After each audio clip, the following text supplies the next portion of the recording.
Hello, this is a guy who likes fanfiction and is too lazy to read, so here is Sage in audio form. Check the description for the links to the author. Chapter 31, Water 7. Tyrants love to take advantage of a situation.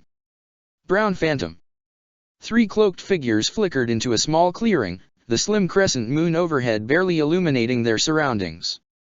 It was only training and reflexes that allowed them to navigate the treacherous ground, especially with the hazy fog covering the ground around their feet. The leader of the trio held up a hand, halting them before they could step out of the tree line. Carefully he peered out through the mist, using his superior eyesight to scope out the path ahead for enemies or any other unwanted surprises.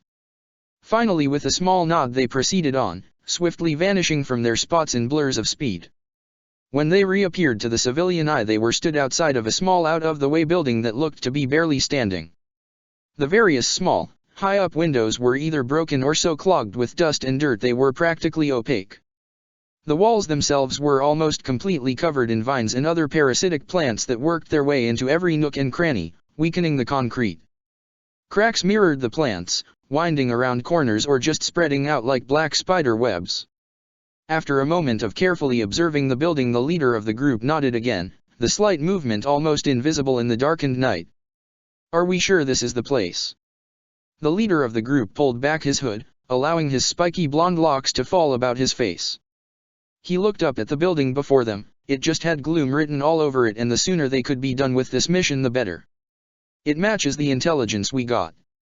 The second tallest of the group also pulled back her hood, revealing shoulder-length green tresses and half-lidded orange eyes that caught the weak moonlight. Although whether or not that makes it credible is debatable. The trio sighed at that even as the last member pulled down her hood, long purple hair flowing down her back like a waterfall. "Well, that's what we're here for, isn't it?" The leader just nodded with a grimace. This whole mission was just giving him a bad vibe, but somebody had to do it. "All right, follow my lead." With that he leapt up onto the roof of the building, his companions following shortly afterwards. The last 3 weeks for the rebellion hadn't been all that good. Despite their victory with the prison camp, they had begun to steadily lose ground. Their supply routes were being hit harder than ever, leaving many of their off-the-grid bases in dire need of support. Only when the help finally came they would only find a camp in ruins, the tents burned down and the rebels either missing or badly wounded. Most disturbingly, Naruto had noticed that only the supply runs that he took no part in were being ambushed these days, giving the loyalists a slight edge. It cost them both men and supplies, something the rebels really couldn't afford to lose. It spoke of a traitor amongst the rebels, somebody feeding Yagura information about their camp locations and supply movements while ensuring Naruto couldn't act against it. It was worrying because despite the investigation being done into it, no leads were being turned up. Right now all of the forces in the north were spread thin, with their front lines weakened by lack of food and weapons. The loyalists had slipped more than a few forces into their territory. Right now they were having to divert people away from the contested zones in order to protect their villages and towns. This in turn simply weakened their lines further, allowing more forces to slip through and continuing like this in a vicious cycle. Unless they could do something soon, or the spy was found, it didn't look too good for the rebellion. Right now Naruto, Fu, and Shizuka had been sent out to investigate a report about an old supply cache that had been supposedly abandoned around the start of the rebellion. It was in a forgotten corner of Mizu no Kuni that was neither rebel nor loyalist territory. If the reports were accurate, then the supplies here would bolster both their front lines and morale, hopefully breaking them out of this dangerous downwards spiral. Usually they would have a few more people backing them up, but they just didn't have the shinobi to spare. "All right, we go in, we split up and check everything, then meet back here, okay?" The two girls gave the monk a curt, professional nod before darting off. Before Shizuka could go too far though, she felt a hand tighten around her wrist. When she turned back she found herself looking into Naruto's glowing eyes. "Stay safe." He gave her a quick kiss which, when they finally parted, left the violet with a cute blush. She gave him a quick second nod before dashing off like Fu had, leaving Naruto on his own. Taking a moment to compose himself, the blonde looked around, his keen eyes quickly spotting what he was looking for, a small ventilation shaft poking out of the roof. He knew better than to walk through the front door of a supply depot. They tended to be quite explosively trapped. While Naruto could absorb the chakra from an exploding tag, the explosion itself was a different story. He trusted in his own abilities, but time in a temple had swiftly gotten any foolishness like overestimating himself out of his system. He quickly swung his body into the shaft, muffling his feet with chakra so that he only made the softest whisper as he touched down in the metal tube. Training in the use of silent killing might seem strange for a monk, but the name was a misnomer. It was simply the skill to move without making a sound. Killing was optional. It was all in the positioning of your feet coupled with economical movement. Unfortunately, he wasn't allowed to know the true secret of the technique, a special form of chakra manipulation that insulated the body, but it was enough. Gently he removed a panel from the ventilation shaft, silently dropping down into a small darkened room filled almost to capacity by simple wooden crates.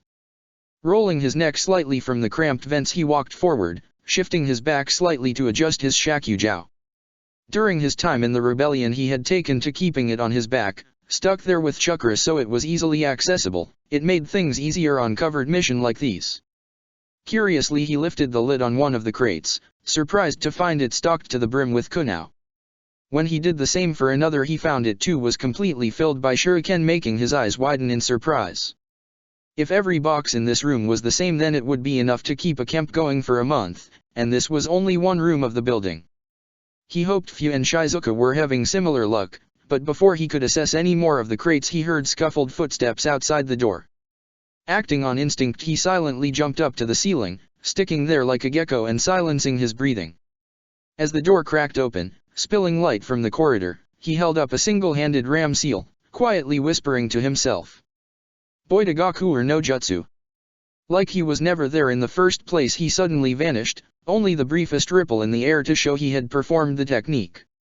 Beneath him a man walked in, his kiri headband immediately showing his allegiance to the loyalists. Naruto would have known if they were receiving backup. He only seemed to briefly look into the room, his eyes darting about between the crates before leaving again. With narrowed eyes, the young monk dropped from the ceiling with barely a whisper of noise. It seems we're not the only ones checking this place out. I just hope Fu and Shizuka realize that before they get noticed. Deciding to continue on anyway, Naruto quickly slipped out the door, still invisible to the senses. The corridor outside matched the rest of the building, drab and run down, cracks splintered across the walls and the roof looked like it was on its last legs. If Naruto didn't have to be there, he probably would have left in fear of the place just falling down around him.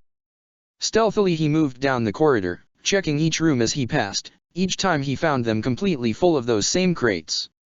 He could only guess that they were as equally stocked as the others. It made him wonder why a place like this got forgotten in the first place. However, his thoughts were cut short as he was forced to once again jump to the ceiling to avoid a patrol walking beneath him. Well, not completely forgotten it seems. He was slightly annoyed by that. The intelligence they had received told them the facility was completely abandoned. No loyalists had been seen in the area for months. He didn't think that this was a coincidence. He was just about to turn back and go looking for Fu and Shizuka when another patrol walked beneath him, completely ignorant to the fact he was listening into their conversation. Here? They already found one of them. Teiku thought it would have taken more time. They're supposed to be pretty good at sneaking around. Naruto raised an eyebrow at that, slowly following the pair down the corridor as he clung to the ceiling with chakra. I know, but I was surprised when it was just a girl. She was no older than my daughter. Fucking rebels, don't they know when to draw a line? The blonde began to grow nervous as they talked. Looking up, he realized he couldn't follow them much further as they were about to pass through a door. True, but what can you expect from those bloodline freaks? They don't think like us real people. I'm just glad Yagura-sama. Naruto missed the rest as the door closed behind them. He had a frown firmly plastered on his face as he dropped to the floor. He really did not like the sound of that. Carefully he slunk back through the corridors, searching for any signs of his wayward teammates as he dodged more patrols. He wasn't worried about Fu. When the mint-haired girl wanted to be, she could completely blend in with her environment, like a camouflaged insect. No, it was Shizuka who Naruto couldn't help but worry over. While the girl had made leaps and bounds in her taijutsu and ninjutsu, stealth was still a relatively new concept to her. She had good senses though and knew when to stay out of trouble, but the problem was if she was already in trouble before she realized it. They had only recently started her in enhancing her eyes and ears with chakra. He just hoped that small lesson was enough. As he passed through another door, the faintest of clicks graced his chakra-heightened ears. Time almost seemed to slow to a crawl as he looked down and spotted the trailing end of the near-invisible wire he had just broken with the door. His muscles were already contracting to leap away as he brought his hand up, the chakra surging through his coils as he watched the small tag fall from the ceiling, one side already half engulfed in flame. The explosion, in such a confined space like the supply building, was deafening. His ears were ringing with various phantom pitches as he staggered back. His control slipped and his semi-translucent body suddenly became visible, blurry, and indefinite but definitely noticeable. It was only by pure instinct that he managed to dive into a nearby room, one wall completely caved in by the blast, as a few shinobi suddenly rushed by. He lay there for a moment, his eyes wide and his breathing ragged as he waited for the perpetual ringing to stop. When it finally decreased to a dull monotonous whine, he could quite clearly hear the dull thumps of sandal-clad feet rushing by while he was safe for now surrounded by boxes. Dredging up what sense he could, the blonde shook his head, clearing out the last of the concussive blast's effects on his ears. He had been lucky to pull out a Shinra Tensei in time. The tag only had 2 seconds between being tripped and detonating. As he jumped up to the ceiling, he re-engaged his technique, rallying his control over his erratic chakra, still pulsating wildly after such a shock.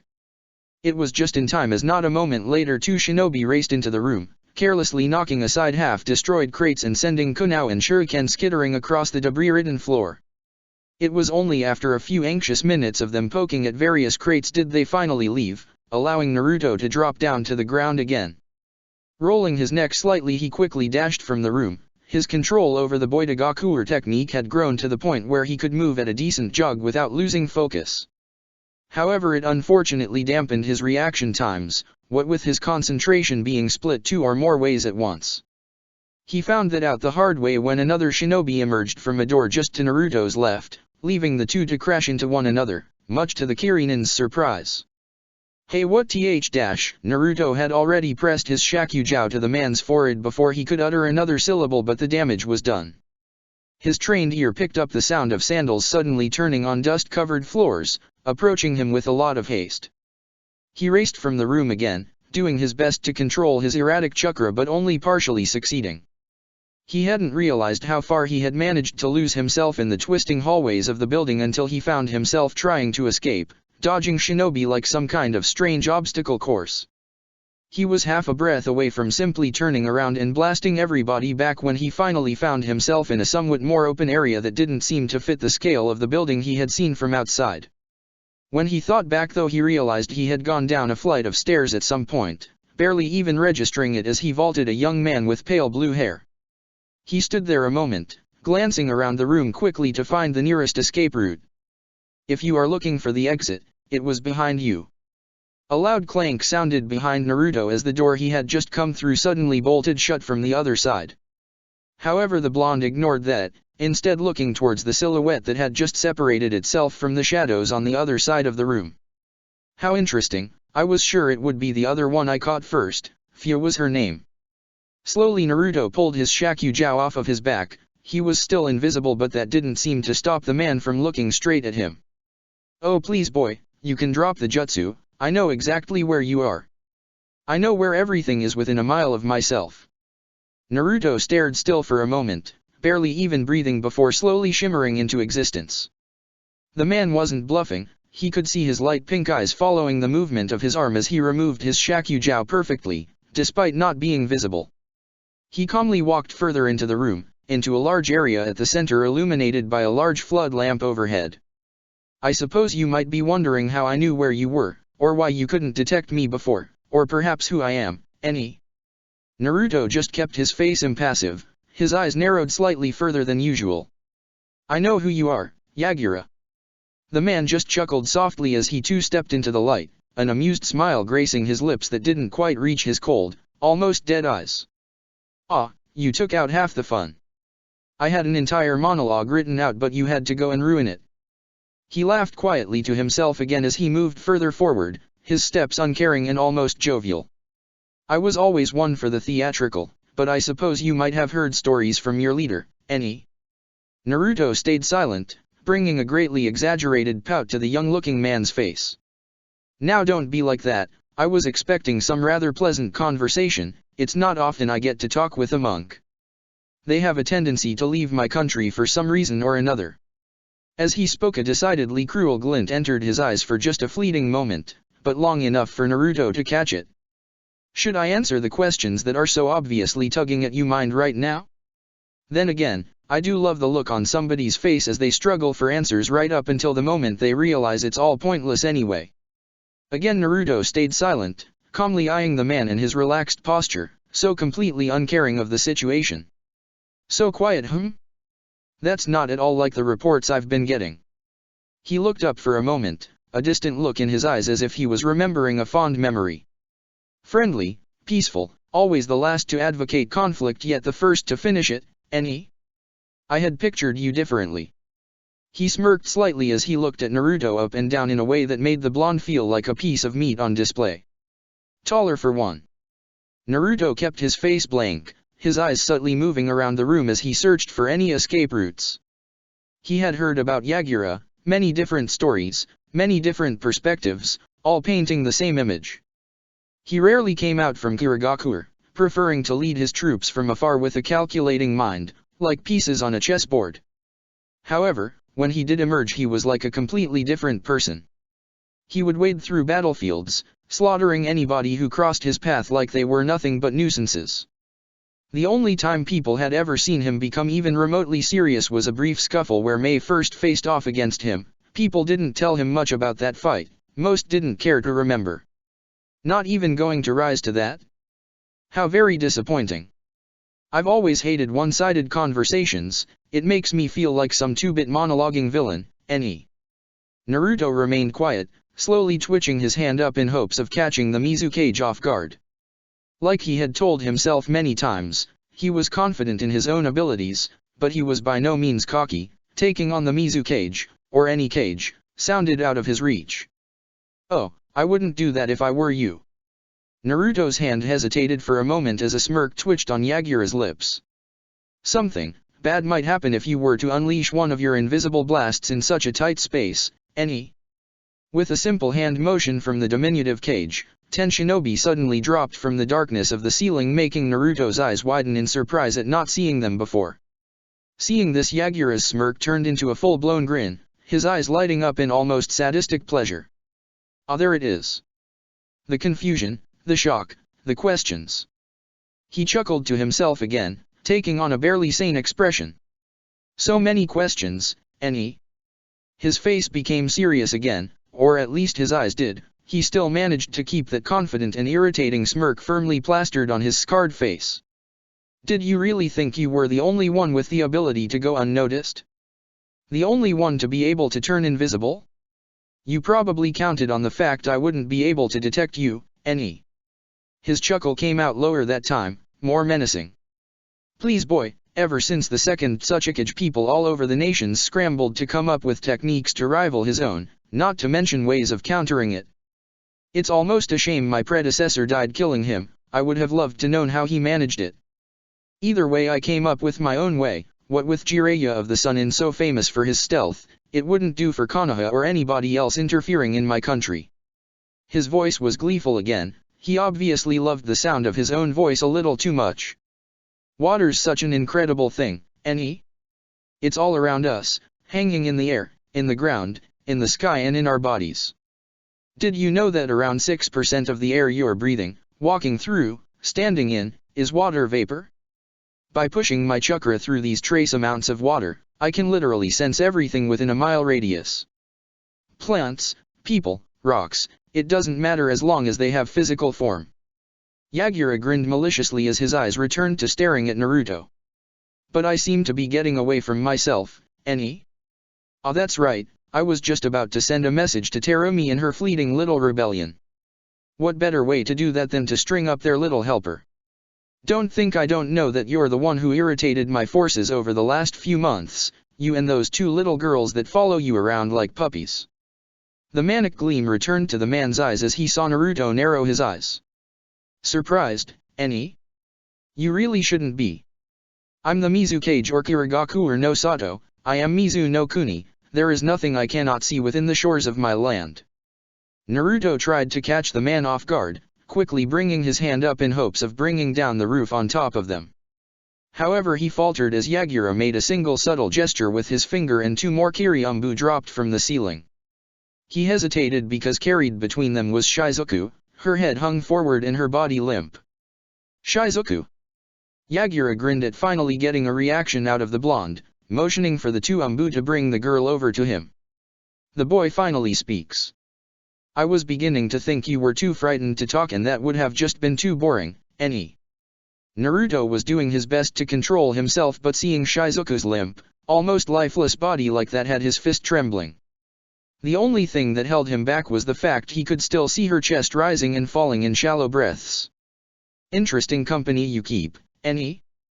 I thought for sure we had wiped out the Haujiki clan with Mainjutsu, yet along comes little Shizuku here with her prodigious affinity for water ninjutsu and ability to perform what should have been a technique to die out with that traitorous swordsman.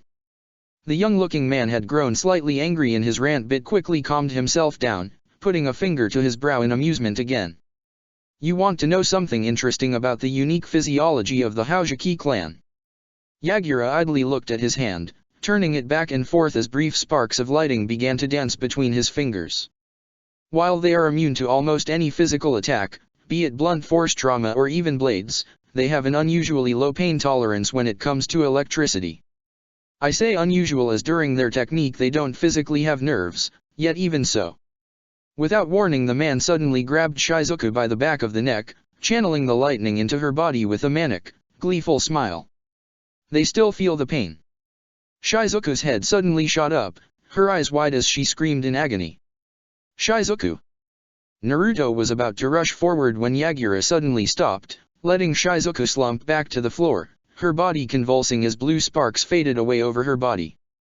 Ah, what did I tell you about doing something brash? Somebody could get hurt, Eni. Naruto stopped, his hands now both clenched into fists that trembled at his sides. His head was lowered slightly so that his messy hair fell about his forehead, shadowing his eyes. Let her go. The Mizukage raised an eyebrow in amusement as he passed his staff from one hand to the other in a way eerily reminiscent of the way Naruto would with his Shakugao. What was that? I could have sworn I just heard a monk demanding something from a cage. He smirked cruelly as he reached down, picking Shizuku up by the back of her neck. The girl was in too much pain to even struggle, she was just held there limply in the man's surprisingly strong grip. She couldn't even focus long enough to use the hydrification technique, her body was just too unresponsive. She screamed out again as another wave of electricity passed through her body, although this time when it stopped Yagura kept a hold of her. Let her go. Naruto took a step forward, making many of the Umbu in the room twitch their hands towards their kunao pouches. Again, Yagura only seemed amused, thoughtful even, before he quickly tossed the girl towards one of his men. The Umbu grabbed her and held her roughly, a kunao pressed against her chest as a warning. The message was clear, if Naruto tried anything the man would not hesitate to kill Shizuku. Oh, so I did hear you right, how odd, Eni. He looked up, tapping his chin for a moment as he continued to smile down at the trembling monk. You know what, I'm anything if not a merciful man. How about a demonstration of just how outclassed you are here, how outclassed this pathetic little rebellion is? I'll even let you leave here if you win. As he spoke, a large grin spread over his features as he lifted his arms wide, almost mockingly. Naruto needed no further invitation as his hand shot up, the Mizukage's eyes already following the action and moving accordingly. Shinra Tensei. Adrenaline pumped through the blonde's body, slowing everything around him slightly. He had put enough force behind that attack to level a small building, certainly enough to incapacitate a man if it hit them directly. However, Yagura wasn't idle, his staff had already flashed forward, inscribing a wide circle in the air faster than most could blink. Suten, Mizukagami no Jutsu. The young-looking Kage's tone was almost lazy as he stood there, watching like everybody else as water suddenly congregated in that spot, forming into a perfectly flat, circular mirror. What happened next would have made most believe Naruto had done nothing at all, but with his eyes Naruto could see everything. A perfect replica of his technique emerged from the mirror, clashing with his own Shinra Tensei and cancelling it out completely. There wasn't even a breeze to show two insanely powerful jutsu had collided, it was simply nullified in its entirety. Now do you see, monk? Your every attack, your every move, copied down to the last detail and sent right back at you. It's useless, NE. Naruto just grimaced as he put both hands up, channeling an enormous amount of chakra into his hands and focusing it to the best of his ability. Shinra Tensei. This time there was no mistaking that Naruto had done something. In an instant a deep gorge was gouged from the earth, shredding through the concrete as powerful gravitational waves rent the earth. When the resulting smoke finally cleared, Naruto was shocked to see an identical trench meeting his, emerging from the mirror, which was completely unscathed. The Mizukage appeared around the side, a playful smirk on his face as he twirled his staff absently. See it now, monk? I don't know how I could make it any clearer with a mirror right in front of you. Naruto just huffed once before crouching, his muscles tensing before he suddenly shot forward, actually surprising many of the Umbu that a boy as young as him could move so fast. Meanwhile the Mizukage yawned into his hand, harmlessly dispersing his technique as he twirled his staff.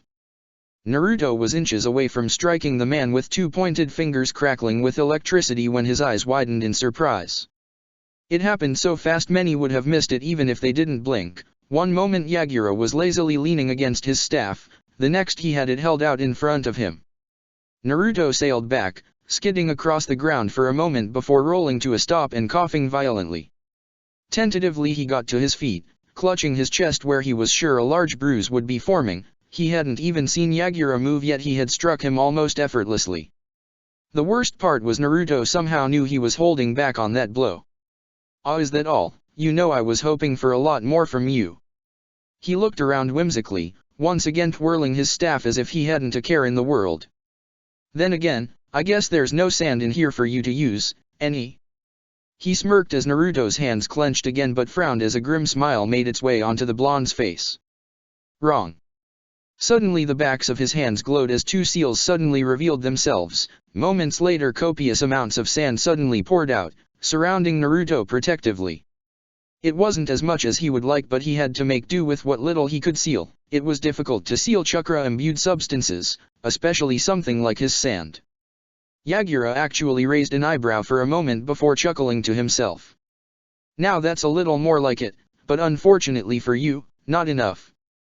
He suddenly crouched down, placing two fingers on the floor with a smirk. "Sangosu!" Before Naruto could react, the ground around Yagura suddenly changed. Random growths of strange red material suddenly appeared, spreading out at an alarming rate. As it approached, Naruto suddenly recognized it as coral, except it was growing as if it were alive. In mere moments he was surrounded by it. He sent out his sand to destroy it, but to his horror as soon as a single grain touched the coral it was simply engulfed by it. It spread so fast that his sand didn't stand a chance. Soon it was all gone, either surrounded by or simply absorbed into the red substance. Naruto quickly jumped up and away from it before it could reach him and ensnare him too, landing in a clear spot. When he turned, Yagura raised his hand off the ground and the coral simply crumbled away as if it had never been there, taking the sand with it. His attention was brought back to the Mizukage as he tapped his staff on the ground once. "Well, now I'm bored." It was amusing for a moment, but ultimately it served its purpose. "Do you now see what you face? Do you now see why it is futile to struggle against me?"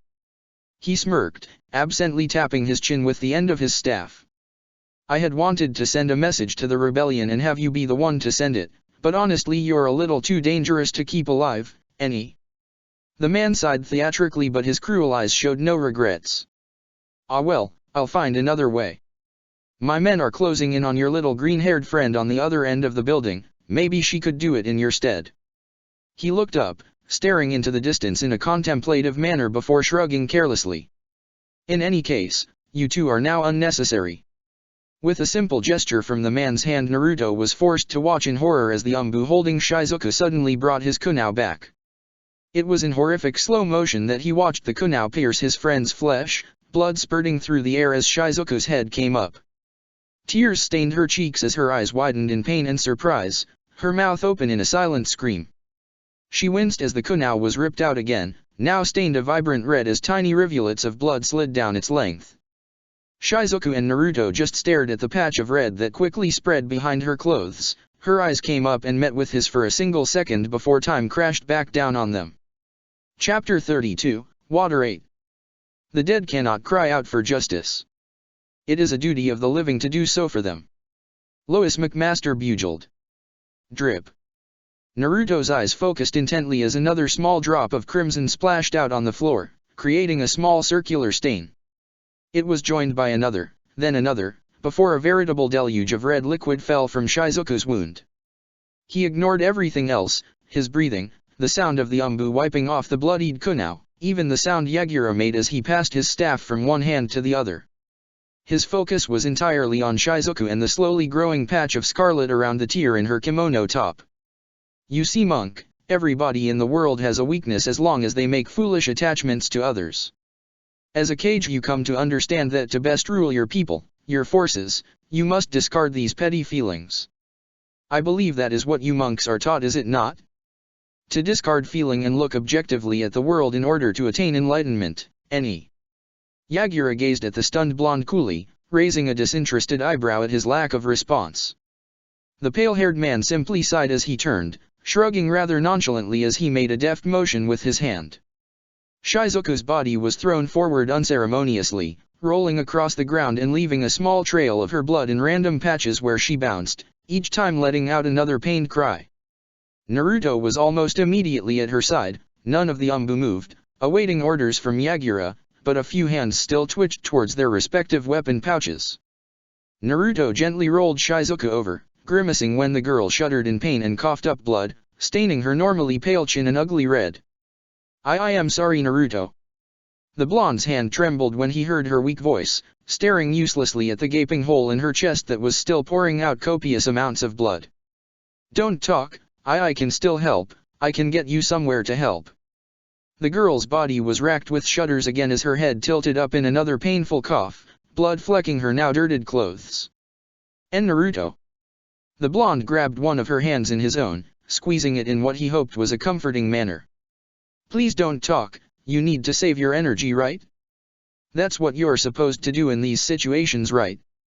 The blonde couldn't help but notice his voice now had a faintly hysterical edge as one trembling hand moved over Shizuku's body, trying to do something to stop the bleeding. When he pressed on the wound though, Shizuku's eyes closed in agonizing pain. It did nothing anyway, too much blood leaked between his fingers. And Naruto, please. The boy just grabbed her hand again, helpless eyes darting around madly looking, searching for something, anything he could do to stop this. He didn't know medical ninjutsu, first aid would do nothing for something this severe. He felt so utterly and completely useless as he watched the girl he cared about so much bleed out right before his eyes. Come on, Shizuku, stop with that voice, alright.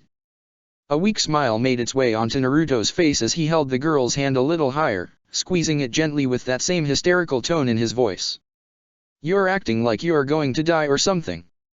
He chuckled shakily as Shizuku's eyelids began to slowly droop, fluttering back up with every jolt of pain coursing through her veins. Slowly she felt her body become numb, the pain ebbing away in favor of a strange detachment, as if her body was no longer hers and she was just a spectator. Naruto. His lips quivered slightly as she struggled with the words, already feeling the edges of her vision grow dark. All she could see were the two quivering orbs of Naruto's rippled eyes looking down at her with almost frantic worry, a few strands of blonde hair falling across them. He seemed to perk up slightly with her voice, giving a hand another pointless but comforting squeeze. Unfortunately she could no longer feel the limp hand held in his grasp. Please stop crying. Her voice choked up at the end as more specks of red found their way onto her otherwise pale lips. Naruto just blinked, noticing for the first time the few drops of clear liquid on Shizuku's cheeks, one of them lazily rolling down the curvature of her face. He lifted a still shaking hand up to his eyes and wiped at them, staring down with what appeared to be shock at the warm tears on the end of his finger. His eyes widened when Shizuku raised a shaking but still controlled hand up to his cheek, rubbing his whisker marks once before wiping them of the stains his tears had made. A faint, fleeting smile twitched at the corners of her mouth as a brief spark re-entered her eyes in that moment. There, that's better. It didn't last for long as her body was once again racked with painful coughs that had her head swimming from the pain. The darkness around her vision grew and she began to lose sight of Naruto's face as the image grew fuzzy. With her last ounce of strength, Shizuku forced another brief smile onto her face as her eyes closed, they just felt too heavy to keep open, and right now she was so very tired. "Naruto, thank you." And with that Shizuka's shallow breathing stopped entirely, her fluttering heartbeat coming to a slow, peaceful stop as her head fell to one side. Naruto became pale as he knelt there, hands covered in his friend's blood grasping at her cooling shoulders. Shizuku. He felt his breath begin to quicken as Shizuku didn't answer, her body stayed limp, unmoving, lifeless. "Shizuku." His grip on her shoulders tightened slightly as he gently shook her, as if she was only asleep and she simply needed to wake up. "Shizuku." He felt warm tears cling at the edges of his vision again but sniffed them back. She didn't want him to cry so he wouldn't. "Come on Shizuku, you have to wake up. We still have things to do, don't we?" A pained smile was forced across his lips as he continued to lightly shake the girl by her shoulders. "Come on, we were going to try and find your family, remember?" He choked up a little as he literally felt the girl's warmth leak out in his hands. "We still had stuff to do, right, like your techniques." His heart rate rose quickly as his smile turned into a pained frown. He lifted Shizuku's body up and hugged her against him, uncaring of the blood now staining his robes. His hands were covered in it anyway. "We were going to go to Suna and make it rain." His voice was little more than a hoarse whisper at this point, tears freely flowing down his cheeks as he just held the girl there. He wasn't sure how long he stayed there with her cold body pressed up against his, her limp head resting on his shoulder as he sobbed. It was probably only a few seconds, but it felt like a lot longer. Gently and slowly he lowered her body back down to the floor, wiping off the last of his tears and leaving red smudges across his cheeks carelessly. With shaking legs he stood up, his eyes still firmly locked on his friend's still, unmoving body. Yagura listened to all of this with a decidedly bored expression, absently staring at one of his fingers. He had granted the boy the girl's dying words on a whim, to see if anything interesting happened, and he was rather disappointed. Usually it excited him to see the light leaving his victim's eyes, but this time he just felt indifferent. He felt as though he had dragged this out a little too long and wanted to get back to his nice cozy office. Absently he made another gesture with the hand he wasn't looking at. "Deal with him, I've lost interest in this." He didn't bother turning back to look when all of his drew out as many kunao as they could. He heard the faint whistle as the wall of steel flew forward through the air, none of them even remotely off course. He only had the best in after all. He also noted with some amusement that even the he still had stationed in the shadows of the ceiling heeded his signal, adding to the barrage of flying weapons bearing down on the young monk. However, his ears twitched slightly when they weren't rewarded with the satisfying sound of metal hitting flesh. Instead all he got was the idle clatter of kunao hitting the floor, as if a ninja had simply upturned his pouch and emptied it onto the ground. When he turned he saw Naruto still standing there, not a mark marring his body. His hand was raised up, palm flat towards them, while his hair fell forward shadowing his eyes. Around him, like a ring of steel, was a small armory of kunao, not a single one anywhere closer than 2 meters to his body. "Still fighting, even now? I thought you had realized the futility of such pointless actions, Eni." Naruto didn't say anything, his head remained down and his gaze on Shizuku's lifeless body. Slowly his hand lowered, coming to a stop at his side in a tightly clenched fist. Blood dripped from between his fingers and Yagura couldn't tell if it was from the girl or his own from his fingernails biting into his palm. The Mizukage just sighed lazily, leaning against his staff without a care as he tapped his chin thoughtfully, wondering how to make this more interesting. He didn't have to though, as he and the watched on a malevolent aura began to spread through the room. The winds around Naruto seemed to pick up slightly even as his body remained perfectly still, making his robes flutter slightly. Yagura was unimpressed. The level of killing intent was barely even noticeable to him and the weren't much worse off. However, it quickly began to pick up. The winds that only seemed to affect the young monk grew in their intensity, making his hair fly about, still somehow managing to shadow his eyes through it all. Gradually the malicious aura permeating the air began to weigh down on the men in the room like an invisible pressure.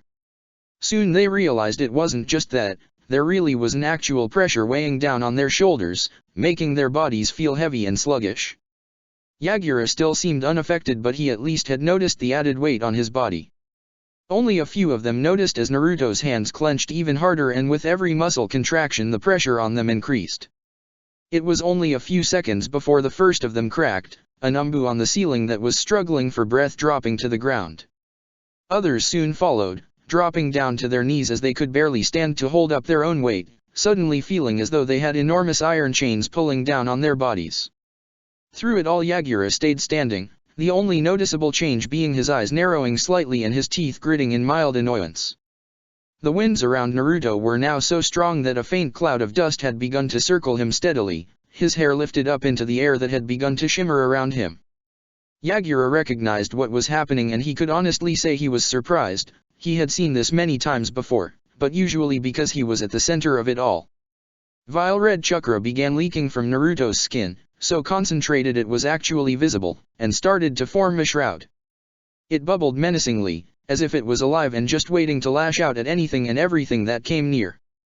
Ever so slightly Naruto hunched over as the raw, potent chakra continued to stream out of his body. A Jinchuriki? Those pesky rebels are better at hiding their secrets than I give them credit for, any. Yagura lazily rolled his shoulders, spinning his staff once only to slam it down in front of him. I hope you know that won't save you, a brat like you could never have mastered your forms. The young-looking Mizukage gave a vicious grin that went unnoticed by the blonde at the other end of the room.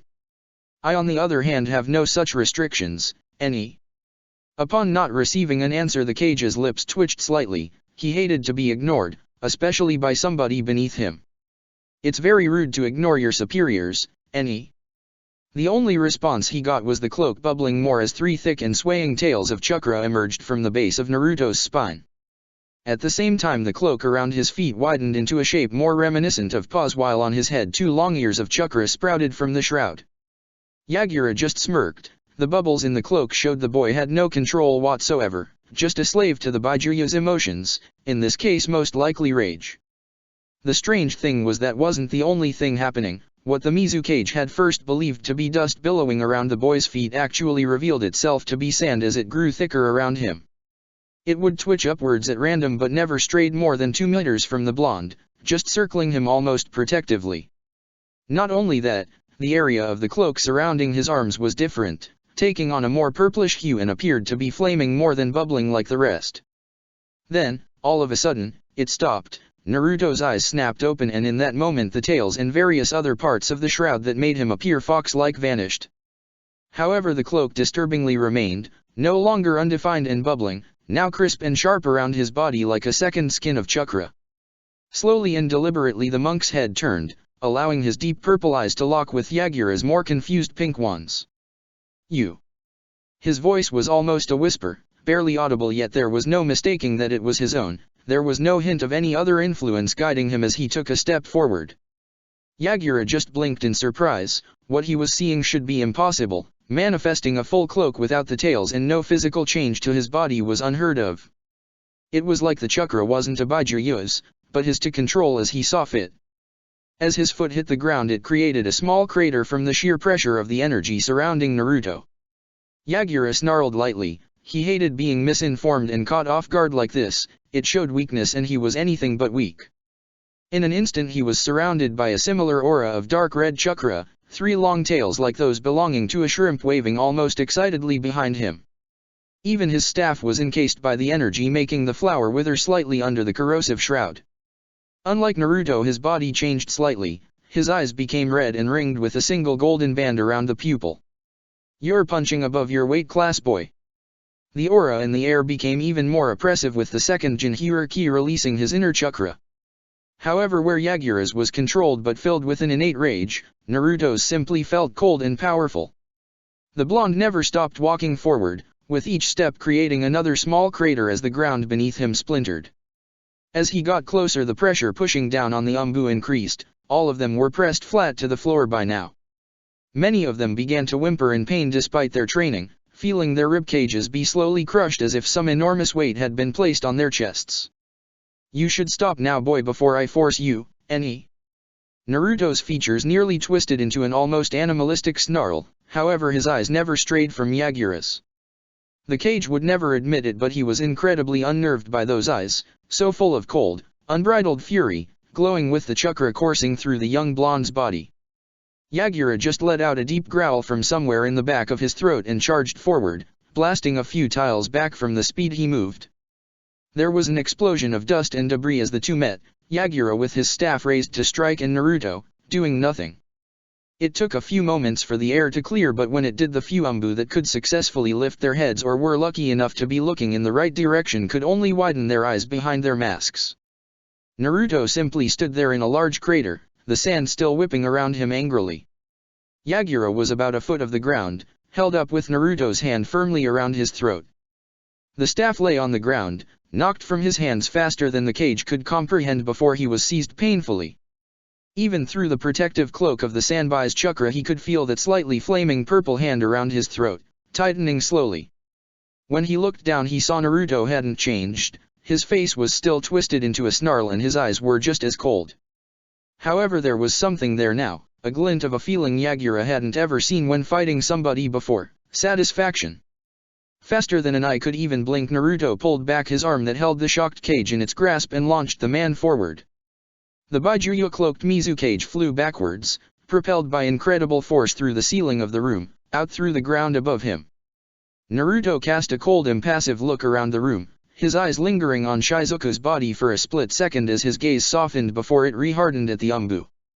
He walked back to Shizuka's body, picking it up under one arm, not even stopping to marvel at how impossibly light she felt. He looked up, pointing his closed fit to the hole Yagura's body had sailed through before splaying his hand.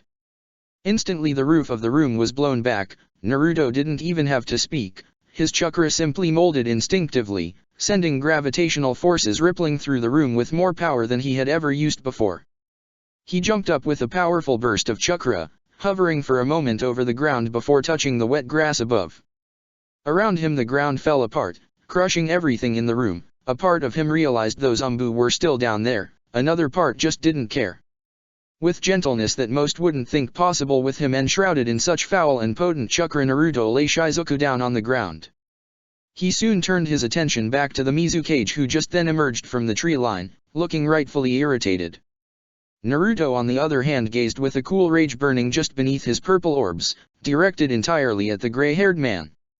"I'll admit you surprised me with that, boy. I had not expected you to be so fast. Do not think I will underestimate you again." Naruto remained where he was, eyes remaining locked on Yagura as a cool rain poured from the sky, evaporating instantly when it met the two Jinchuriki's cloaks. The young-looking cage suddenly hunched over as the oppressive and overwhelming chakra around his body suddenly contracted. The skin on his body began to peel away in a grotesque manner, giving way to a black and red seething mass of pure unrestrained chakra. Soon all that remained was a small, humanoid figure with three shrimp-like tails and a spiky tortoise-esque shell made of the same almost liquid chakra. Naruto didn't even blink, he just slowly walked forward, his feet still creating craters with each step. The miniature Sanbai suddenly raised its head back, tails coming forward and hovering over the mouth of the beast. Little orbs of blue and red chakra burst out of its body all over, floating for a moment before suddenly rushing back in, compressing into a large black ball. The chakra beast wavered for a moment, the tails struggling under the weight of the compressed chakra that looked like it was trying to burst outwards despite its perfectly spherical shape. Undeterred, Naruto stalked forward, not even making a motion to defend himself as the mini Sanbai finally gained control over its attack, suddenly launching the Baijuadama forward. Naruto's lips merely twitched as the enormously dangerous attack rocketed forward. He stopped, taking a deep breath all the while maintaining eye contact with the red humanoid mass that was Yagura. Before the Baijuadama could hit, four long projections of chakra suddenly emerged from Naruto's cloak, acting similarly to when Yagura had created the sphere and catching it with their tips. A huge shockwave blasted back the nearby trees as the figurative immovable object and unstoppable force met before a moment of stillness settled over the clearing. Almost immediate, the large black sphere shrank, not compressing but simply dwindling away as Naruto completely absorbed the powerful attack. As soon as it was gone, the long tail-like projections shrank back into the cloak and Naruto resumed walking forward. The version 2 Yagura's large white eyes widened in surprise and, unwittingly, fear as the chakra-cloaked monk moved towards him. Banshao Tenin. Before Yagura could do anything, he was flying through the air towards the blonde outstretched hand. Once again the normally unstoppable cage found his neck tightly in Naruto's grip as his hand slowly began to squeeze. Much to the Jinchuriki's horror, where his cloak met Naruto's hand, it began to bleed away, revealing his own skin beneath. He could literally feel both his own and the Sanbai's chakra get absorbed into the younger boy, something that by all accounts should have killed him due to the Baijiryu chakra's corrosive and poisonous properties. Suddenly all three of his briny tails jabbed forward, indenting to skewer the boy that dare hold him, a cage, in such a manner. However, they were immediately halted by the sand still circling his feet, acting as if by its own volition. For the very first time since Yagura had become the Yondaime Mizu cage, as he was held there by a boy less than a third his age, he felt true, unrequited fear in his heart. Suddenly a snarl appeared on his strange red face as his struggles renewed with vigor. "It's not over yet, monk." An explosion rocked through the clearing that even managed to blast Naruto back, leaving him to skid along the ground, leaving 2 long trenches where his feet ripped through the earth. When he lowered his arms from shielding his eyes, he stared up with that same fury at the enormous visage of the mighty Sanbai no Kyodegame itself, which only stared back with one furious eye. It released an almighty encompassing roar that could be heard for miles around that Naruto didn't even flinch at. Slowly, languidly even, the chakra-shrouded blonde began to raise himself up into the air until he was above even the mighty Baijiryu. He stared down at the beast with cold, fury-filled eyes that had the beast's own widen in shock before he raised a single arm. Shinra Tensei. Fear hadn't finished dealing with the Kirigaku or shinobi that had suddenly appeared out of nowhere when the earth-shaking blast rocked the building. All around them the cracks in the walls grew as dust rained from the ceiling. Everybody had the same thought of self-preservation as they rushed from the building, finding the nearest exit and dashing out into the rainy night. As they did, a deafening roar echoed out that filled all of the shinobi with an innate, terrifying feeling as they looked towards the source with horror. Fu didn't waste time like that. She knew that wherever that roar came from, Naruto was bound to be close by. She jumped up onto the top of the building and dashed across even as the roof began to collapse around her. She had to stop a moment as a massive shockwave of air and dust suddenly blasted past her, forcing her to grip the roof with chakra before carrying on when it finally cleared. She leapt off at the other end, sprinting at full speed towards where she could feel the oppressive power of an unleashed Jinchuriki up ahead. Fu didn't know if that meant Naruto was fighting a Jinchuriki or he had resorted to his own Baijiryu's power. Either way it was bad, and Fu knew she had to do something to help. After all, there were few better to suppress a Jinchuriki than with another Jinchuriki. Finally she emerged into a large clearing that looked recently made. The trees around the edge were all violently bent back, most were broken and shattered into splinters. In the epicentre of the massive clearing was an equally large crater, and at the center of that was an unbelievable sight. Naruto was holding a humanoid creature Fu knew to be a version 2 Jinchuriki forms, and based on the tails she knew it had to be the Sanbai container, Yagura. She sighed in relief when she saw Naruto didn't even look remotely injured, a strange tailless cloak surrounding him as his eyes bored into Yagura's. As she continued to watch, the red layer bled away, absorbed into Naruto's body through the contact he had around the Mizukage's neck. At that moment something else caught her eye, as the edge of the enormous crater was a limp, lifeless body that had Fu's eyes widening in surprise and shock. Yagura began to feel his vision go fuzzy as the blonde monk holding him up by his throat continued to steal all of his chakra, both his and the Sanbai's. He could only look into the boy's purple rippled eyes, chuckling to himself inside as he thought about the irony of being killed by a bloodline user, one with the most powerful jujutsu ever known no less. He was surprised though when, as he felt the last of his tenant's chakra be absorbed, he saw something change in the monk's eyes. For a brief instant, almost unnoticeable if he hadn't been looking directly at them, 3 tomo appeared in the boy's eyes. 2 circled the outermost ring in the eye, forming 2/3 of a triangle between them, while the last was on its own in the center ring, the small tail of the Megatama flicking away from the pupil. As he watched, a 4th tomo materialized in the outermost ring, completing the triangle before all 4 faded away. A choking laugh escaped his throat that only served to have the blonde tighten his grip even further, cutting him off. "What now, monk, will you kill me? But that's breaking your moral code, Eni." He managed a grim smile as Naruto continued to glare at him with those murderous, legendary eyes that narrowed. "You deserve worse than death for everything you've done." The young-looking Kage coughed, already feeling his life slipping away from the forced removal of his Baijiryu. No matter what happened, he was going to die. Strangely, he felt no fear, only a strange, almost uplifting freedom. It would have sent him into a fit of hysterical laughter if his windpipe wasn't currently being crushed in the boy's hand. Maybe, maybe not, But are you going to be my executioner? You don't have it in you. We both know it. Naruto looked away at that and Yagura felt the boy's hand tremble slightly. He managed one last grin at his supposed last victory that quickly died on his face as the blonde's gaze snapped back round. Human path. Time froze for Yagura as a cold chill swept through his body, like a million tiny hooks were grabbing at every fiber of his body.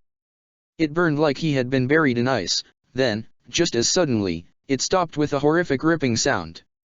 There was a moment of peace as he felt free, like a stray cloud floating on the breeze, then, nothing. That was for Shizuku.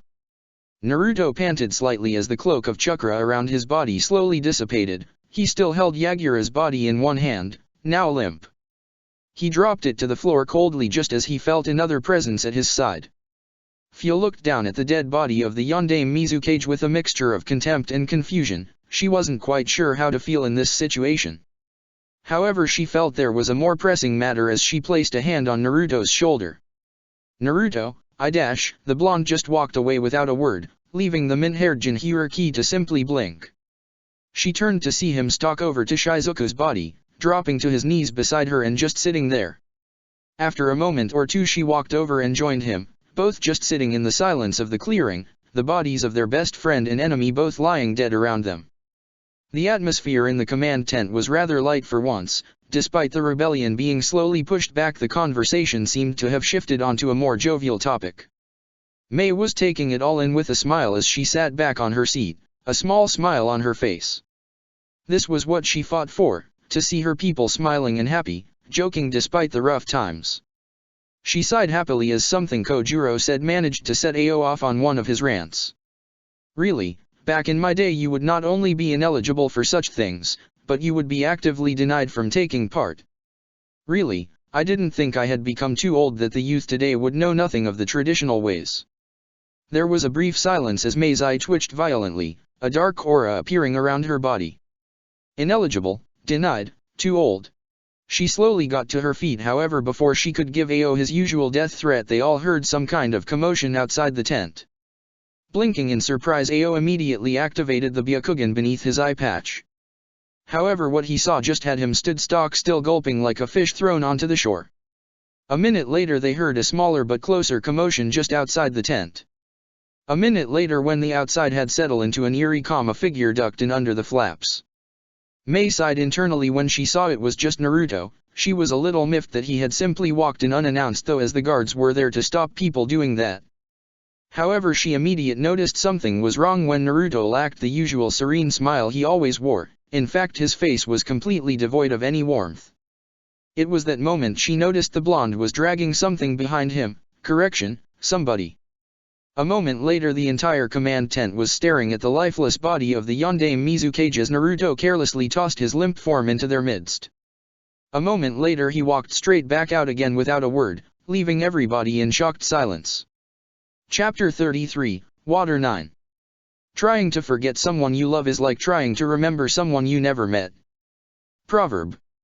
Fia had to catch herself on the wooden wall again as the floor beneath her feet lurched, nearly throwing her to the floor. For somebody with such a naturally dark and caramel complexion, she looked unusually pale as she staggered through the corridor, constantly having to use a hand to steady herself. She had found out recently that she hated ships, with a passion. The constant rocking motion left her disoriented and dizzy as her stomach churned with nausea. Currently she and Naruto were on a rather large ship traveling from the northeast coast of Mizu no Kuni, around Kaminari no Kuni's peninsula and onward to Tsuka no Kuni. She moved out onto the deck of the ship with weak legs, doing her best not to tremble slightly. Out here in the fresh air at least she felt a modicum of control return to her limbs, as long as she secured herself with chakra to avoid being thrown around by the rocking waves. She peered up at the bright sun shining down on them overhead, reflecting off the surrounding waters to give everything rather annoying glare. She had to put a hand above her eyes just to peer about the deck, not that there were many people around up here. Sure enough, she sighed as she spotted the person she had been looking for. Naruto was where he always was, at least since coming aboard. He stood at the railing, just staring out at the sea with dull, unseeing eyes.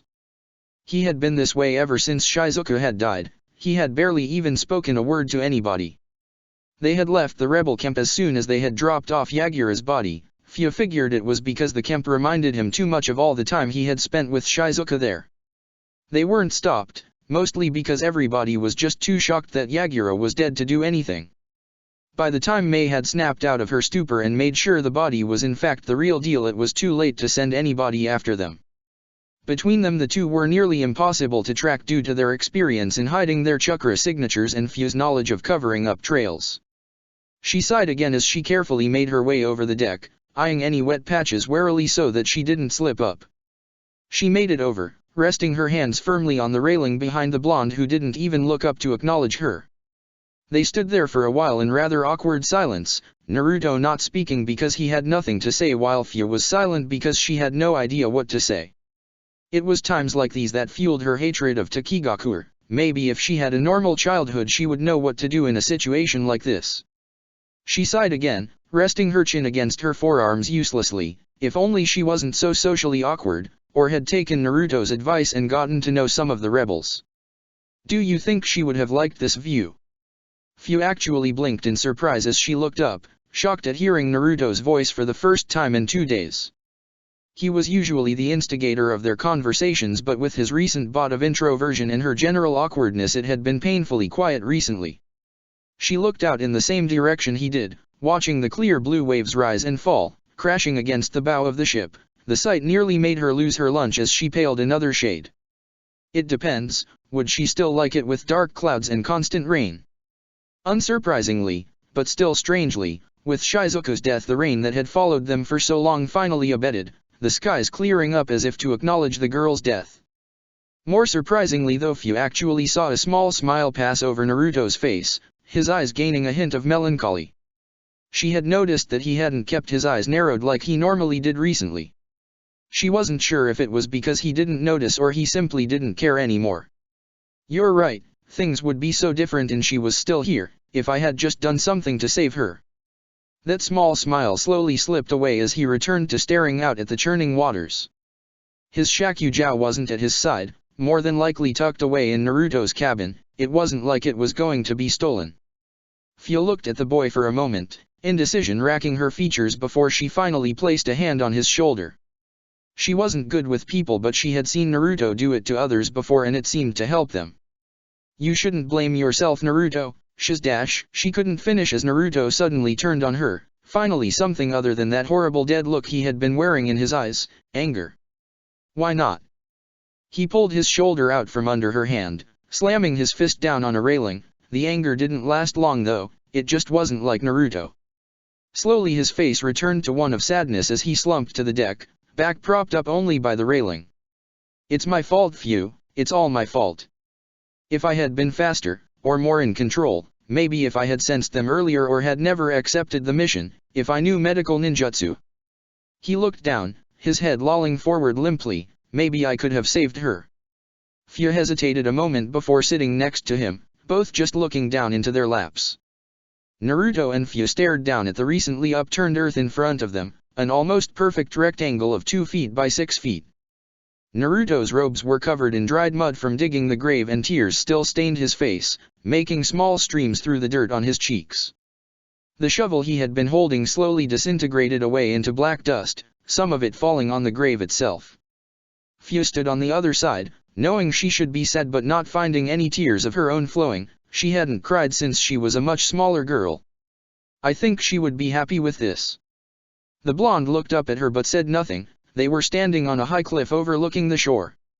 A beach stretched out beneath them, and if it wasn't for the recent rain making the entire area feel drab and dismal, it would have been a picturesque scene.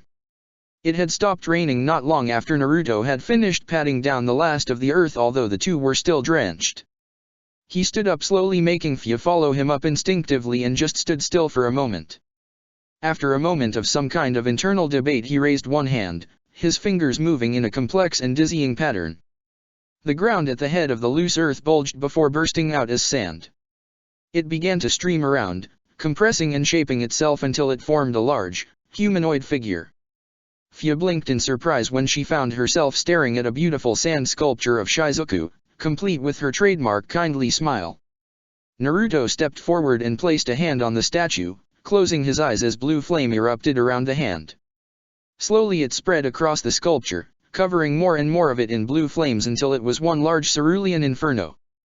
Despite the fire itself giving off no real heat, Fyu couldn't help but cringe back slightly and worry for Naruto, who was still just standing there, palm pressed against the Shizuka look-alike. When the bright flames finally abated and Fyu could lower her hand, her eyes widened in surprise. Instead of a perfect replica of Shizuka made of sand, there instead stood a white marble version of her. He had used Banbutsu Suzo to shift the very structure of the sand into stone, not even using his chakra rods as a medium. It was incredible, and he didn't even look tired after using it. The mint-haired girl marveled at the perfect likeness in silence. It was perfect to the last detail. Her clothes even appeared wet and it looked like drops of water clung to her hair. It was exactly as Fyu remembered the girl. It's beautiful.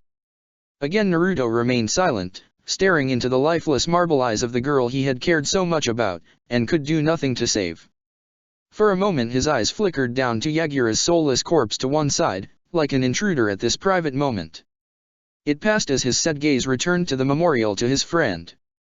Over time it would wear away, erode and break apart like any statue exposed to the elements, but not while he was alive, not while he still had chakra left. It's my fault too, you know. The blonde looked up, his head coming up out of his wallowing to briefly glance at Fyu. This time she was the one with the far-off look, staring out over the reflective water that glittered in the setting sun. Maybe if I had stayed by her side, not left her alone when she wasn't ready yet. Fyu surprised herself. She didn't usually speak much, and that might have been the most she had said in a single sentence in a while. She managed a small smile. It felt alien on her face even now after all this time. At least she was avenged though. At that Naruto looked away, one of his hands clenching into a tight fist that had his knuckles turning white. Because I killed him, because I threw away my beliefs and took his life without even stopping to think first. His shoulders slumped forward as he breathed out, his fist unclenching with the exhale. I'm a monster. He blinked lethargically when Fyu suddenly appeared in front of him, legs tucked beneath her as her orange orbs pierced his Rinnegan eyes. Naruto, am I a monster? Despite his depression, Naruto's answer was instinctual, almost bred into him by a need to protect those around him from harm, both physical and emotional. Of course not, Fyu, you dash. She suddenly pressed a finger to his lips, silencing him as she looked away towards the deck of the ship, suddenly unable to meet his gaze. The first time I killed was when I was 8 years old. Anything else Naruto might have had to say suddenly died on his tongue as his eyes widened. They woke me up earlier than they usually did, pulling me outside to my training ground. There were people there, people I didn't recognize that were all looking at me in ways I didn't understand. Looking back now I think it was pity, or maybe anxiety, I'm not sure. She didn't look up as she talked and her voice was low, a whisper as if divulging a secret that shouldn't be spoken. There was a man there too, he looked injured and beaten up. I was brought in front of him and told he was an enemy of Takigakure and therefore deserved to die. They put a kunao in my hand and I didn't even tremble. Naruto could see her hand tighten slightly, a look of regret entering her eye, and the only reason he didn't reach out to comfort her was she still had a hand pressed against his lips. I looked at him for only a few moments. He didn't look up, or talk, or do anything, he just knelt there. I think he had accepted it by then. The girl finally looked up, her orange orbs locking with his own again. Do you know what I thought back then? Naruto couldn't move, he was too transfixed by the way Fyu was looking at him, her gaze held so much intensity. I thought, which artery do I cut so that blood won't get all over me? She looked down again, her eyes losing that fire and becoming dull again, like when Naruto had first found her in that same training ground. It didn't work. That night I had to sleep in clothes drenched in the man's blood. I was never told his name, or what he did that deserved his death. I never even asked. It wasn't my last kill either. I stopped counting after a while, it just became a number anyway somewhere in the back of my head. I never questioned any of it, just doing it because I didn't want to be punished for disobeying. She looked up again, her eyes steeled as she looked at Naruto. He wondered if she was expecting some kind of reprisal for her words. Am I a monster? Naruto gaped at her speechlessly, mouth struggling to catch up to his mind that was moving a mile a minute. Eventually he shook his head slowly and managed to get a small fleeting smile from the mint-haired Jinchuriki. Then how could you ever be? Naruto opened his mouth to speak again but found his throat oddly dry. his head slumped forward as he returned to staring at his lap. You don't understand, it was different. His shoulders trembled for a moment as he remembered that moment, where he could literally see Yagura dying right before him. I literally held his soul in my hand, I could feel it, everything that made him who he was, his life, his techniques, his memories, I could feel it all. Fia remembered that, at the time she had thought it was a trick of the light, but she swore she had seen Naruto pull some kind of ghostly, ephemeral being from Yagura's body, accompanied by a sickening tearing noise. Look. He raised a hand, slowly, lazily even, he drew a large circle in the air, and before Fia's very eyes a large, perfectly clear mirror appeared out of thin air, created entirely from water. That was his technique. I didn't even know it existed before fighting him, and now I feel as if I have been practicing it all of my life. Everything he did, all those horrible, unspeakable acts against humanity. He looked up, eyes dull and lifeless. They're inside me now. Fia widened her eyes slightly. It sounded horrible, yet at the same time hugely beneficial. To have all the experience of a cage in mere moment was just unreal. Is it? She trailed off, unsure of how to ask without sounding as though she was prying. After a moment Naruto nodded slowly. Yeah, it's another path, the human path. Naruto gained a faraway look as he spoke. He had never imagined one of his abilities could be that way. That what is dash? She was cut off as Naruto sighed loudly. Please Fia, I don't want to talk about it right now. Fia paused before nodding submissively. It was what she was good at after all. But to be honest, Naruto really didn't want to talk about it. If he could, he wouldn't even be thinking about it. Just remembering how Yagura's soul felt in his hand, so cold yet filled with life at the same time. His memories were still there, his thoughts and experiences, just beneath the surface. They were suppressed by Naruto's own consciousness, so only the things he wanted bled through. Eventually the silence up on the deck became too much. Naruto had finally started talking again, and he really didn't want it to go away so soon. Phew. The green-haired girl looked up expectantly, glad that Naruto wasn't completely shutting her out again. While she was poor with social skills, she still craved the attention and warmth of others like any other human. She just didn't understand exactly why. What if it changes me? What if I become like him and I change? He nearly jumped when he felt Fia's hand gently rest on his shoulder, meekly raising his eyes to look at her again. Do you feel different? Naruto raised a hand to argue, but Fia's penetrating stare made him falter. But later Fia's glare only increased in intensity, and Naruto found anything else he had to say evaporating. Do you feel any different? Naruto could only maintain eye contact with her for another few moments before looking down. No. This time Fia gently raised his head with a finger under his him, a soft smile that was rarely seen on her face crossing her lips. You are still Naruto, and until you decide otherwise, nobody and nothing can change that. The blonde blinked rapidly for a second. He had never heard Fia say anything so profound before. He wondered where it came from. Yagura was an evil man. The things he did will probably never be forgiven by those they affected. Many people would see you as a hero for killing him. Naruto's shoulders slumped again as his head lolled forward. But is that an excuse for taking his life away? I killed him out of revenge. Now people will look to me in revenge for his death, and if they killed me, then somebody would go after them in revenge again. It's an endless, horrible cycle of hatred and revenge that has no end and will ultimately consume humanity if somebody doesn't stop it. He raised his hands up, placing them on his forehead as his brow furrowed into a deep frown. But humanity is what it is. The cycle has gone on for so long, and not even the original sage could stop it. What can I do? He felt Fia settle down next to him, her warm body pressed up against his from the side as she stared out over the sea. You don't need to come up with an answer just yet. You have your whole life still for that. For now, just give yourself time to grieve and move on. Find a new happiness, new friends. Naruto looked up, eyes widened in shock as he stared at Fia's green tresses from the side. Move on. Fia's mouth set into a soft smile, if only for a moment, before she turned to meet him, managing to give him a small blush at how close their faces were all of a sudden. Shizuka once told me you made her a promise that she would never have to cry again. What makes you think she would want to see you the same way? Naruto looked down, remembering some of the girl's last words to him as she wiped the tears from his eyes. But I broke that promise. I couldn't protect her. He looked up again, startled as Fu suddenly rested her head on his shoulder. It was a little awkward, but she had seen boys and girls do this in some towns they passed through and they seemed to be happy. She thought it might help. "No, you didn't, did she once cry after that?" Naruto tried to think back to that moment, despite the pain he felt in his heart as he did so, but sure enough he couldn't remember Shizuka crying even a little as she died. He sighed wearily, his body going slightly limp against the railing, and looked up at the sky, which was beginning to darken as the sun dipped below the horizon behind them. "Phew."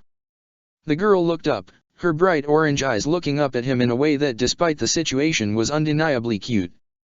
"Thank you." Her face remained the same as she gave a small nod, noticing the tiny smile at the corner of the blonde's lips. "We're friends, aren't we?" Naruto simply nodded. Naruto sat in his cabin breathing slowly and deeply. It was a week's trip by boat ride from Mizu no Kuni to Tsuka no Kuni, and they were currently on the third day. He had finally gotten out of the depressed air he had assumed since Shizuka's death, and although he was still saddened and mourning her, everything seemed a little clearer now. For one, he realized he probably shouldn't have left the rebels like that, without a word. He especially felt bad for not even speaking to Nezumuro after everything the four of them had been through. She probably didn't even know Shizuka was dead. He simply resolved to see her again, which got him to thinking about what the rebels were doing now. Without the Mizu cage, he could guess that Kiri was currently panicking. No doubt Mei would take advantage of that. It almost made him laugh that when he had entered Mizu no Kuni he hadn't even known what to expect, or how to help. Yet, in the end he was the one who took down the Mizu cage. For all he knew, the rebellion was over and Kirigakure was in Mei's hands now. He had always heard people calling her the future Godame as if it was a certainty. Now at least it was. He shook his head, once again trying to clear his thoughts of any and all distractions as he calmed his breathing and his slightly erratic chakra flow. With his time in the rebellion, he had never had all that much time to simply sit back and meditate. He had changed a lot from the monk he had been setting out from the fire temple.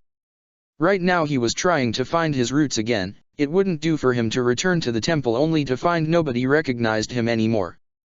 Absently he blew a stray bang of hair from his face. He really needed to get it cut soon. Suddenly though, he felt a familiar tug and released himself to it. He grimaced at the sight around him. If he had thought these hallways looked bad after assimilating Madatabi, it had nothing on this. Corrosive chakra leaked in almost steady streams from the new pipeline on the ceiling, burning through the floor, but luckily without the acrid stench. He grimaced slightly. Having been mostly ignoring the pain running through his body, he had been too numbed by Shizuka's death to even care at the time. Right now though, he realized that allowing himself to burn from the inside out wouldn't really be productive, not to mention Shizuka would probably admonish him. He almost smiled at the thought before reining it in and focusing intently on his own chakra system. Around him, unnoticed due to his eyes being clenched shut in concentration, the pipes fixed themselves like they were being reversed in time. Rust creeped back before vanishing altogether, and new rivets materialized to keep the structure together. When he opened his eyes, he no longer felt that dull burn like acid in his veins, and the corridor around him was gradually healing from the damage he had allowed to occur. It would take a while to heal completely, but he seemed to at least get the new chakra source under control. Speaking of which, he frowned as he made his way to the large chamber holding his various tenants. As expected, it had remolded itself to accommodate the newcomer, having become a heptagon with the new gate between Madatabis and the Kyubais. However, the new tenant seemed less than pleased to be there. The Sanbai was roaring madly as it repeatedly bashed its tails against the somewhat weakening bars of its cell. With some panic, Naruto realized that the seal was still quite weak from the transfer, and all the time he had allowed the new corrosive chakra free rein in his system. "Stop." His voice was surprisingly strong, managing to drown out the beast's roar for a moment, only to go completely ignored as the beast continued to thrash against the bars. "I said stop." Once again his cry went unanswered, the giant turtle still bashing manically against its jail. "Stop." This time it did stop. It was forced to as a sudden blast of invisible force sent it skidding back into the darkness of its cell. Thankfully, Naruto noticed the bars had immediately begun to repair themselves as he increased his chakra in the seal. However, not a moment later the three tails took the opportunity to charge the cell with surprising speed for a creature its size, no to mention it didn't look like the most mobile of animals outside of water. It hit the metal with a sickening screech as the steel bent back under the assault. Once again Naruto sent the enraged turtle back with the Shinra Tensei, this time preventing it from getting any closer than a few feet so it couldn't continue this assault. Now that he had prevented the Byakuya from harming the seal anymore, he could get a good look at it. His memories from after Shizuku died up until he saw Yagura die were crystal clear, but seeing the beast while in a rage and seeing it when he was calm allowed him to observe a few more things. For some reason or another one of its eyes seemed permanently closed, but that wasn't what caught his gaze first.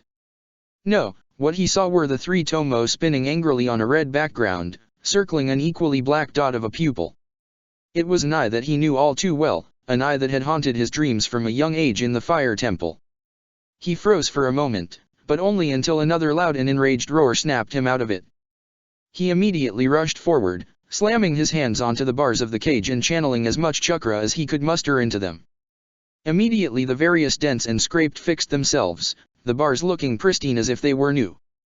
However, at the same time the Sanbai began to thrash about violently, its singular eye darting about in a crazed, panicking manner. Then, suddenly, the Sharingan dissipated, simply leaving the creature's normal red eye ringed with a single golden band. When Naruto saw this, he backed off from the bars, panting from the exertion of using enough chakra to fully invade a Byakuya's system. He had just used the second method of releasing a genjutsu, a timed burst of his own chakra in the afflicted's system. It turned out though that the timed burst was enough chakra to have most Kage on their knees from the strain. If Naruto wasn't currently in the seal and this body was actually real, he might have collapsed. As it was, he simply needed to take a few deep breaths.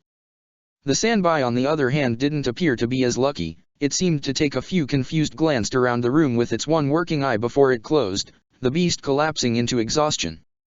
Naruto took a few steps back on still rather shaky legs before sitting down in a very messy cross-legged position that would have had any of his senpai from the temple lightly smacking him on the back of his head. What was that? He looked around to see Shikako looking at him nervously, his large clawed hands wringing around one another, a comical sight if not for the situation.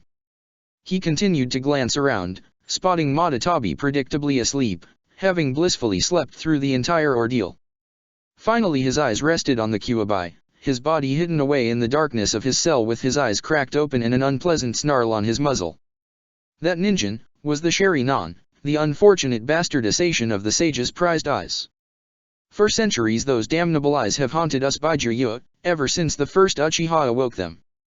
Naruto managed to catch his breath as he sat there, watching the Kyuubi's eyes bore into the Sanbai's cell, either in contempt or disgust he couldn't tell, perhaps both. That's right, you can be controlled, can't you? The glare he was sent by the mighty fox was positively murderous as it walked over, bringing its body into the light. I am controlled by nothing, ninjin. Naruto just nodded absently, getting a highly irritated and menacing grunt from the fox. So the Sanbai was being controlled. By who? That seemed to placate the fox, or at least redirect its infinite rage onto something other than the small blonde monk.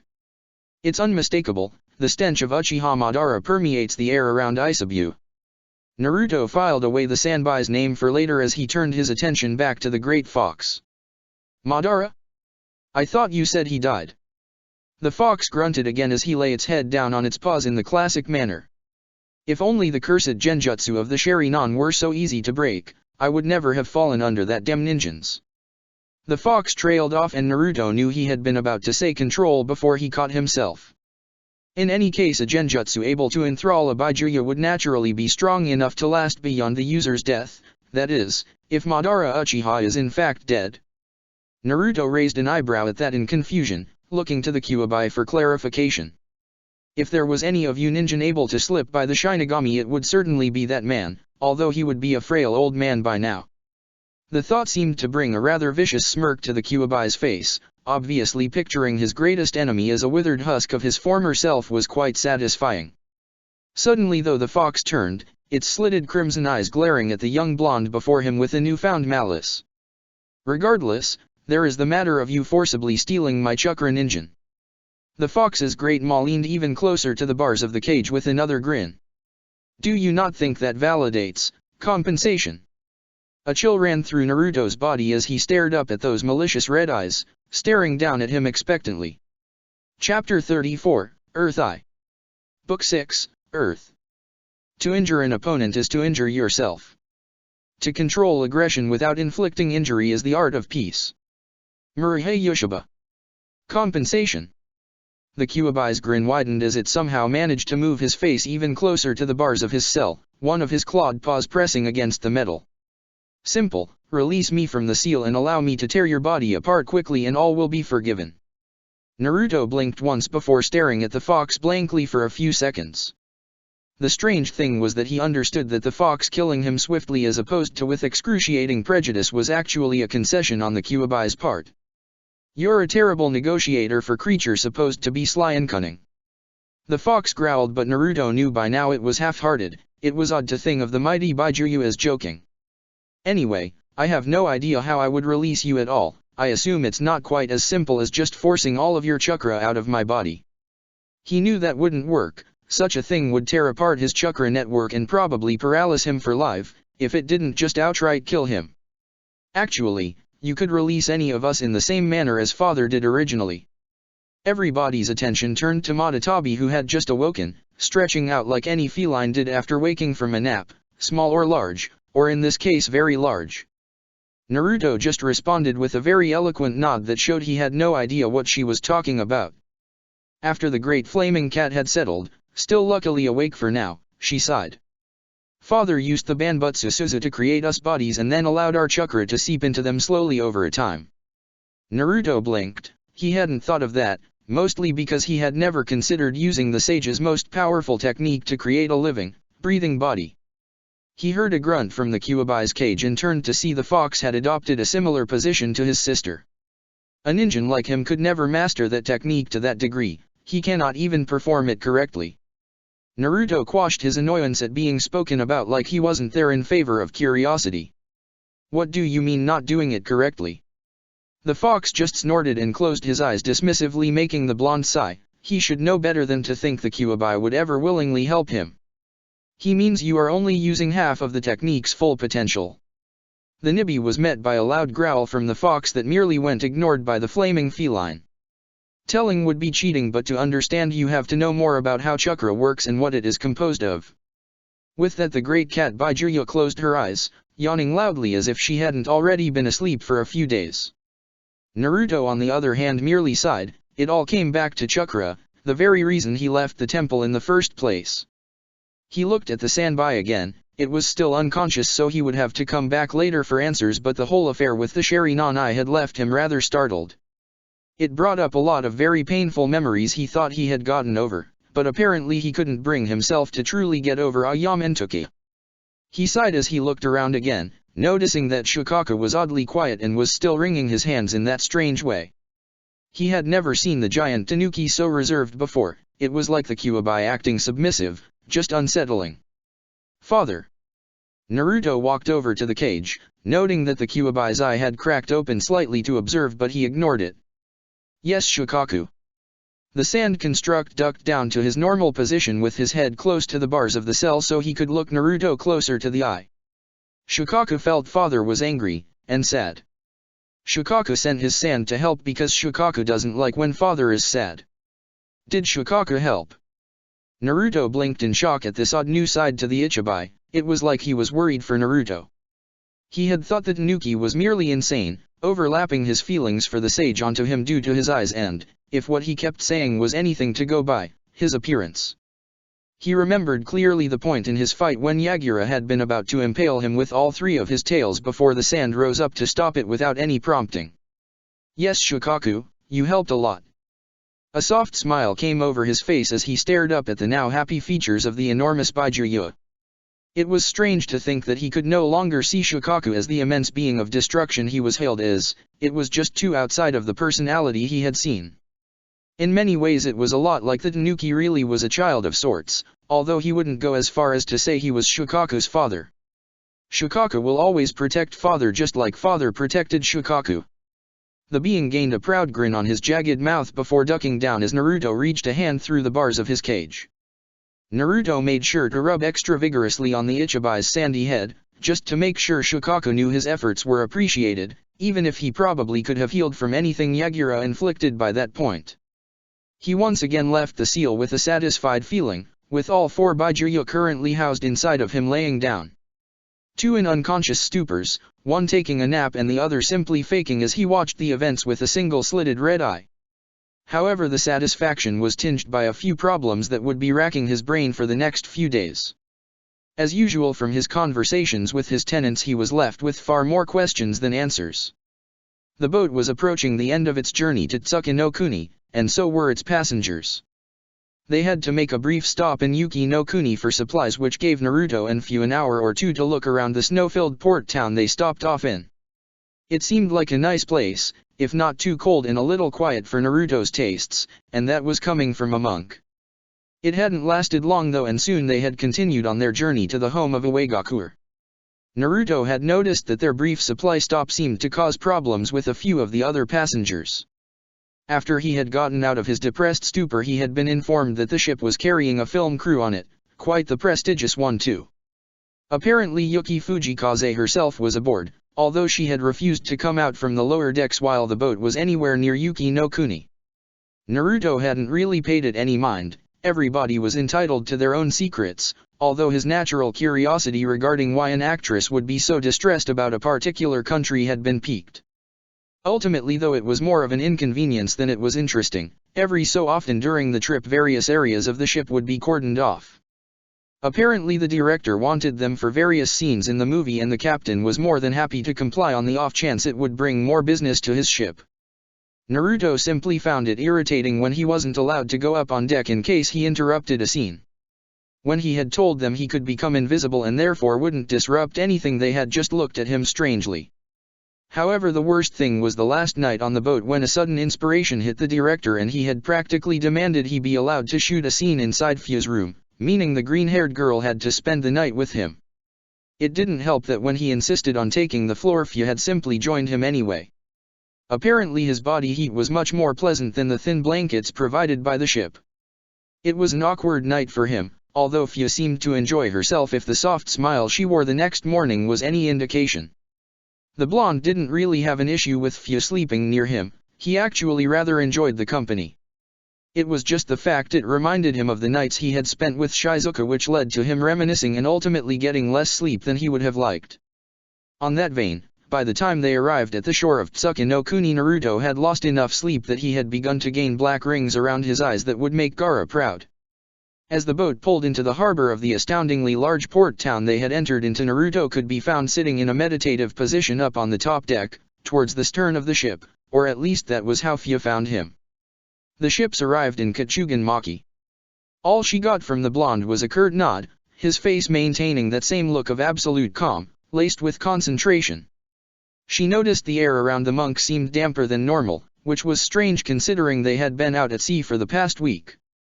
Honestly, Fu was just glad to be getting back onto dry land where the floor wouldn't keep moving beneath her. Flight she could handle, quite well in fact, the sea, and anything to do with water transport, not so much. I know, I can feel it. Naruto finally opened his eyes, releasing a small breath he hadn't realized he had been holding. The Yondaime Mizukage, while a despicable and terrible man, certainly was powerful, and his techniques reflected that. His ability to sense everything around him using water chakra laced through the air was a startlingly useful ability. Naruto sort of imagined it was close to what a Byakugan user saw when using their Jujutsu, except it was probably closer to echolocation. Of course, Naruto's water affinity was not nearly as strong as Yagura's, so he could so far only stretch his senses out around 200 meters while sitting still. However, within that range Naruto could detect everything in a similar way to how he could feel chakra signatures through his sand. He had felt Fu approaching him as soon as she had left her bed. It wasn't the clearest picture, more like a fuzzy outline at best, but he could also feel her chakra signature. The technique was also weak where there was less water vapor in the air, but on a ship out at sea that wasn't really an issue. Alright, let's go. Fu nodded happily. He had noticed that since he had come out of his own depressed shell, Fu seemed to open up more around him emotionally. He couldn't be sure if she was doing it in an attempt to comfort him or she felt some kind or guilt at Shizuka's death. Either Naruto rather liked the change from the normally expressionless Kunoichi to a more relatable teenage girl. The two quickly made their way off the ship, noting that the film crew wasn't far behind them. It made Naruto wonder what film the director could be shooting if he had to come to Earth Country, it wasn't exactly known as the most aesthetically pleasing place. Either way, he ignored them as the two set off into the rather large town that was famous for its fishing industry and shale export. It was a veritable trading hub that Iwagaku regularly capitalized on. They liked to use it as a base to send their shinobi teams off on their long-distance missions, at a discount from the captains, of course, due to the protection the shinobi offered. After 10 minutes, Naruto realized he had been relatively lost in his thoughts as the two aimlessly wandered through the town. Few, of course, had been obediently following him, naturally trusting him wherever he was going, as she had been since Taki. He stopped in the middle of the streets, only Few's advanced shinobi-trained senses preventing her from walking straight into his back. He looked around, noting they had entered some kind of shopping district before making a beeline for the nearest cafe. A few minutes later and Naruto was quite happily sipping on some tea while Few was content with water. It was something Naruto found amusement in given her aversion to sea travel. He sighed as he leaned back in the seat, idly glancing around at the people eating and drinking around them. He saw families and couples, men that looked like they were waiting for business partners of maybe clients, all together in one place. So what now? Few had remained quiet up until this point, but she had finally voiced the thought that had been plaguing Naruto for the last few minutes. Finally, with slightly frustrated sigh, he leaned back forward, staring despondently into his tea. I'm not sure. He rolled his neck once, noting that he had somehow drawn the attention of a few older patrons in the cafe. I would recommend going to IWA and working on earth manipulation, but honestly my master warned me of that. Apparently I bear too much of a resemblance to the Yondaime Hokage and it might not be safe for me. Naruto quietly sighed at the thought. At the start of his journey he might have paid no heed to those words. After all, he was a monk. He had faith in humanity to look past such petty things as physical appearance or resemblance. Of course his journeys had enlightened him in a way. Now he was sure that people accosting him purely for looking like a man who had simply done his job in service of his country was perfectly possible. The thought wasn't exactly welcome in his idealistic mind, but it was definitely there. He now realized that humanity simply had a darker side he could no longer blissfully ignore. This realization had of course been a product of fighting in a horrendous war built on the back of paranoia and ignorance. Is there anywhere else you could learn earth manipulation? Naruto paused for a moment as his gaze returned to Few, his eyes focusing intently on the girl for a few moments as a few thoughts ran through his mind. Why are you following me, Few? The girl looked genuinely startled at the question, her large orange eye widening in surprise. What do you mean? Naruto sighed wearily as he resumed staring into his cup of tea, watching as the distorted reflection of the sky wobbled as he moved the cup. What do you gain from being with me? So far I have nearly put you in trouble with Kyumigakuer and dragged you into a civil war you could have died in. He looked up, sadness brimming him his rippled eyes. I don't want you to follow me to your death, Few. The min-haired girl relaxed slightly, exhaling in relief. She had thought Naruto was abandoning her, and honestly, she wasn't sure she could take that. It would most likely shatter what little emotional stability she had left. Like Shizuku. Naruto visibly flinched at her unintentionally accusing tone that wasn't really directed at him. He refused to meet her gaze as her eyes continued to bore into the side of his head, tracing the outlines of his spiky locks. Naruto, what happened to Shizuka was not your fault. Again his eyes refused to come up and meet hers. She chose to follow you because you saved her from a life infinitely more terrible than anything else. She followed you because she saw something in you that made her want to follow you. If you're at fault, it's for just being an amazing person who would think about others before himself. Finally Naruto's head raised a little, his eyes peering up curiously. Then why do you follow me? He saw a soft smile alight on the Jinhiraki's lips. Naruto had to admit she looked incredibly cute like that. Because while I didn't see that same quality at first, you were there for me long enough that I was able to.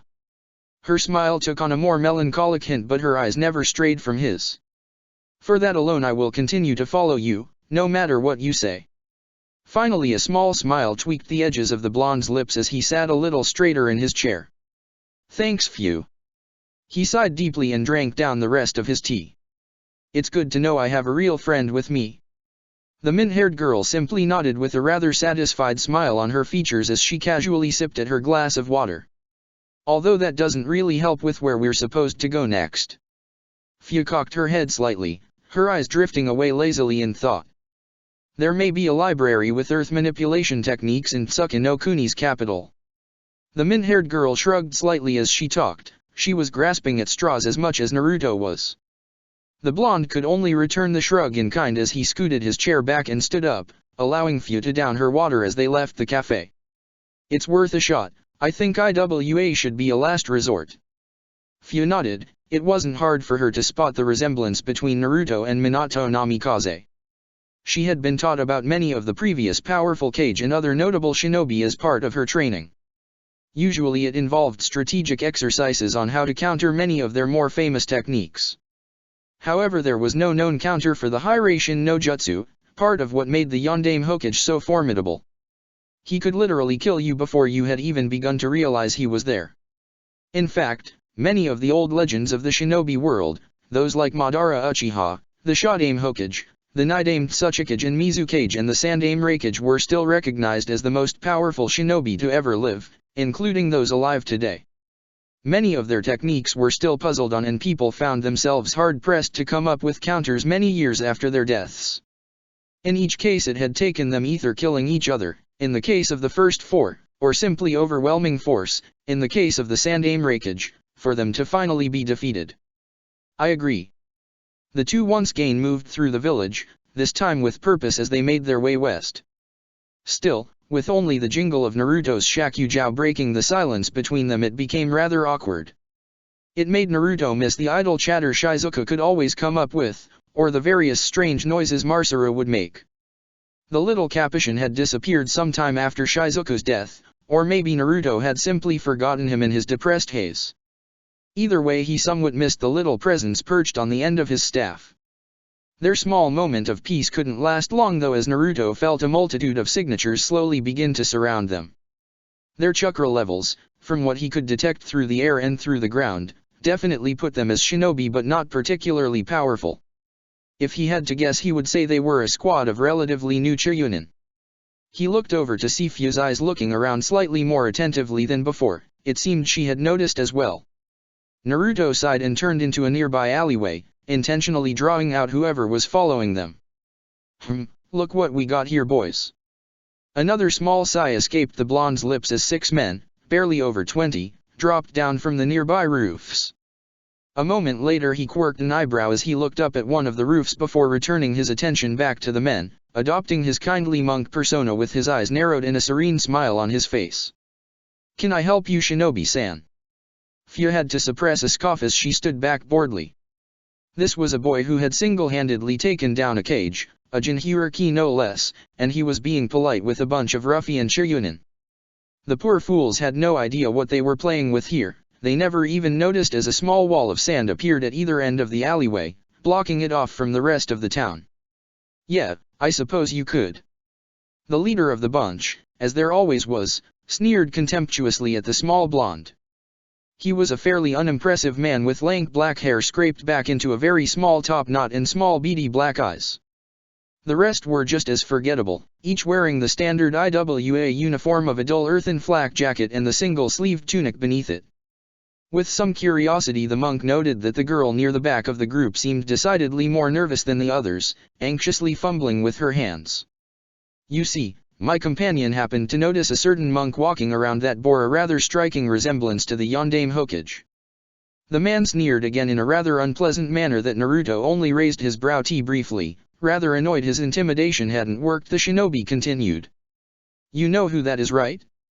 The monster that butchered thousands of IWA shinobi in the Third Great Shinobi War.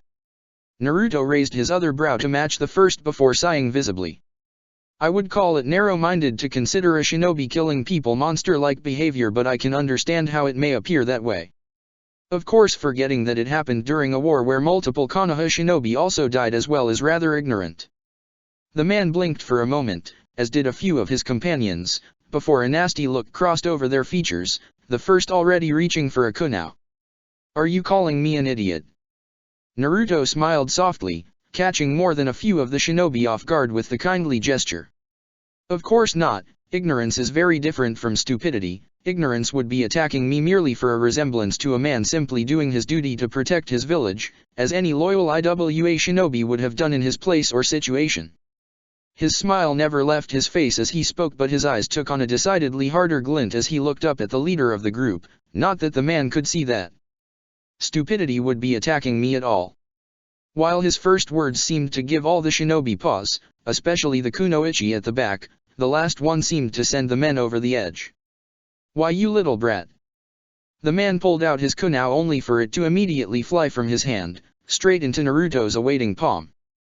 The blonde looked at it curiously for a moment as the other shinobi stopped, amazed by whatever Naruto had done. "Did you know the kunao was never originally a weapon? Simply a multi-purpose tool? It was ninja that turned something used for manual labor and levering into a method of killing." The blonde sighed as the Iwanin seemed to regain their composure, irked at Naruto's lecturing tone. "Humans are so good at that, it make me wonder how we survived for so long being as self-destructive as we are."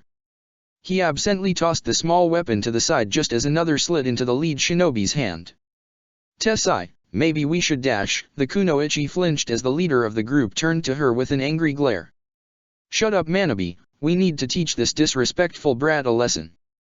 The kunoichi faltered under the man's gaze. She personally was perfectly fine with leaving the boy alone, even if he did bear a startling resemblance to the Yellow Flash.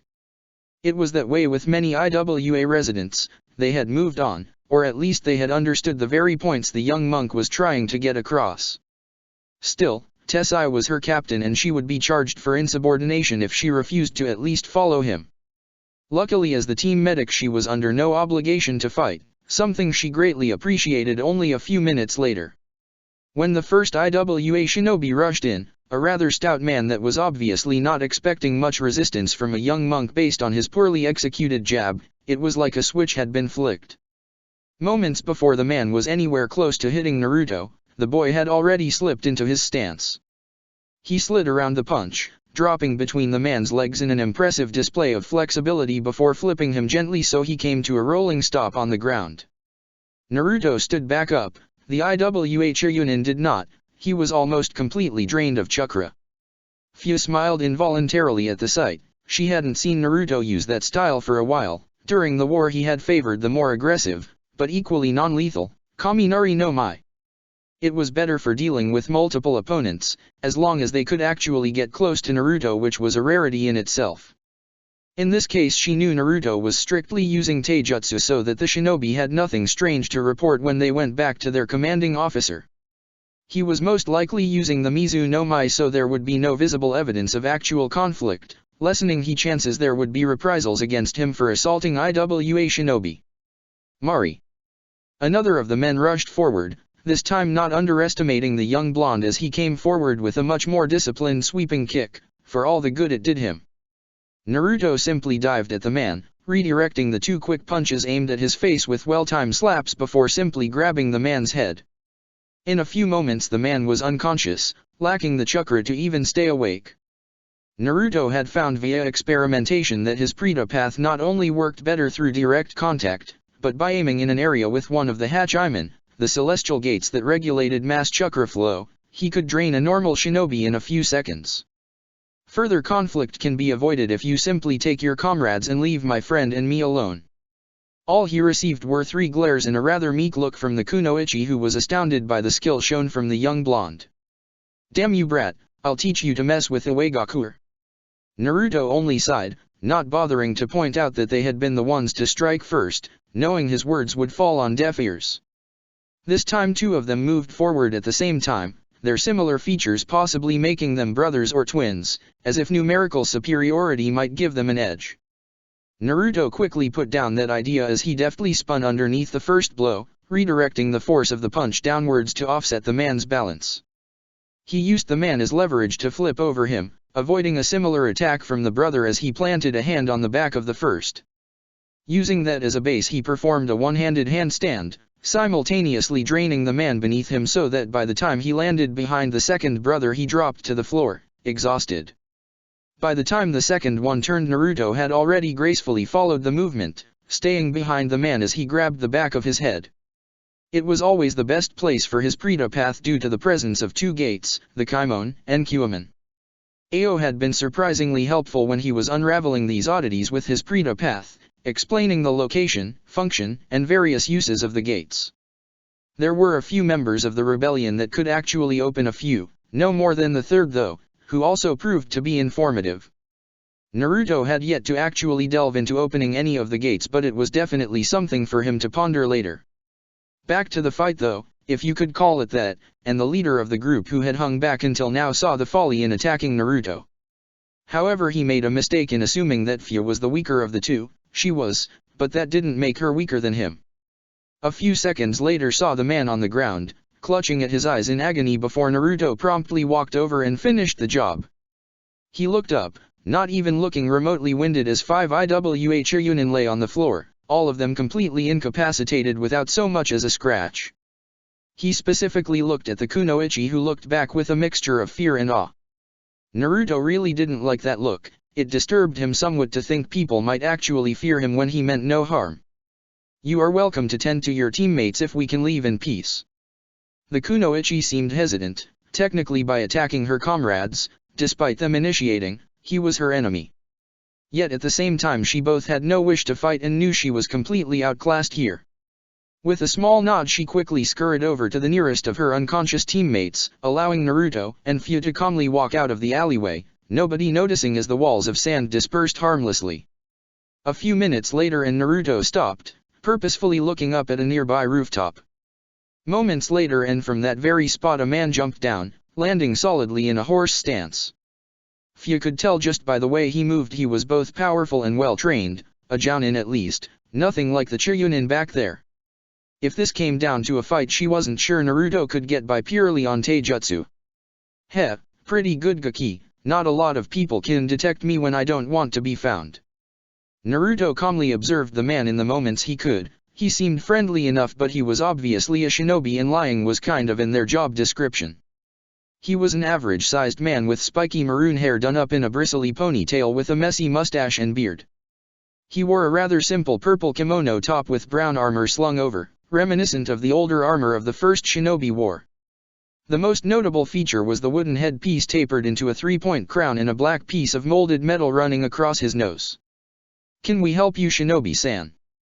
Resuming his peaceful monk routine seemed rather pointless given that the man had been watching him fight those IWA shinobi, but Naruto rather liked to act that way.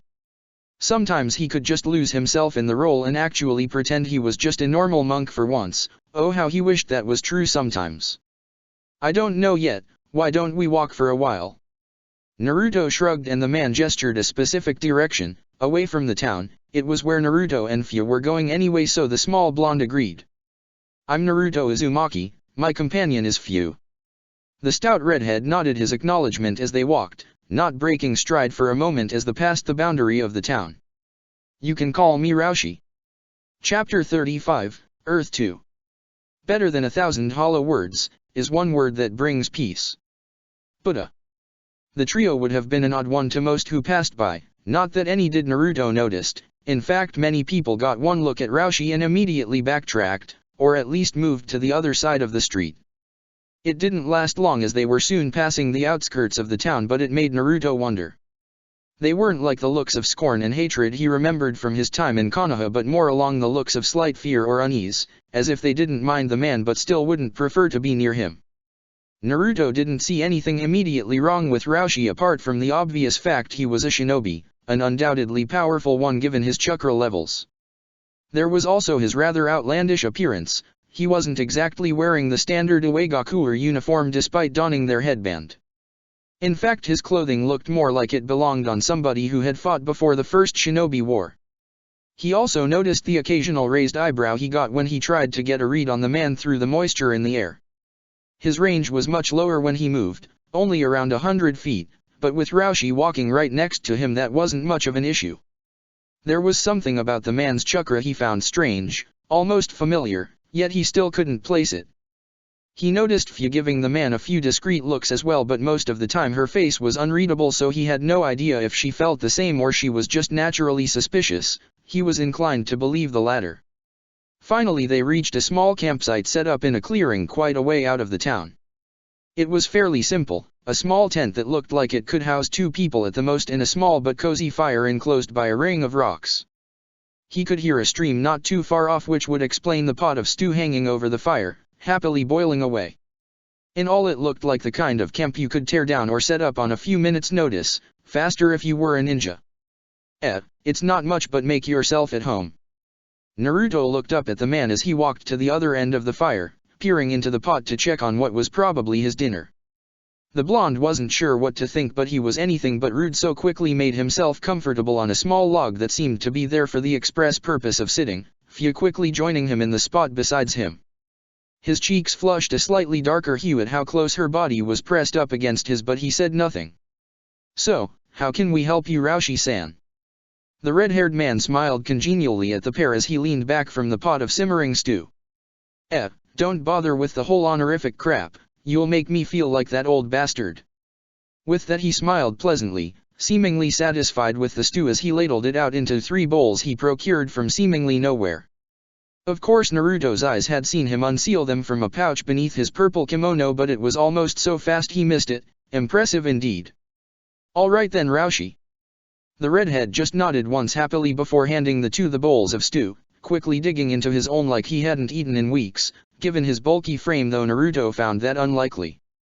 He was already finished before Naruto had finished his first mouthful, smacking his lips appreciatively in a way that told Naruto he wasn't exactly used to company. Nothing like some warm stew at night to keep the chill away. Naruto just nodded his quiet agreement as he continued to sip at the admittedly delicious meaty broth. Somehow Fu managed to keep her expression completely blank even as she ate, although a healthy color had invaded her cheeks as her body unconsciously reacted to the warm meal. "So, what are Jinchuriki doing wandering in this part of Tsuki no Kuni?" Naruto swore if he hadn't had years of training in a monk's temple he might have immediately spit out a good portion of the stew he had just taken into his mouth. He envied Fu for her ability to never show any emotion if she didn't want to. She merely continued to demurely sip at her own meal, the only indication she heard anything being her hands tightening slightly. The redhead had to chuckle at their reactions even though he had hoped for something more along the lines of shock. Don't worry about it, we're all in good company here." He said it so nonchalantly as he reached for the ladle to the pot again, obviously going for seconds. It made Naruto wonder how much he normally ate or if he was expecting visitors before returning his thoughts to the right track. Suddenly it clicked as his eyes widened slightly. Not enough to reveal his Rinnegan, but enough that people who knew him well enough would know meant he had a revelation. "Which one?" Roshi looked up from his second serving with humor glinting in his eyes, a small smirk playing at his lips behind the bowl. I guess as the host it's only fair." He stood up with an extravagant and over-the-top bow that somehow didn't spill a single drop of his meal. "I'm Roshi, Jinchuriki of the Yonbai no Saru." He smiled as his hand did a small flourish that wouldn't have looked out of place in a royal court.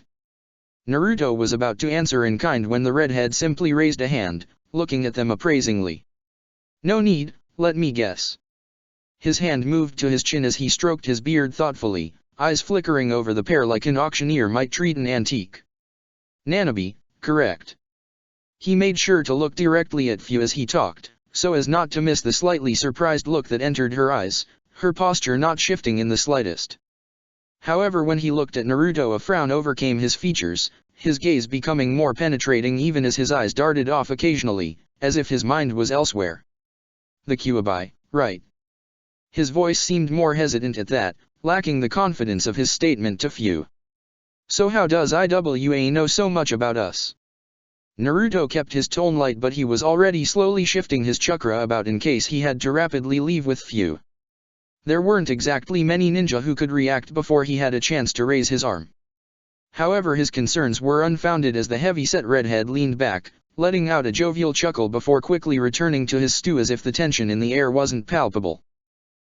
Don't get so worked up, kid. I know because that's what the big guy in my gut's telling me. My connections with Iwagakure are pretty loose.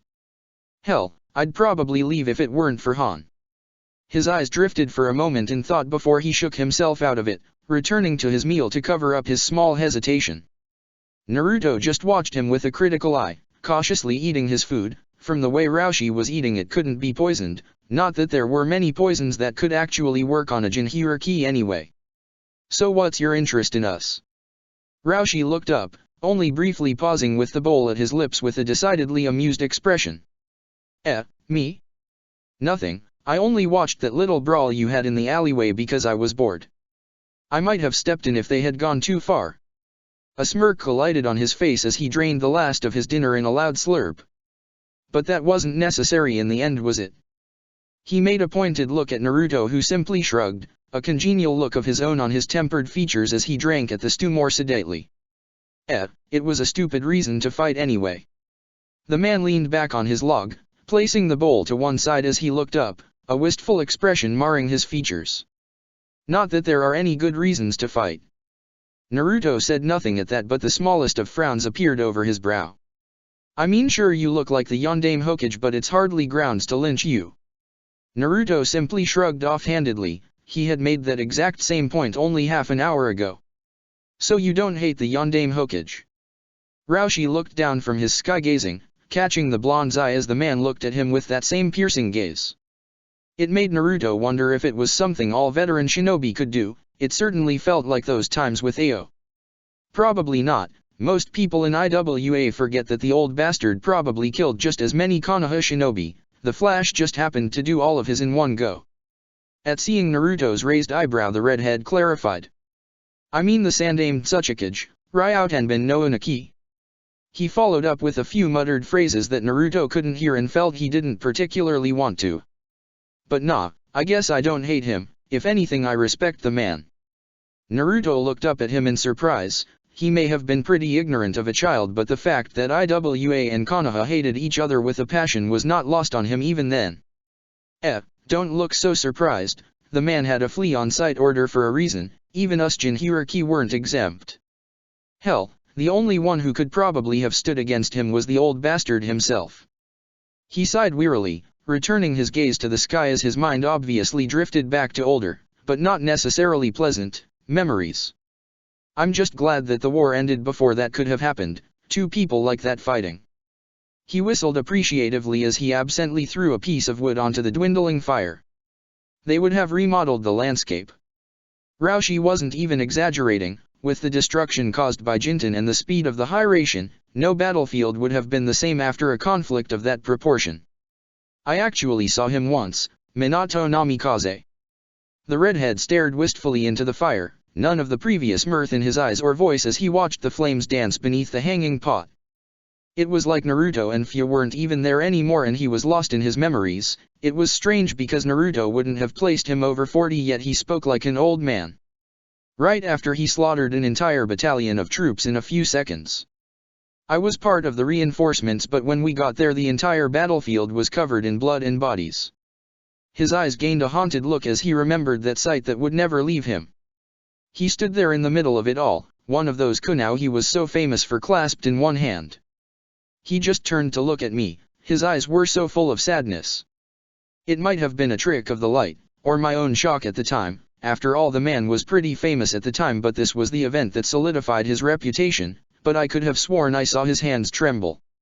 Suddenly his head snapped up, as if he had just remembered that he had company. The haunted, wistful look on his face vanished without a trace as it was replaced by a softer smile. But you don't need to listen to my ramblings, little Kuro-chan tells me often enough that they're boring. He looked up, almost amused, as his fingers came up to absently stroke his beard. I guess she probably isn't so little anymore. Just a brief flash of sadness flickered across his features at that before it was gone. I guess I just need an outlet for all the stories I've got pent up in my head, what with me having no family to bore with them. He smiled sadly at the pair, who simply returned it with a sympathetic smile and a more neutral, but understanding look. Actually, that was very interesting. It must be rare to hear the first-hand accounts of a veteran. Naruto smiled amicably as he finished his bowl of stew, gently placing it down beside him. I feel honored. At that, Roshi just chortled, leaning down to rest his hands on his knees. Kid, the less you hear about war the better, especially with the shit I've been through. Naruto's smile took on a sad twinge at that, but he covered it remarkably well. It didn't escape Roshi's notice though, bringing the whole campsite into a stifling silence. Fu could only sit there quietly, her gaze drifting between her blonde companion and the other Jinchuriki. She had no idea what to do in situations like these to break the tension and just sat there, quietly eating her stew as the awkward silence prevailed. Finally though, Roshi straightened up, fixing Naruto with a still warm, but more curious look. So kid, want to tell me why your chakra signature is so confusing? I can feel Son Goku having a small fit inside me as he tried to figure you out. He keeps telling me he can feel more than two of his kind in you too, but that's impossible and I can't sense anybody but us nearby. Naruto's eyebrow rose slightly as he wondered by what means Roshi could sense people. So you talk with your tenant? You have a good relationship then. The red-haired man's eyes narrowed slightly as the blonde redirected the question but answered nevertheless. I can't boast perfect control like the Kyumo hierarchy can, but yeah, me and Son Goku have a dialogue at least. He's not exactly the easiest guy to get along with and he's prideful as all hell, but in the end, you live with somebody for over 50 years, you learn to either hate them completely or at least tolerate them. Naruto chuckled at that. He could certainly relate in that sense. It seemed the Yonbai, or Son Goku, was quite similar to the Kyuubi in a way. However, Roshi's gaze was now firmly fixed on Naruto as the younger blonde struggled for an answer. Well, I guess you could say I'm special, you see he was cut off as Roshi raised an hand, waving it dismissively as he rubbed his beard with his other hand. Actually, I've got a better way, come on, your girlfriend can join in too. With that, he simply raised a fist out in a way Naruto recognized from Kiribi, and the blonde looked at it confusedly. Roshi just looked at the two of them expectantly before Naruto hesitantly raised his own hand to complete the fist bump, Fu gently nudging her own hand in from the side. Naruto was about to comment about what they were doing when he suddenly felt a tug in his consciousness like the times when he meditated to enter his seal. When Naruto opened his eyes again, not remembering closing them, he found himself in a large white expanse with no discernible edges or landmarks. The only notable thing was the fact it seemed to get darker the further away he looked. Suddenly he realized he wasn't alone. It was a strange sensation as he understood that the others had been there all along, but it was like he hadn't been able to notice them before now. He found out soon enough when he heard a deep and decidedly ominous growl reverberate beneath him. I suggest you remove yourself from my head, Ninjin, before I decided to simply swallow you, as much as it would degrade me to eat one of your wretched kind again. Naruto looked down only to see an expanse of orange fur that was surprisingly coarse for how soft it appeared from afar. Quickly jumping down off the Kyuubi's head, he noticed that it wasn't just the two of them. Shukaku, Madatabi, and Isabuya were also there, although the latter was still somehow unconscious. Where are we? Naruto found his voice surprisingly calm given that there were no bars between him and the Kyuubi, and the giant fox didn't look to be all that pleasant today. The fox grunted as he looked around, seemingly looking for something as his shrewd red eyes pierced through the blank, monotonous world. It would appear Son Goku's container has drawn us into the Seishin-sekai. It was Madatabi who spoke, sounding as sleepy as a giant beast of cerulean flame could, languidly stretching out while eyeing the Kyuubi carefully. Luckily the fox didn't seem to be in a mood to move or attack his fellow Byakuya, content for now to simply lie there and glare angrily at nothing. It is kind of shared world we Byakuya, and by extension our Jinchuriki, can enter to communicate. The Kyuubi snorted at that but didn't look in their direction. Although we haven't used it in centuries, it requires us to be relatively close or, in the case of the Jinchuriki, to be touching. Naruto noticed Shukaku seemed surprisingly quiet. In fact, he had been as of late, but he didn't question it. Naruto. Naruto turned towards the voice he knew to be Fu's. It appeared from nowhere, accompanied by a loud and rather obnoxious buzzing. Suddenly, as if they had walked through some invisible doorway, Fu and the Nanabi melted into existence near them, giving Naruto his first glimpse of the Nanabi no Kabuto Mushi. It wasn't quite what Naruto would have expected from a Byakuya, mainly due to the fact it didn't actually have 7 tails. It was an oddly mismatched creature, reminding him of a cross between a rhinoceros beetle and a glowworm with its blue visor-like face and bright yellow abdomen. The most noticeable thing though were the 6 large, bright yellow wings that fanned out behind it, emerging from the base of its body in a way that you wouldn't immediately think would allow it to fly. The final tail actually was a long and thin, spindly appendage that flailed behind it as it hovered, buzzing almost excitedly. It's been a long time, brothers, sister. The Nanabi's voice had a distinctly buzzing quality, as if it was trying to speak through a fan, yet at the same time, in that same strange way as Madatabi, Naruto couldn't help but think its voice sounded somewhat feminine. Also strangely, the giant insect had a strange, uplifting lilt to its voice, far more cheerful than he had seen any of the other Byakuya, Except maybe Shukaku, but the Nanabe definitely lacked his insane qualities, probably for the better.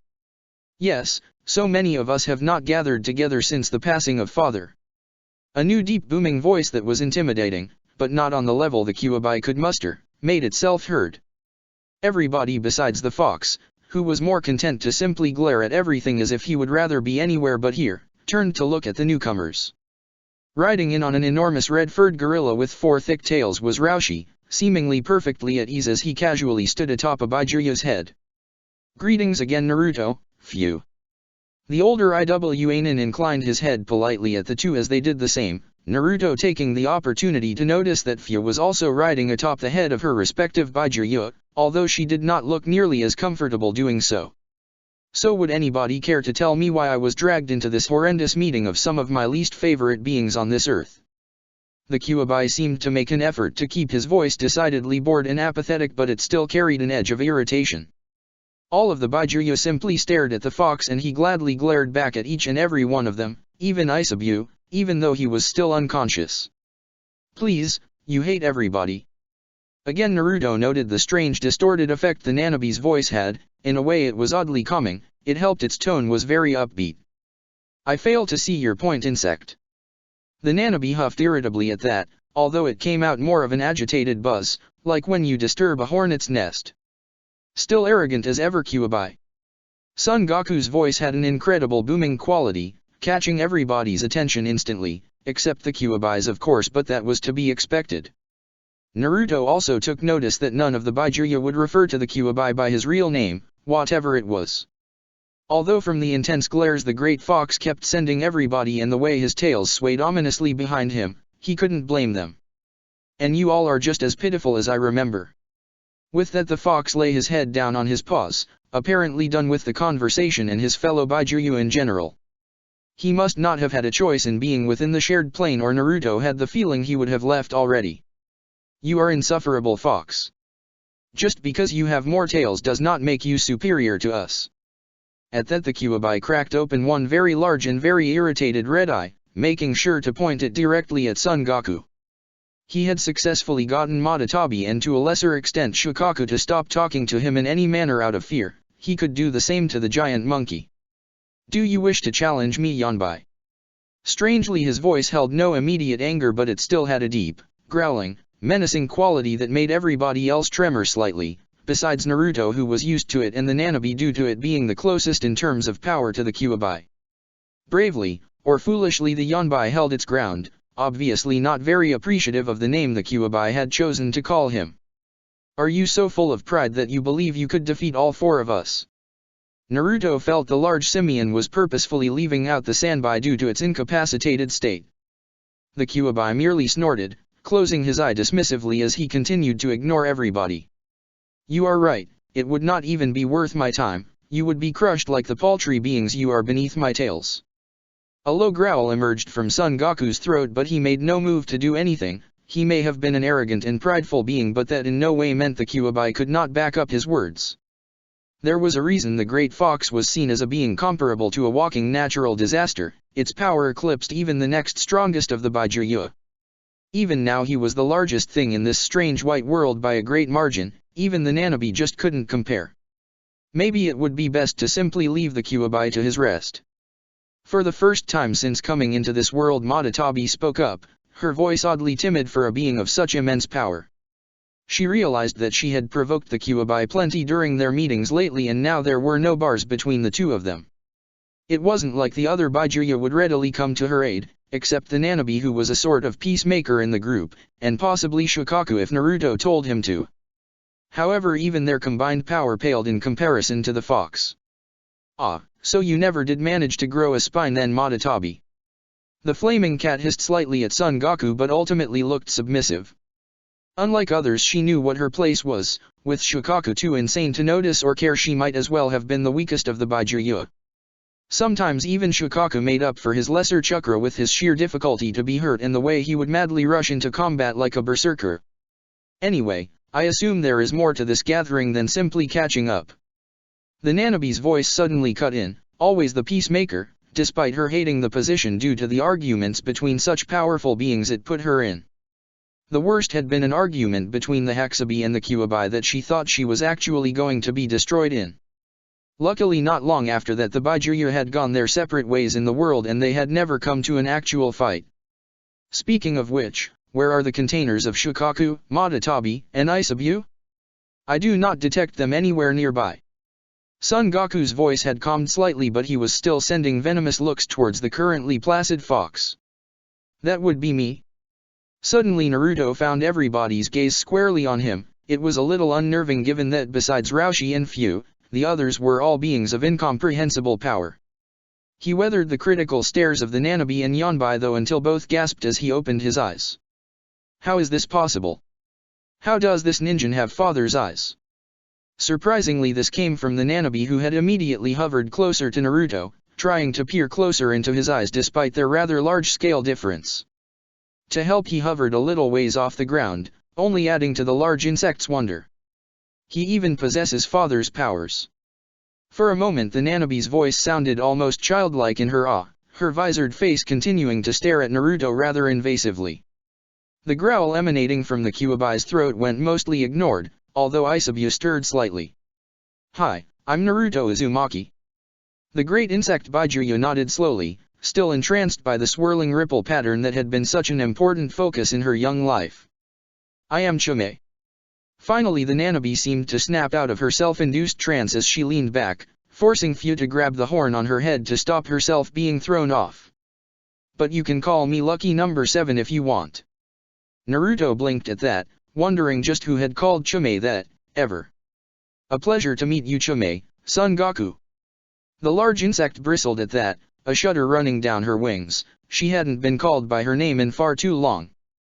A loud huff echoed from behind them as eyes turned to Son Goku, staring at the much smaller blonde appraisingly. So you go around wielding the eyes of our father, the most powerful ninja to ever live? What makes you worthy of such an honor? Naruto smiled in what he hoped was a placating manner. He could see this was a rather touchy subject for the large primate. Nothing, I do not deserve to have such power nor have I earned the right to wield these eyes.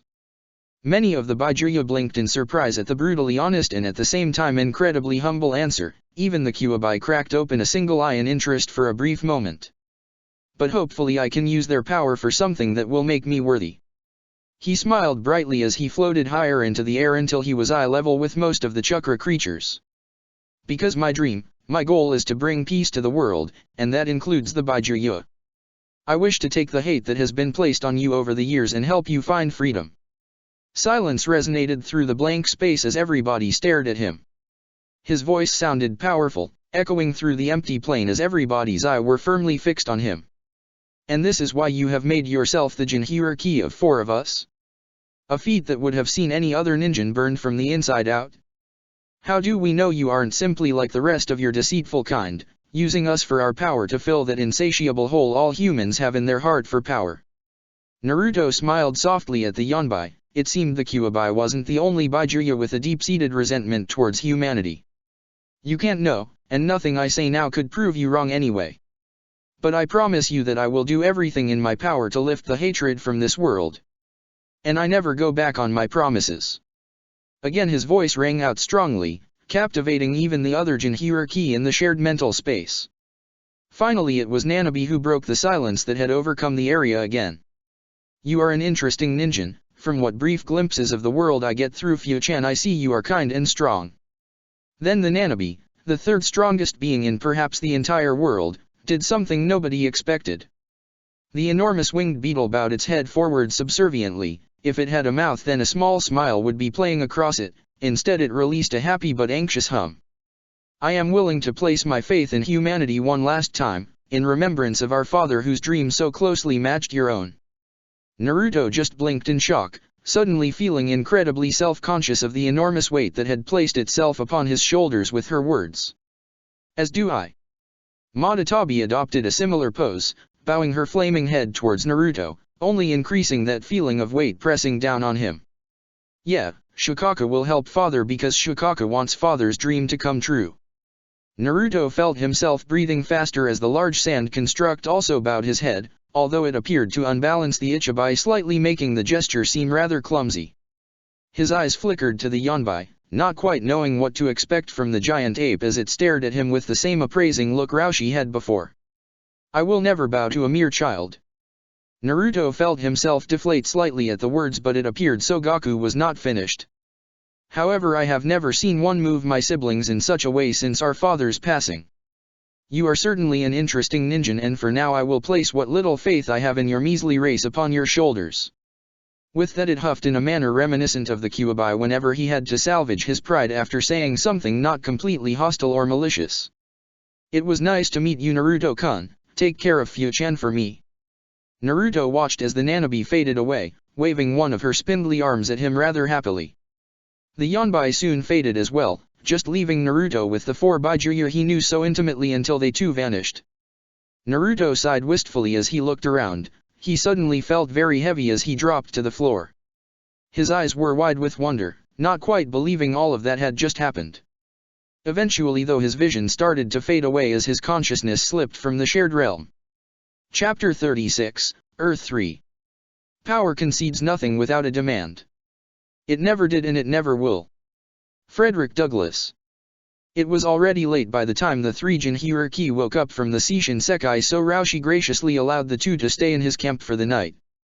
Naruto had sensed no malicious feelings or underhanded schemes from the man, so he accepted. Luckily his impressions seemed to be correct, and when they woke up the next morning nothing seemed out of place. In fact, they had woken up at first sunlight while Roshi seemed more than content to snore away the morning, looking to have no plans on waking up any time soon. Naruto and Fu amused themselves by discussing what had happened the previous night. Fu especially seemed troubled by it all. Meeting the Nanabe was an eye-opening experience for the mint-haired girl.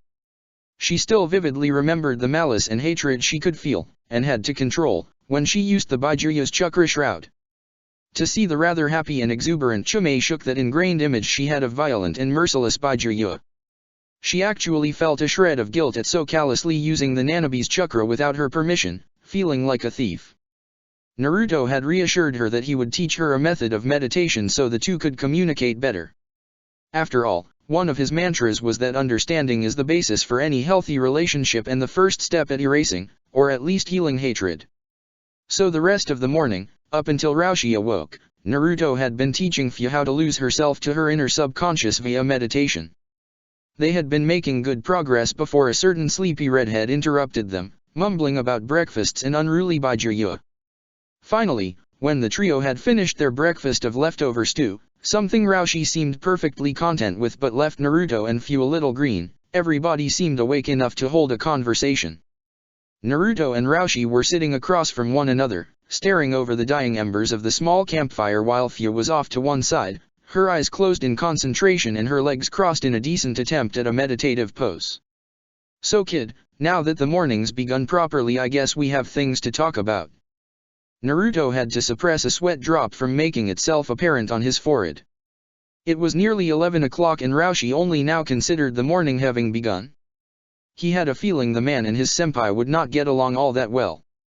"What would you like to start with?"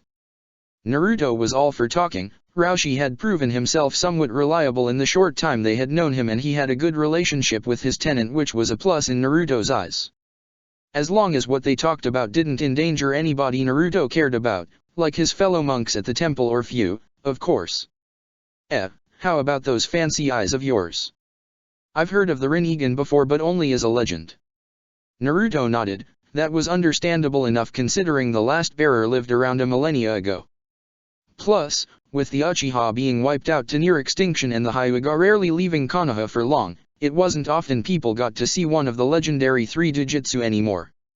Yes, Naruto had heard about the Uchiha massacre. It was big news in the temple at the time, just as it had been across the entire elemental nations. At the time he had felt a grim satisfaction at the news, the memory of those Sharingan eyes too deeply set in one of his worst memories. However, over time he had found himself appalled at the thought. He was happy with the extinction of an entire clan. The ones who had murdered Toki and Ayam had met their swift justice at his own hands, or eyes as it were, and he shouldn't shift his stigma to the rest of their clan. Of course that didn't stop the Kyuubi from rejoicing in his own menacing way when he had heard the news. It was the first and only time he had seen the Great Fox smile in a non-menacing way. "I guess that's a good enough place to start." I'm not going to tell you anything of my abilities, but I'll tell you that I awakened them when I was young and I am unable to deactivate them. Roushi just nodded thoughtfully. The boy's reservations about revealing his power were understandable, even if it didn't sate his curiosity. So where exactly are you from, kid? Last I heard the Kyuubi was safely locked away in Konoha. I can only assume that you were his Jinchuriki first. Naruto nodded quickly, wondering how the man could know that but letting it slide for now. Roushi had already revealed indirectly that he was incredibly shrewd when he needed to be, sometimes making eerily accurate observations based on very little evidence. Yes, I was originally from Konohagakure no Sato, but shortly after awakening the Rinnegan I lived at the Fire Temple where they helped me understand my power. At the time I was unaware of what I held, but certain circumstances opened my eyes to it. He wasn't going to tell anybody about Sora. The boy didn't need that kind of attention. After all, Pseudo Jinchuriki were as sought after as the real thing. Kinkaku and Ginkaku were excellent example of just the kind of shinobi they could grow to become. Alright then, what about the others? You've certainly been busy. If I'm right, the Ichibai is from Suna, the Nibi is Kumo's, and the Mizukage of Kirigakure was the Jinchuriki of the Sanbai last I checked. Roushi wouldn't admit it, but the power that would suggest in the boy frightened him to no end. Jinchuriki were some of the closest guarded secrets any hidden village had, especially Kumo, who went to extreme lengths to keep them safe. The fact that this boy might have been the one to take down a Kage, as he saw no other reason why he would be the one to hold the Sanbai, was equally unsettling. I travel a lot and things tend to happen around me.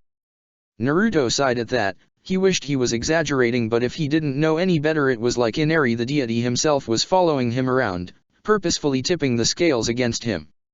If it helps though, the method I used to extract the Baijuyu doesn't harm the Jinchuriki.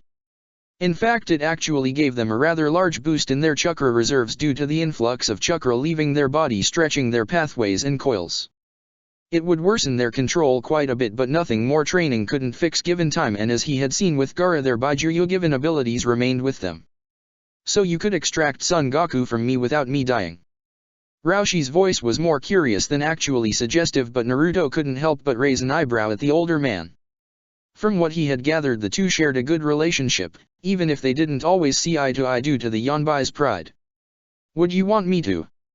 Roushi sighed heavily, probably the most negative thing the blonde had seen from the older Jinchuriki. I'm gonna level with you, kid, I'm pretty old. I may not look it, but I'm 56 and I've seen far too much in my lifetime. I'm probably the oldest living Jinchuriki, and trust me when I say it weighs heavy on your shoulders after this long. I haven't seen the village I was raised in for over a decade, and I've been wandering around Tsuka no Kuni like a hermit for even longer. Another weary sigh escaped his lips as he leaned down so his elbows rested on his knees.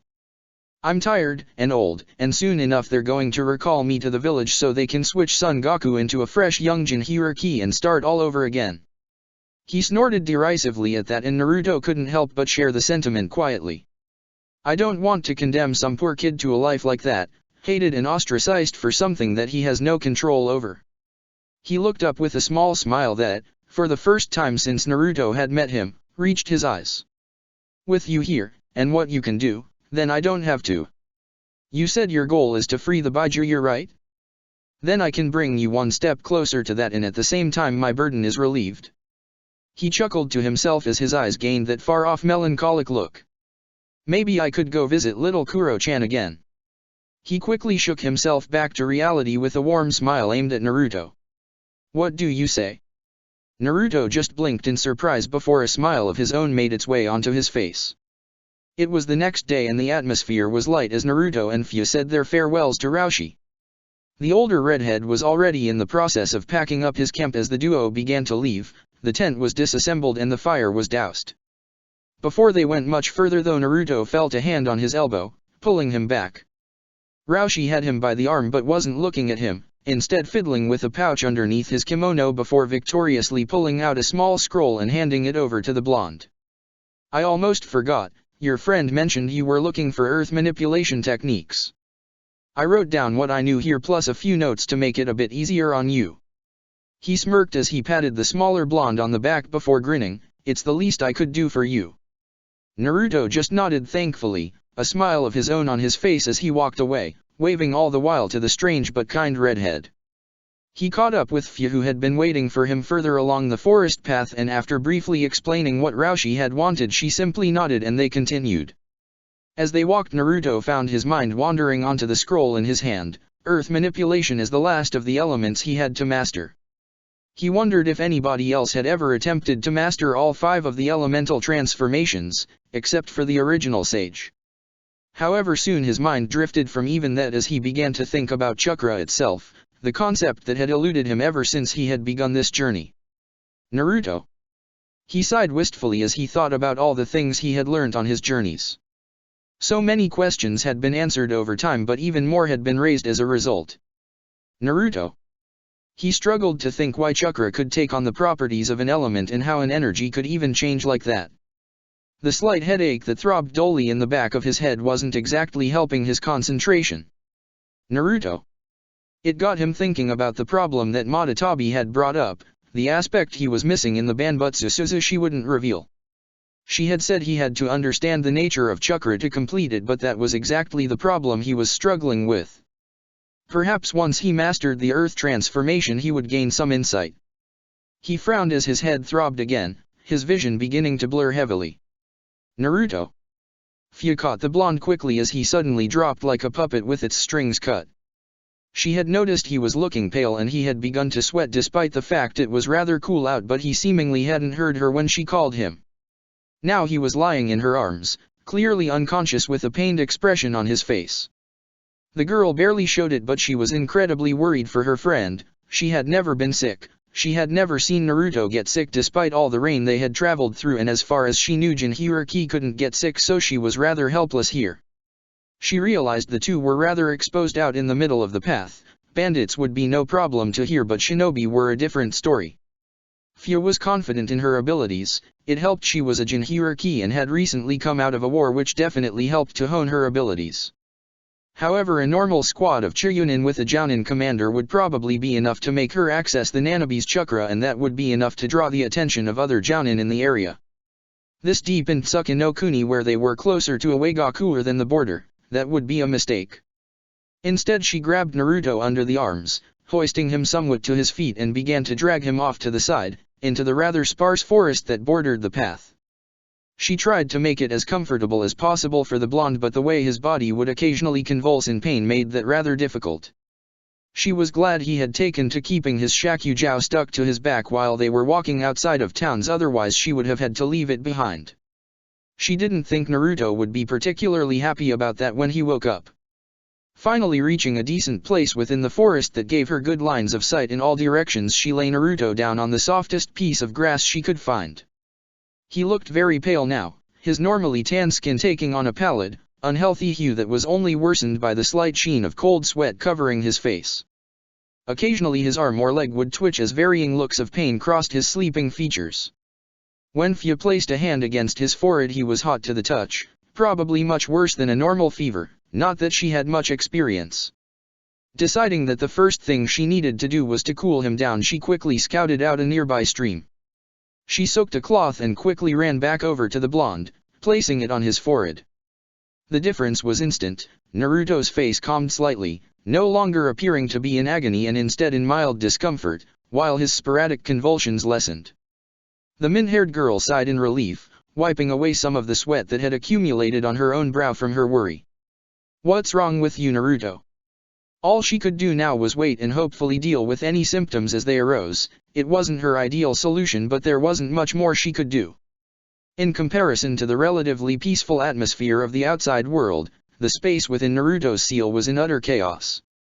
Pipes all over the labyrinthine corridors had burst or were leaking profusely, flooding the entire area with acrid, foul chakra. It burned away at the ground, walls, and anything else it came into contact with, causing even more damage to form on the pipes, perpetuating the cycle. Even deeper within the maze-like structure, the room that had now become octagonal with 5 cage doors occupying the walls was slowly filling with the water-like chakra. Right in the middle, almost peacefully floating atop the miasma of thick, virulent chakra, was Naruto. He was clearly unconscious, much to the worry of some of his tenants watching on from within their respective cages. The vile chakra was even leaking into their cages, a testament to just how weakened the seal had become if the boundary between tenant and jailer had become so flimsy. "Father!" Shukaku was worriedly pounding on the bars of his cell, desperately trying to awaken the slowly drowning blonde. He seemed uncaring that the water pooling around his lower body was slowly eroding away at his sandy body. "Naruto!" Likewise Matatabi was doing her best to catch the blonde's attention before he became lost to them completely. At this rate it would actually be rather easy for the Byakuya to force their way out of their seal. They would of course have to wait to regenerate, but Matatabi didn't want that to be at the cost of Naruto's life. The blonde had shown he genuinely cared about the Byakuya, and she hadn't seen that since their father's passing. "What is wrong with the ninja?" Son Goku was watching curiously from his new cage, somewhat of an improvement compared to the far more shoddy seal that had contained him within Raushi. He turned to the Kyuubi's cage where the fox was also watching impassively, his red eyes narrowed at Naruto.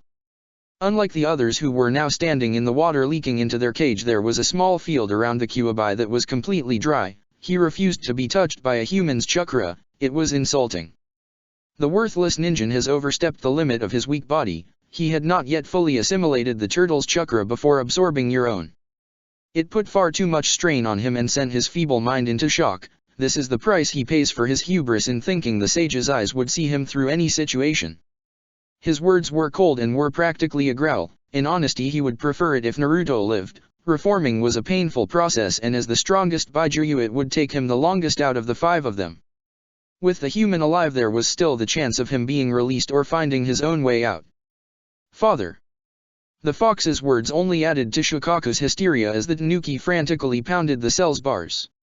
However, even as weak as the seal had become, he was nowhere near strong enough to cause any kind of damage. In fact, out of all of them, only Son Goku and the Kyuubi might have been able to break free, although the former didn't look to be doing anything and the Kyuubi looked less than interested in even moving. "What can we do?" Matatabi herself had only grown more desperate. She could no longer hit the bars of her cells as the water had encroached on her cage too much, and she was afraid of being weakened by her flames being doused.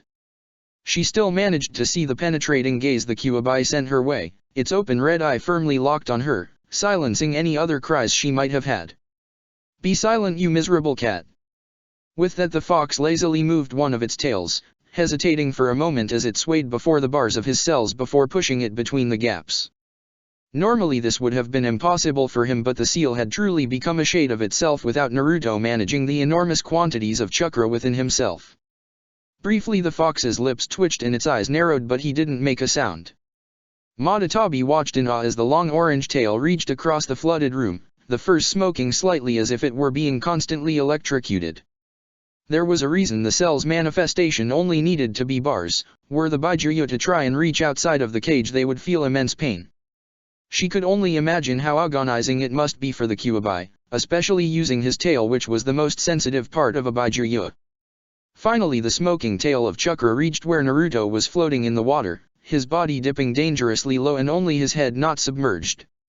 For a moment the Nibi thought the fox was going to skewer the boy on the tip of his tail. It certainly looked that way from how the Kyuubi was angling it, point down.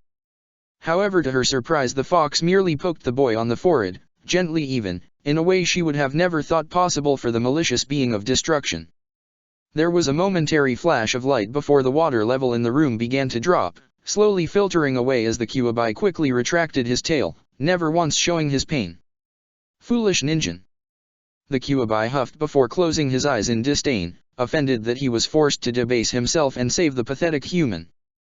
The other Byakuya were simply in shock. If they hadn't known any better, they would have sworn the Kyuubi just did something out of kindness, even though his demeanor said otherwise. Shukaku didn't seem to care either way, but he at least seemed happy Naruto was no longer in any immediate danger.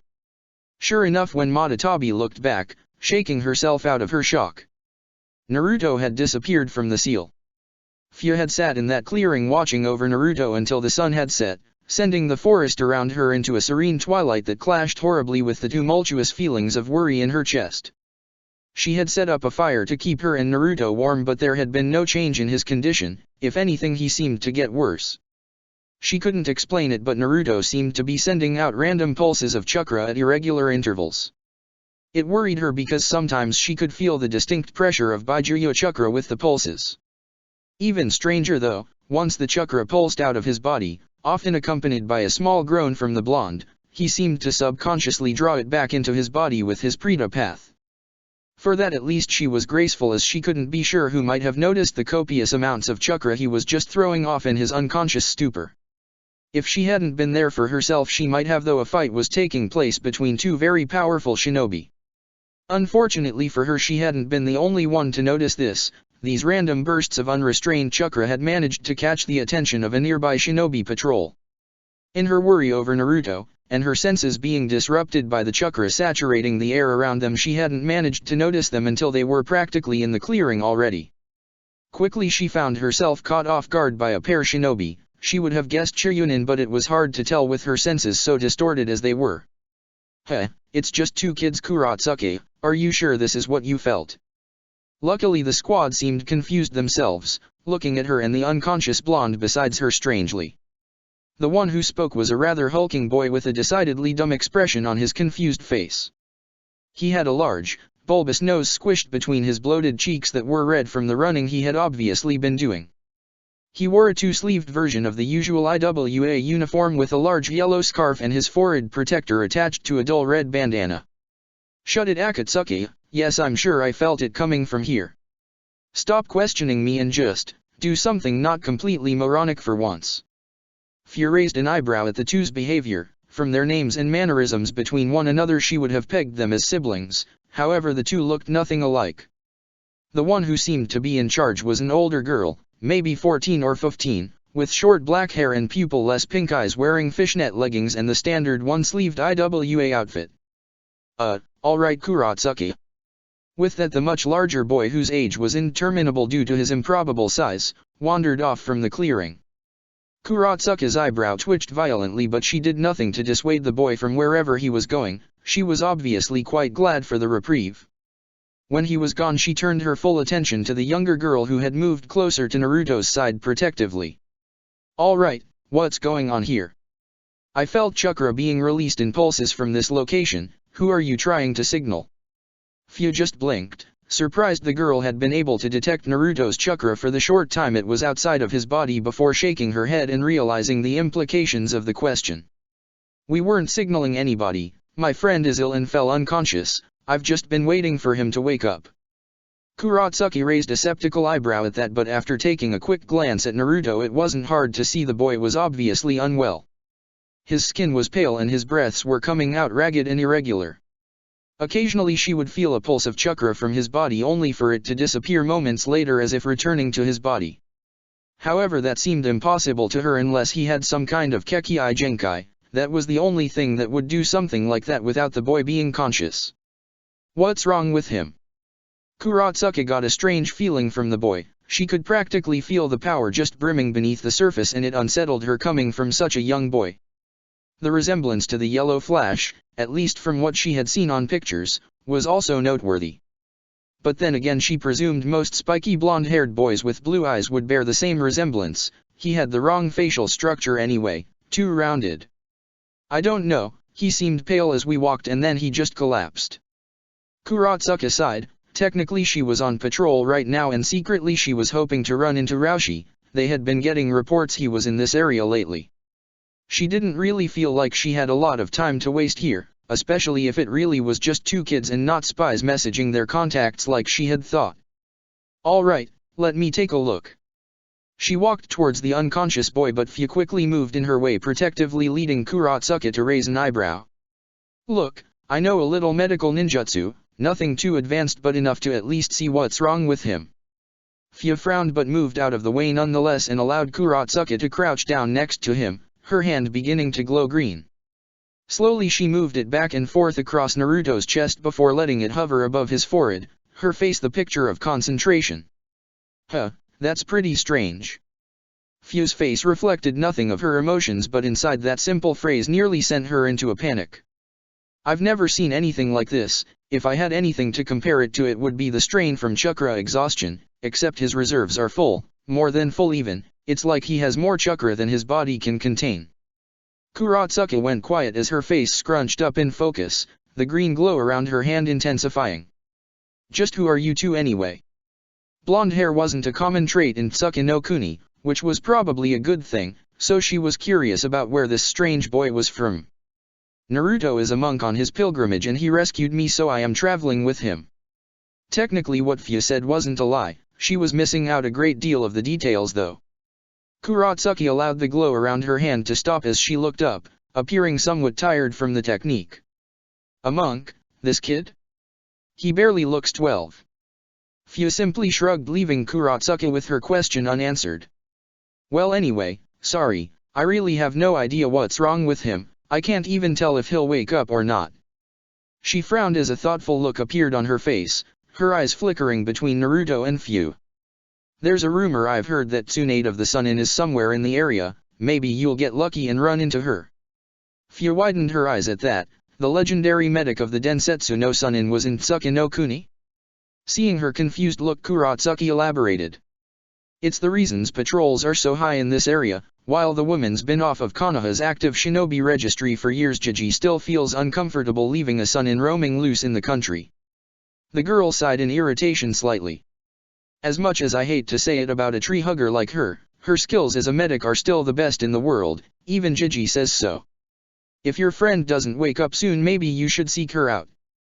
Fia nodded slowly. She had no idea how she might go about finding a Sunin, but it was certainly worth a thought. Well I guess we should probably be going then. Kuratsuki stood up, looking around to try and see where her idiot partner went. Sorry about your friend there, I hope he gets better.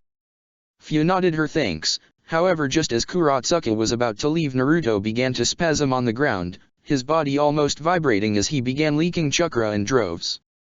Fia's eyes widened as she realized what was about to happen, but by the time she opened her mouth to warn the other girl, the ground around them exploded. Fia was sent flying back, using what grace she had as a shinobi to flip midair and land firmly on the trunk of a tree, sticking there with chakra. Kuratsuki was less lucky as she hadn't been prepared for the sudden blast of unrestrained gravitational forces. Like Fia, she too was sent flying back. However, she managed to hit a tree head first, severely dazing the Chiryunin as she slumped the ground, vision swimming.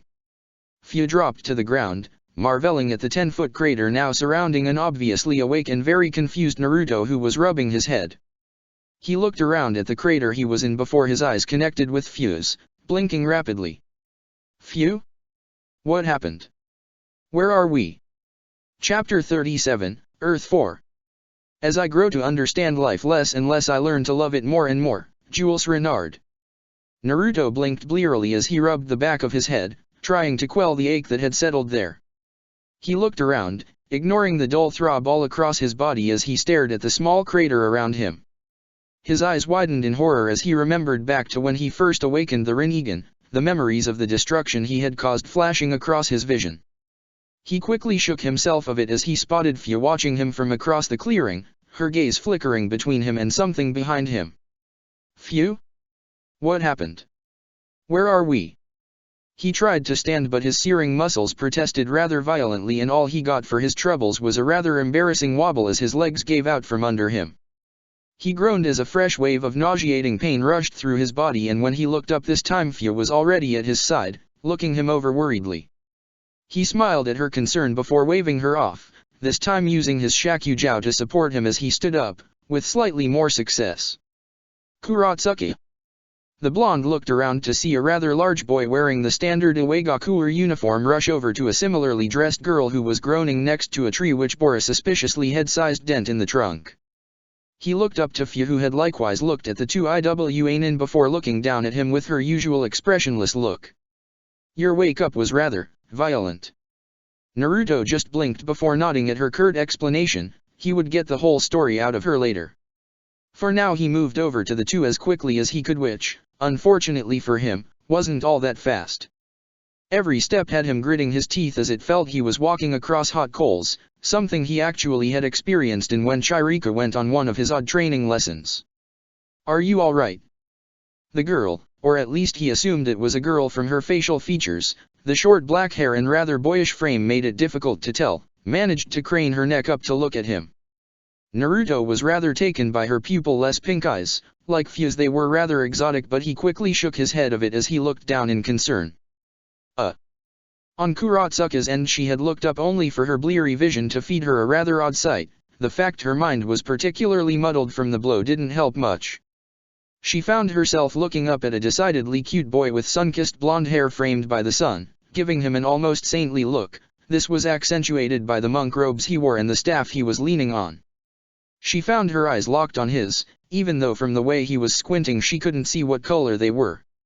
Hee, whiskers. She chuckled lightly, reaching up to poke at the boy's thin black birthmarks before reality crashed down on her, halting her hand a few centimeters from the blonde's now rather amused face. She snatched the offending limb back before standing up with all the grace she could muster as a proud Uegaku or kunoichi. Unfortunately, with a head injury that left her dizzy and disoriented that amounted to her suddenly tripping on her own feet, straight towards the surprised monk. As she fell, her eyes clenched shut, her mind already going through all the numerous jokes Akatsuki would most definitely make at her expense after this. However, after a few seconds went by and she didn't find her face firmly planted into the ground, she tentatively opened them a crack. To her surprise, Naruto was holding her up by her waist, a concerned look etched on his whiskered features that managed to put a hint of red on her cheeks despite the fact he was a few years younger than her. Now looking at him, without her vision swimming and distorting everything, she could see him quite clearly, and the resemblance to the yellow flash was stronger than ever. She shook her head of it, refusing to acknowledge the fact she had wondered if he would grow up to be as handsome as the man before coughing indignantly and straightening out her clothing. Thanks for that. Naruto simply nodded pleasantly, his face still showing hints of concern for her, something that confused the girl considering she lived in Iwa where shows of emotion were considered weaknesses that could be exploited. Of course, you're not hurt, are you? Kuratsuka bristled at the implication that she was injured, like she was that weak. Of course, when she glared at him she found her angry rebuttal dying on her tongue and her features melting back into a look of hastily covered up confusion. For some reason she just knew that Naruto wasn't implying she was weak, he was just honestly concerned for her. This of course had her at a loss as she had only met the boy and as far as she knew he didn't even know who she was. No. It wasn't like she hadn't seen people concerned or her before. When she was on her genin team, her sensei had often had that same look when she managed to injure herself training. Of course that was most likely due to the fact she was the honored granddaughter of the Sandaime Tsuchikage. Naruto's face switched to one of relief as he leaned back slightly, once again leaning on his shakujo heavily. That's good, I wouldn't know what I would do if I had somehow injured you.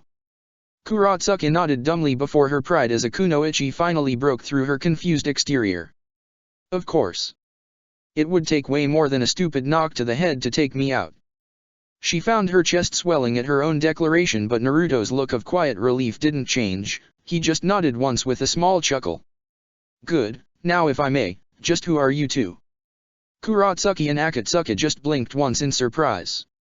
Naruto and Fuya were once again back on the road, the former looking much better than he had a few hours ago. It had taken liberal use of his Preta path, but Naruto was now almost back to 100%. It had taken a lot of explanation from both parties before the two pairs parted ways. Kuratsuki and Akatsuki had to go back on patrol anyway. Once the misunderstanding had been cleared up and the two Iwanin understood Naruto had no control over his actions when he blew up, they were hesitant but allowed them to leave. Kuratsuki had been giving him odd looks as they talked. It was as if she was trying to figure out some incredibly difficult and ingenious puzzle, and was failing at it miserably. Akatsuki on the other hand, after the whole ordeal had been cleared up and he realized his partner had not been attacked, proved to be a very jolly and friendly boy. Fuya had mostly remained out of the conversation like usual, only offering her take on events when prompted. Now they were walking along a somewhat disused road in the heart of Tsuki no Kuni in silence. Naruto was practicing the first step of earth manipulation while Fuya was shooting him the occasional subtle glance from the corner of her eye. The exercise involved changing the properties of a stone, manipulating its form between hard rock and soft earth. The larger the stone and the quicker you could switch between the two forms, the greater your control, at least in theory. Naruto had quickly gotten to grips with the technique, easily manipulating small pebbles into loose earth using pure earth chakra. Changing the earth back into a solid rock, however, proved to be the challenging aspect. However, his experience manipulating Shukaku's sand helped a great deal, as the earth would not simply slip through his fingers as he could levitate it just above his hand. Fuya had been watching him to this for the past hour as they walked, her features growing more and more concerned with each passing minute until she felt compelled to speak up. "Are you sure it is okay for you to be training so soon after recovering?" Naruto dropped the earth floating above his palm in his surprise. Fio was normally very quiet when they traveled and rarely talked. It was something he wasn't uncomfortable with, even though he enjoyed conversation as he appreciated the calm. He wiped off the shock and gave her a congenial smile as he picked up a new, slightly larger stone from the path, resuming the exercise. "I'm alright, Fio, there's no need to worry about me, I'm fine." The words comforted Fio slightly but did nothing to erase the concern etched on her features. A thought struck her as they walked, something that had been niggling at the back of her mind for a while now. "Naruto, I would like to try and find Tsunade of the Sunin." Again the earth that was hovering above Naruto's outstretched palm wavered and fell from his control as he nearly tripped over his own feet. When he recovered he turned and looked at Fio in surprise, mouth gaping slightly. "What? Why?" Fio almost giggled at his ungraceful display before righting herself as a sad frown overtook her features. "Kurotsuka mentioned she was in the area, I would like to find her and ask her for training." Naruto blinked and she took that as a sign to elaborate, after all she had sprung this rather out of the blue. "When you were lying there, unconscious She looked down, shame written across her face as she refused to meet Naruto's eye. "I felt so useless. There was nothing I could do to help you."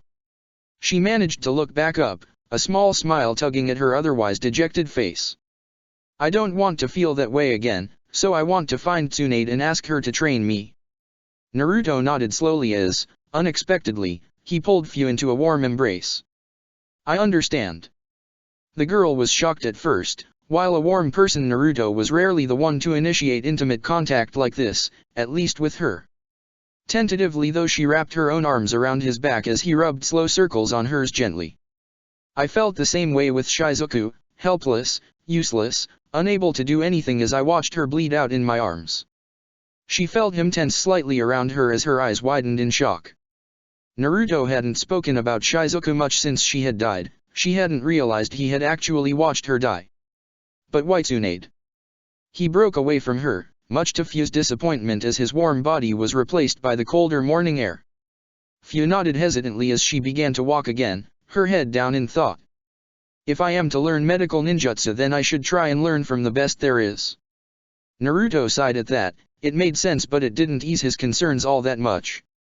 Tsunade was a Konoha shinobi, and as much as he had come to peace with his past in that village, he was still wary to come across them again, even if she hadn't set foot in the village for longer than he had been alive.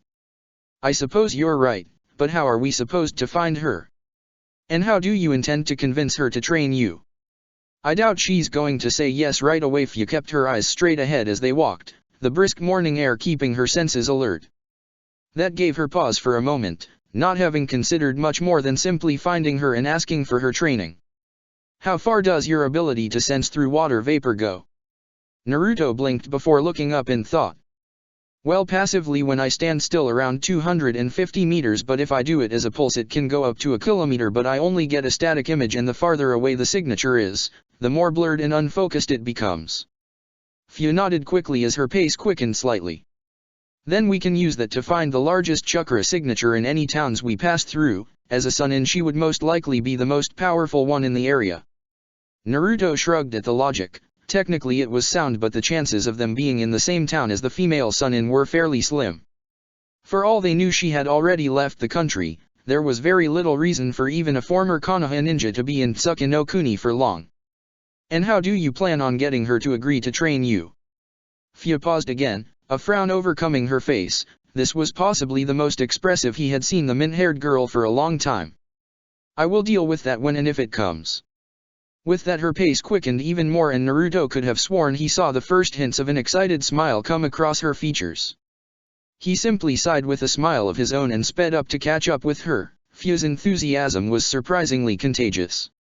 Of course, a week without any success whatsoever would be enough to put a damper on anybody's enthusiasm, no matter the strength. The duo had gone from town to town, in no particular order, mostly just wandering in whatever direction took their fancy.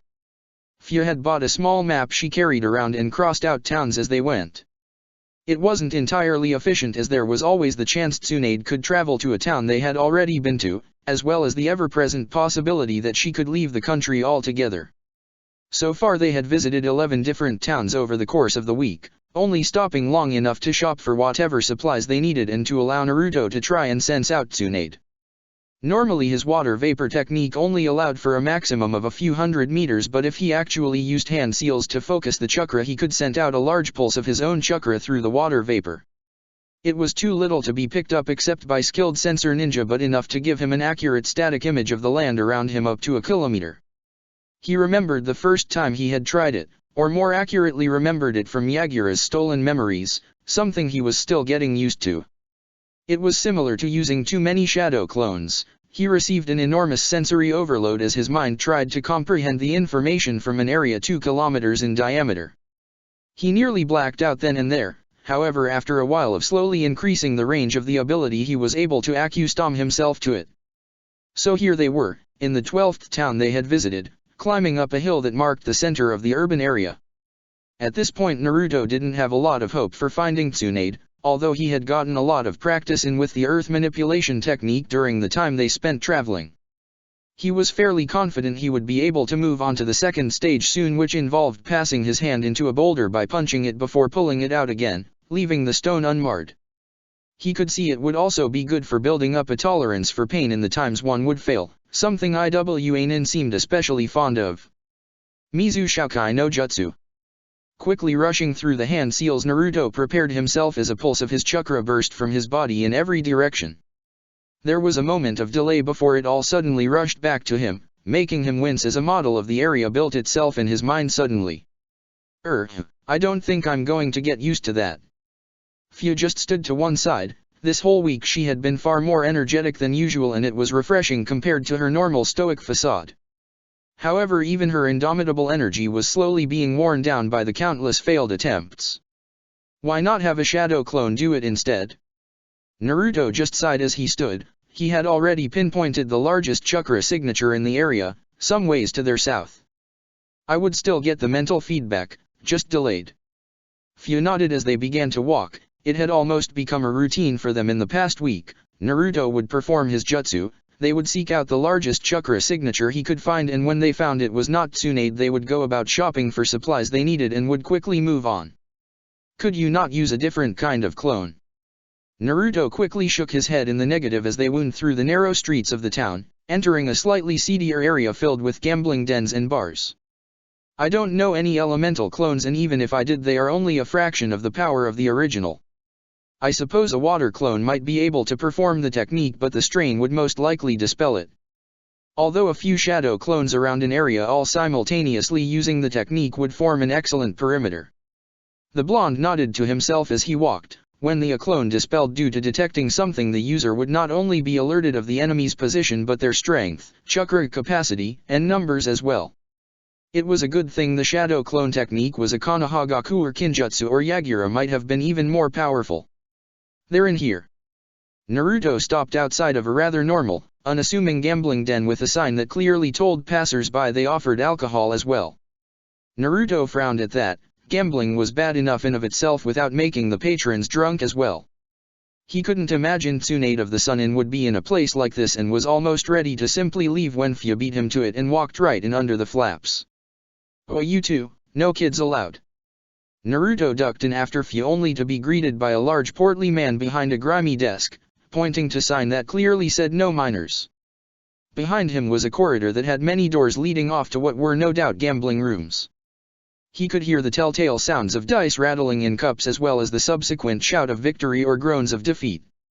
Johan was a fairly simple game. A certain number of dice would be placed in a cup and slammed down. The players would be if the total number of spots was even, Jo, or odd, Han. Despite it being technically frowned upon, the monks back at the temple used to have a small game of it every week where the monks could bet their chores for the coming week. After a while though, Naruto had been banned from playing due to the fact he was absurdly lucky at the game. When he had complained, Master Chikaka had simply told him he wouldn't become a very good monk if he never had any chores to do. At the time Naruto had just figured he was sore from losing. He still thought that now, albeit quietly. Excuse me, we aren't here to gamble, we're actually looking for somebody. The man seemed unimpressed by the young monk and equally young green-haired girl that had entered his establishment. He obviously didn't believe they had any money on them, therefore making talking to them pointless, even when there wasn't anybody else in the room. Sorry, can't give out patron names, now beat it Gaki. Naruto frowned slightly. This close he could feel the large chakra signature through the water vapor in the air and could make out the vaguest shape of a woman. That didn't necessarily mean anything, but he didn't want to simply walk away without checking first. He nodded once with that same frown marring his features and led a decidedly dejected Fia from the building. They sat down on a bench on the other side of the street to wait for the woman to come out. Hey Fia. The girl looked up, obviously having thought about how this would cut into their travel time if this one didn't turn out to be Tsunade. Yes. Naruto kept looking at the gambling den, feeling ill at ease being around such a sleazy establishment. I had a thought. Fia just nodded as she followed his gaze absently. Do you know what Tsunade looks like? The min-haired girl just blinked for a moment before suddenly hanging her head. She did not in fact know what the legendary medic looked like. Due to the fact Konoha and Taki were allies, and the amount of time she had been inactive as a kunoichi, Tsunade had been fairly low down in their priorities when it came to teaching her about famous shinobi. Besides the fact she was a medic and had incredible strength, she actually knew very little about the woman. They sat there for another hour, mostly in silence as Fia wallowed. Naruto tried to brighten her up, but the conversations mostly turned awkward and left them right back in silence again. Finally though, the chakra signature Naruto had observed left the gambling den. It turned out to be a tall woman with long blonde hair, a few shades lighter than his own, pulled into two long ponytails. She wore a small green haori with Gamble written on the back in kanji over a light gray kimono shirt and navy pants that matched the color of her obi. Of course Fia's disbelieving eyes were fixed on something else, or more correctly two other things, as her gaze flickered between the woman's bountiful chest and her own, far more modest bosom. Of course Naruto was up in a flash, the telltale sound of his Shakugao jingling sounding out as he hurried to catch up with the woman as she turned the corner into the next street. Fia suddenly broke out of her jealousy-induced shock and chased after him, catching up just as the blonde addressed the woman. Excuse me. The woman paused for a moment, the woman next to her also turning. She was a shorter, thinner girl in her 20s with short, dark brown hair that hung just above her shoulders. She wore a longer, navy kimono that stopped mid-calf, accentuated by a thick white trim and light blue obi atop a mesh shirt. Curiously, she was holding a small pig that wore a maroon haori of its own as well as a pearl necklace that gave it a decidedly feminine appearance. Yeah, wadya want Gaki? The first woman had a slight slur to her voice, probably more than a little drunk if the smell of her breath was anything to go on. You wouldn't happen to be Tsunade Senju of the Densetsu no Sunin, would you? Naruto didn't actually hold out any hope that they had finally struck luck.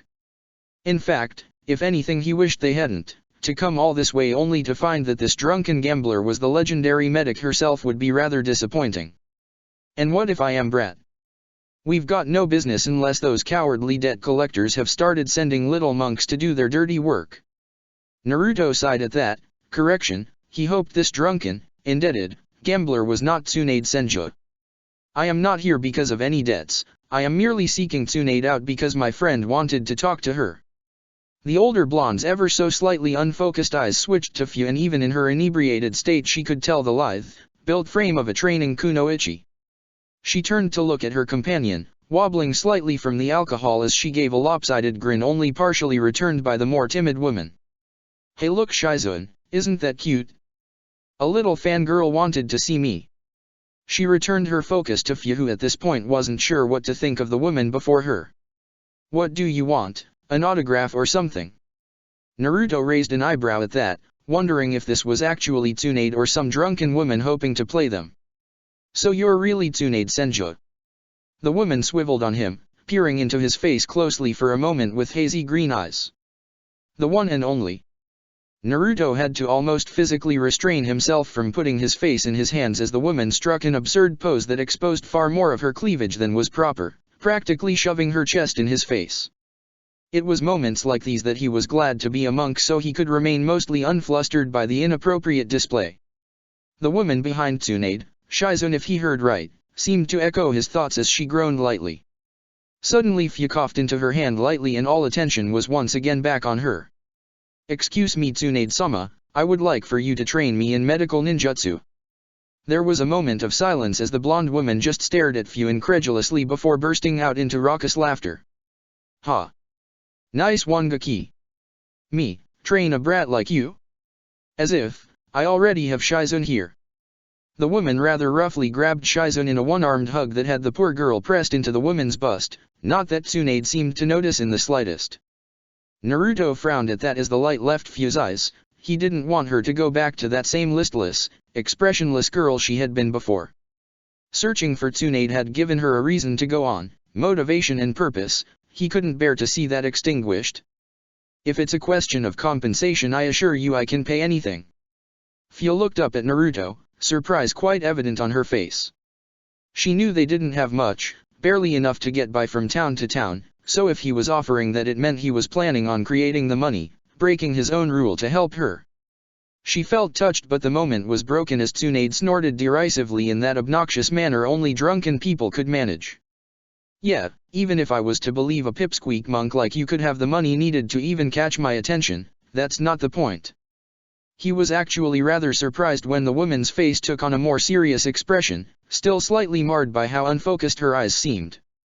"Being a medic nin takes years of hard work and dedication. I don't have time to sit around teaching a brat, and even if I did, you have to have the control for it for the teaching to mean anything."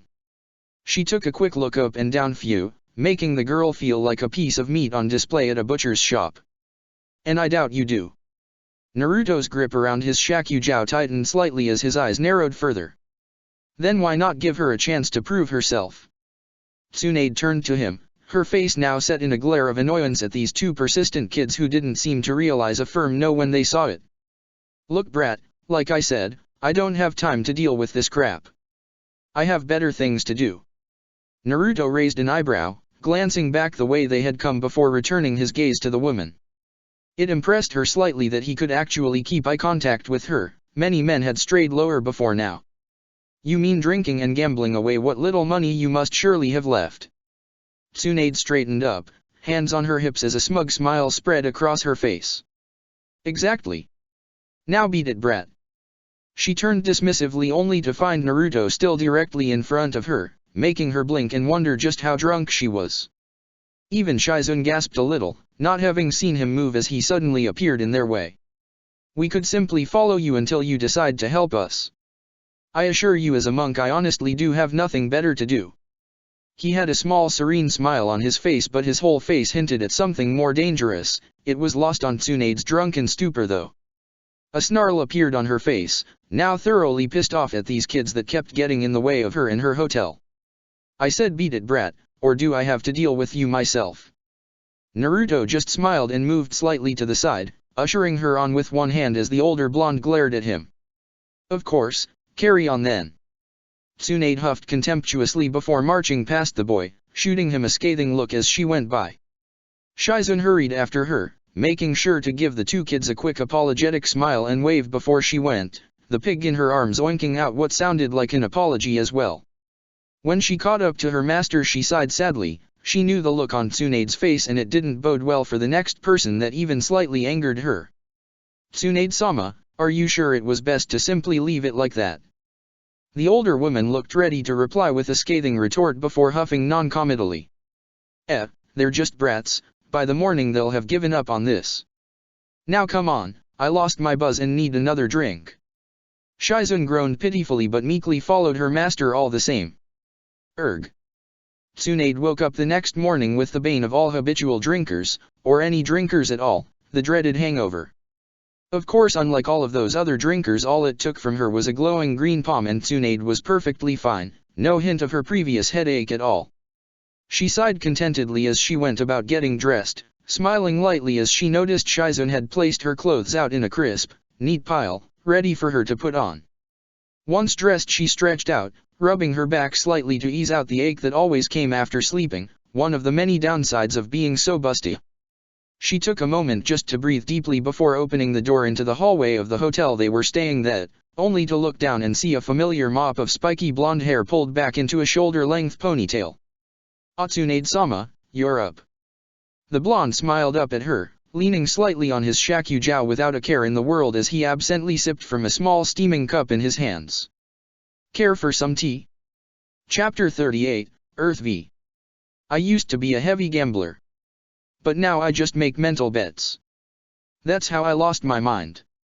Steve Allen.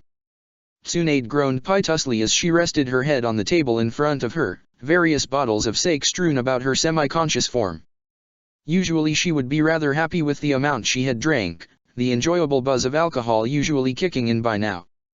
However, she wasn't able to enjoy the good drink or any of the food nearby, just like she hadn't been able to for the past few days. The reason for that was sitting across from her, smiling serenely as he sipped on his tea slowly. Naruto and Fu had been following Shizune and Tsunade for the past few days now, and it was slowly becoming unbearable for the Sunin. At first she had simply ignored the two, hoping they would give up and leave her alone to her wallowing and drinking. However, it quickly became apparent that wouldn't be happening anytime soon. She had then tried to sneak away from them, but Naruto seemed to be able to track her with unparalleled ease. Even when she snuck out the back of the gambling halls, he would be right there, casually practicing whatever technique he was so transfixed on. When she went drinking, they would be there. When she woke up and stepped out of her hotel room, they would be there. When she left the various gambling dens she frequented, they would be there. It was getting to the point where Tsunade was just about ready to rip one of her long ponytails out in frustration. She couldn't even leave them behind when they moved to new towns. She could always see them out the corner of her eye as they walked along the paths. Even running as fast as she could didn't help. They would catch up to her in the next town and track her down with that same unknown method. She sat there at the bar, head on the table and saucer of sake in her hand, glaring at the young blonde with her one visible eye. Of course she didn't know that he had gotten that exact same look from a much worse source many times before, so she didn't realize how ineffective it would be.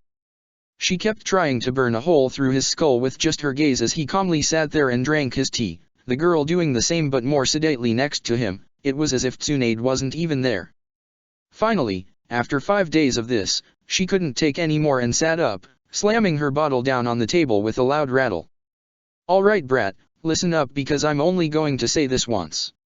Naruto calmly set down his cup, looking up with that same irksome expression, although a ghost of a smirk managed to edge itself onto his lips.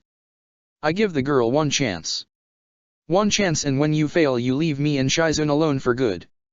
Deal?" Naruto smiled as he stood up from the booth, patting Fu on the back once and looking straight at Tsunade. "Deal, and when she succeeds you agree to take her on as a student." Tsunade mumbled something incoherent under her breath that Naruto took as a reluctant yes, if you ignored the profanity mixed in. The blonde just looked up with a scathing glare as she pulled out a scroll that Shizune cautiously handed her, wary of her master's touchy mood. "This is a chakra control exercise that is mandatory for all medical ninja to know. If your friend can master it in 2 days, the time we'll still be in this town, then I'll take her on as my official student. If she can't do it, then don't bother looking for us and just let us leave." Naruto looked down at the outstretched hand warily before shaking it once, not wincing as Tsunade put a little more pressure than was necessary into it. "Fine." With that, Naruto gave the scroll to Fu and the two walked out of the bar, intent on getting a head start on the exercise. As soon as they left the bar, Tsunade slumped back down to the table, much to Shizune's embarrassment as she used her expansive bosom as a headrest. They sat there in silence for a while, only the sounds of other patrons' boisterous laughter or cheers breaking up the occasional sound of sipping as Tsunade finished off the last of her sake. "Tsunade-sama." The blonde looked up lazily at her assistant, her eyes finding it difficult to focus on the lithe, dark-haired girl. "What is it, Shizune?" The girl looked down with a frown, unable to look her master in the eye as she absently played with the Haori of the pig by her side. She probably knew Tsunade better than anybody in the world, even her old teammate Jiraiya. She had to in order to be her assistant. That's why she had become concerned over the last few days, seeing how easily Tsunade was to anger, becoming irritable at even the slightest provocation. Was it really right to do that? You know the girl won't be able to perform such an advanced control exercise. Even I couldn't do it until well into my training. Tsunade just huffed dismissively as she went back to resting on her breasts, earning more than a few leering looks from the men in the bar that were quickly put an end to by a vicious glare. "Don't worry about it, Shizune, The girl will simply give up when she realizes it's impossible and we can finally get rid of the brats. Shizun frowned at that as she swirled her own saucer of sake. She didn't usually drink all that much, but that didn't mean she was teetotal. She traveled with Tsunade of the Sun Inn after all. But Tsunade-sama, why are you so opposed to taking a student? Perhaps it would be a good thing, help take your mind off the past. The blonde looked up incredulously at her longtime assistant, blinking to make sure she wasn't seeing things or that this wasn't some random person in a henge. What are you talking about, Shizun? I have you, I don't need anything else. The younger woman just smiled sadly at that as she took a small sip from the little porcelain saucer. I can't be the only thing you have in the world, Tsunade-sama. Maybe you should just give them a chance. Tsunade huffed derisively again and returned her head to the table, glaring at the wall. What's gotten into you, Shizun? The dark-haired woman stayed quiet as she looked down at the table, the pig to her side looking up at the two silent women questioningly. Naruto was playing about with a pebble in his hand, occasionally breaking it down into earth as he allowed his chakra to saturate the small stone. He was ready to begin the next stage of earth manipulation, but he had to keep tabs on Tsunade, so he didn't have the time. If he gave her the chance, he knew Tsunade would try to sneak away. It was a good thing she didn't know how he was checking on her movements. Right now they were in a hotel room on the floor below Tsunade and Shizun, and he could feel the older woman lying in bed, obviously passed out. He suddenly looked up from his exercise, allowing the dirt above his palm to reform into a small black pebble that he set down on the table. He got up, grabbing his shakujiao from where it rested nearby, and quickly made his way over to the door. When he opened it with a smile, he met the shocked face of Shizun, who had her hand up ready to knock. She seemed surprised at first but quickly collected herself and gave the young monk a pleasant smile. Hello Shizun-san, can I help you? The dark-haired woman gave another smile as he stepped aside to allow her in. When they were both seated comfortably on the couch, Shizun seemed to think for a moment. I know you and Tsunade-sama have gotten off to a bad start, but I came here to help you understand. The woman paused, fiddling with her hands indecisively for a moment. Tsunade-sama has gone through a lot in her life, the loss of her lover, my uncle Dan, and her brother Nawaki. When your friend asked her for training, I'm sure it brought up many bad memories of her life in Konoha. I assure you that she is a very kind woman normally, and she paused as Naruto held up a hand, halting her briefly as he took a sip of tea, sighing in satisfaction at the taste. Why are you telling me this, Shizun-san? The woman blinked at him for a moment, her mouth opening and closing like a fish. Well, I just wanted to dash. She frowned as Naruto held up his hand again, once again stopping her mid-sentence. This time though he turned to look at her. No, Shizun-san, why are you telling me this? Why does Tsunade herself not come and speak with me? Shizun seemed ruffled by this, and it took her a moment to compose her thoughts as she kept nervously wringing her hands. Tsunade-sama is a naturally stubborn woman. She won't take anything she sees as a challenge, against her or anybody else, lightly. Naruto raised an eyebrow at this, filing that information away for later. It could be useful. I see, so it is her stubborn nature that prevents her from moving on past the deaths of her loved ones. Again Shizun frowned as she found her words being twisted slightly against her, wondering if coming here was such a good idea after all. That isn't what I meant. Anybody with such a tragic past would naturally want to cling to the memories of those they cared about. Naruto sighed at that as he took another short sip from his cup, the one sitting beside Shizun remaining untouched. I understand that, believe me I do. But perhaps you should remind Tsunade that by wallowing in her guilt she is doing no favors to those she cared about. Few came to her for the very reason that she doesn't want to see anybody else she cares for die when she can possibly do something to prevent it.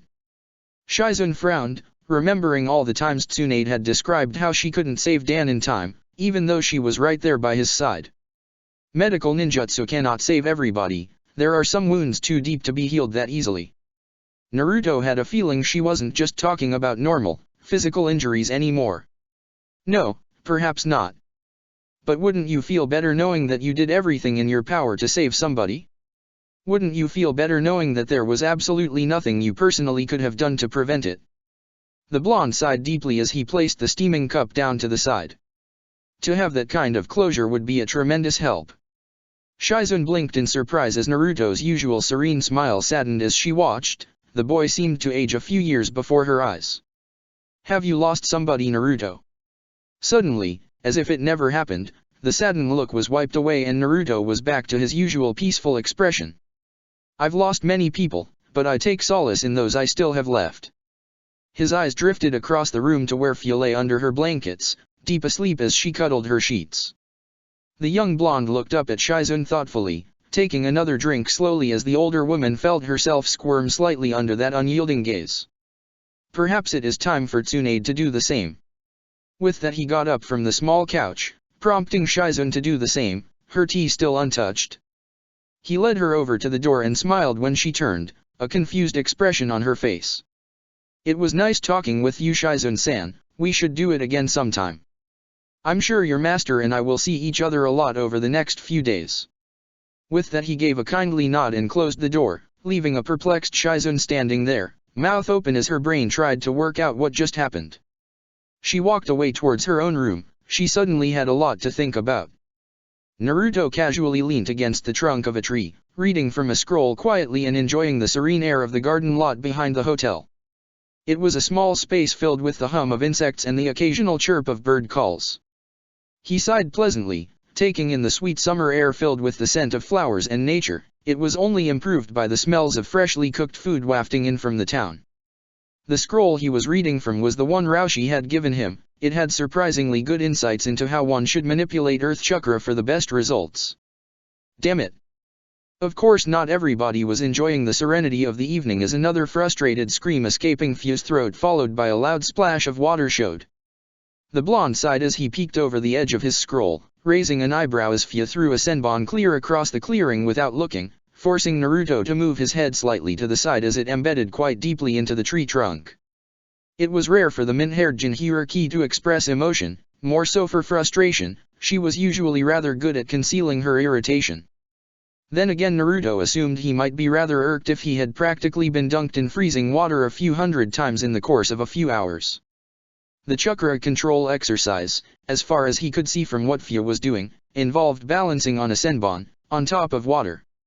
Technically you were supposed to start with Kunao but Fia didn't have time for that so she had jumped right in with the last stage of the exercise.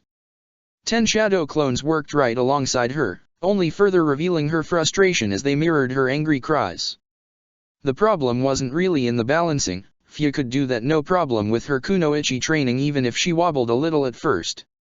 It was the fact she had to not only channel her chakra through a senbon, which didn't conduct the energy very well, she also had to focus it into a fine enough point to stay above the water.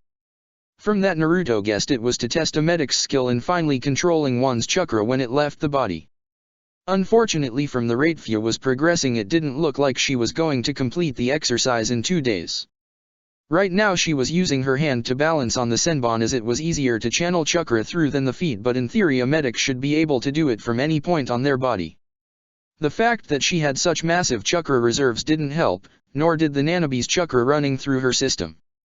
Usually Jinchuriki were forever barred from the arts of Genjutsu or Iraya Jutsu as they required too fine control.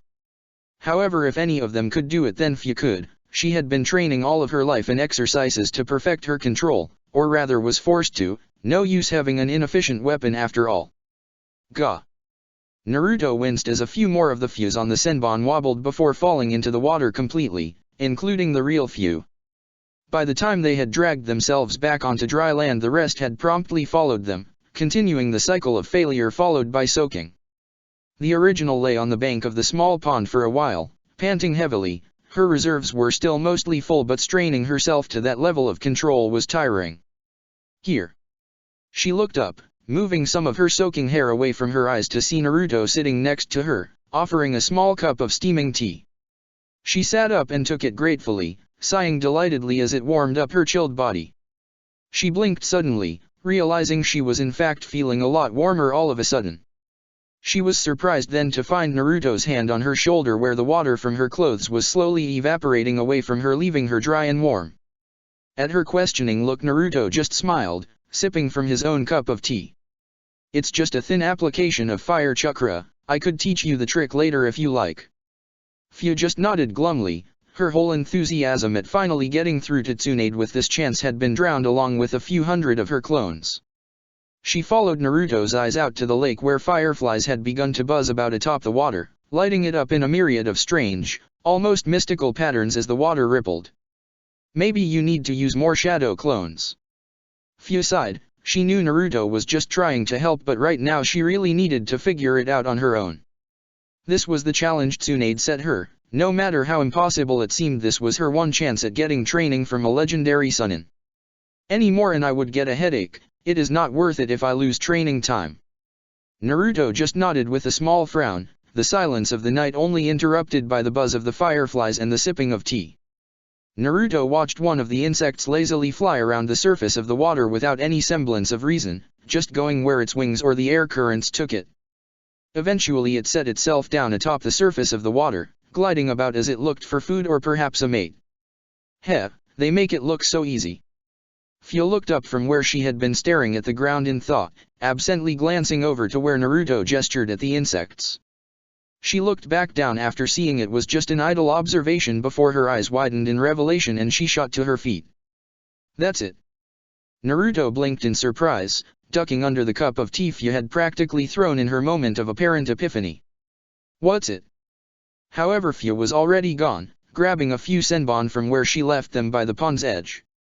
She grabbed 8 in total, securing them all by one point to the tips of her fingers with the usual surface clinging method that was only marginally harder than tree climbing. Then, carefully, she set the other ends of the acupuncture tools against the surface of the water, channeling her chakra through it. Miraculously, when she flipped her body up into a wobbly handstand atop the thin metal needles, she didn't immediately fall into the pond. Yes. Of course it didn't last long before her concentration slipped and she was right back in the freezing water that had only gotten colder now the sun had set. This time Naruto couldn't help but chuckle as a newly drenched Fio dragged herself back onto the land, dripping wet but in a better mood than before. He walked over and helped her up to her feet, laughing again when she had to blow her damp hair away from her face, with little success. And what was that supposed to accomplish? Fio glared at him for a moment for his all-too-innocent tone before smiling genuinely as she collected another handful of senbon. I'm taking inspiration from the insects. The irony there was lost to the both of them. They spread their mass out between their limbs so they can use the surface tension of the water to stay afloat. I'm doing the same thing, except because I use too much chakra and lose control, I'm splitting it 4 different ways in each hand. As I gain control over it, I can slowly take away the senbon until it's just the one. She seemed incredibly pleased with herself at that, and Naruto couldn't help but be impressed by her shortcut. With that and using shadow clones as well, she just might make it before the deadline. When Naruto woke up the next morning, he allowed a shadow clone to disperse that he had left awake during the night in case Tsunade tried to renege on their deal. When he went outside, he found Fio lying there by the side of the pond, asleep and curled up on herself to ward of the cold morning air. A soft smile crept its way onto his face as he walked over, looking down at the dozing girl. He had no idea how long she had been asleep for, but he was sure she had probably worked long into the night. So close. He blinked in surprise as a very familiar voice and an even more familiar splash met his ears. When he turned, he saw another Fio standing waist-deep in the pond with a frustrated but determined expression on her face. He blinked and looked at the girl still lying on the ground by his feet. Fio. The girl in the pond looked up as her name was called, staring at Naruto expectantly. She looked haggard and looked about ready to drop. Yeah. Naruto just blinked and looked between the two Fios again. It's morning. The drenched girl looked up at the sky with slightly widened eyes as if only just noticing the fact the sun had come up. Oh yeah. She nodded once and the clone near the blonde's feet burst into smoke. Instantly Fio looked better, her eyes gaining their previous luster as she stood up a little straighter. Ah, that's better. When she looked up again, she saw Naruto staring at her questioningly and she quickly explained. You told me that shadow clones pass on their fatigue as well as their memories. I just figured the reverse could be true. I might as well let my shadow clones do my sleeping for me. I suppose I would have to sleep eventually or I would get rings around my eyes, but it works for one night at least. Naruto nodded thoughtfully. That's rather ingenious. Fio beamed at the praise as she clambered out of the pond, dripping across the already dew-dampened grass. It was a good thing Jinchuriki couldn't get ill in the conventional sense, or Naruto was sure the girl would have a debilitating cold by now. Thanks. Fia curtsied in an over-exaggerated manner, making Naruto chuckle as he offered her another cup of tea, which she took gratefully.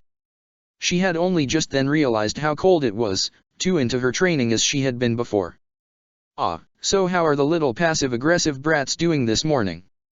Both kids turned to see Tsunade strutting over, hands on her hips and a contemptuous smirk on her face as she saw exactly what she was hoping for, a drenched Fia being consoled for her many failures. "Good morning, Tsunade-sama, tea?" The older blonde snatched the cup with a small grumble from the boy who had pulled it out of seemingly nowhere and downed it in one, seemingly uncaring how hot it was. "Still unflappable as ever, brat." Naruto just tilted his head innocently as he sipped from his own cup, that same narrowed-eye smile on his features. "I don't know what you mean." Tsunade just grumbled something under her breath that was better left unheard by kids their age. She turned her attention away from the little bane of her past few days and instead to the dripping girl next to him. "So how goes the exercise? Completed it yet?" Fia simply returned the arrogant smirk with a determined glare of her own as she played with a senbon between her fingers. "I still have a day to do this, that's plenty of time, you'll see." Tsunade just huffed dismissively as she walked off, waving nonchalantly behind her as she no doubt went to find a bar or gambling den to waste away her money she probably didn't have. When she was gone, Naruto turned back to Fia, still sipping casually on his tea. He would have to ask the shop owner how he made it. It was really good tea. "So how far have you gotten?" Fia's shoulders slumped forwards, all the previous bravado disappearing faster than an IWA shinobi when they saw the yellow flash. "I'm down to 3 senbon for each hand." Her tone sounded dejected, but she managed a small smile when Naruto patted her on the back comfortingly. "That's great, I'm sure you'll get it down before tomorrow." Fia just nodded with a sigh, not sounding all that confident but getting back to it nonetheless. It was the next morning and, rather suitably, it was overcast with rain, the little droplets beating down on the group of 4 as they stood outside by the pond. Tsunade looked naturally irritable as her clothes were dampened, despite Shizune doing her best with an umbrella. Naruto and Fia on the other hand looked unperturbed. Rain wasn't really anything that bothered them. In fact, if anything, rain brought them some good memories. "What are you smiling about?" Naruto ignored the terse tone in Tsunade's voice as he looked up from beneath his Tsuchigaza hat. He was nice and toasty with the fire chakra running through his body, barely feeling the rain through the thick traveling cloak. "Oh, nothing." Tsunade growled as everybody's attention turned back to Fia, who looked decidedly more nervous than she had the other times she was around Tsunade. Naruto could tell she had stayed up all night again. He would have to discourage her from that in the future unless it was an emergency. It couldn't be good for her to abuse shadow clones like this. "Alright, brat, let's get this over with, I want to get going already." Fia frowned but tried not to let the discouraging words get to her as she walked out onto the pond, senbon in hand. Hesitantly she placed it on her index finger's tip and quickly rolled forward into a perfect handstand atop the thin needle. Naruto's eyes widened slightly when she wobbled dangerously, but the mint-haired girl grit her teeth and managed to stabilize herself before she fell into the water. After a few seconds it was apparent she wasn't going to fall off, even if the strain was visible on her face as sweat dripped from her nose. After 30 seconds was up, Fia gratefully dropped back to her feet, looking a little unsteady from the enormous strain such a delicate exercise put on her body until Naruto rushed over and held her up. She managed to lift her head up and look at Tsunade expectantly while the woman looked back, clearly frowning over something. What they didn't know was just how surprised the legendary medic was at the girl's accomplishment. She didn't think anybody would be able to complete such a controlled exercise so young. "Well, a deal's a deal." Fia's eyes lit up at that as she felt energy flood back into her system. "So get lost, you said we wouldn't have to deal with you again." Both kids' faces immediately fell, Naruto's twisting into a mask of confusion. "What do you mean? She did it, didn't she?" Tsunade just smirked as she picked up the scroll that Fia had left on the ground while she trained. "Sorry, the exercise was to get to that point and balance on your feet." Tsunade didn't sound all that apologetic as she said it, making Naruto grit his teeth in frustration and Fia deflate slightly. "You can't hold her on a technicality like that.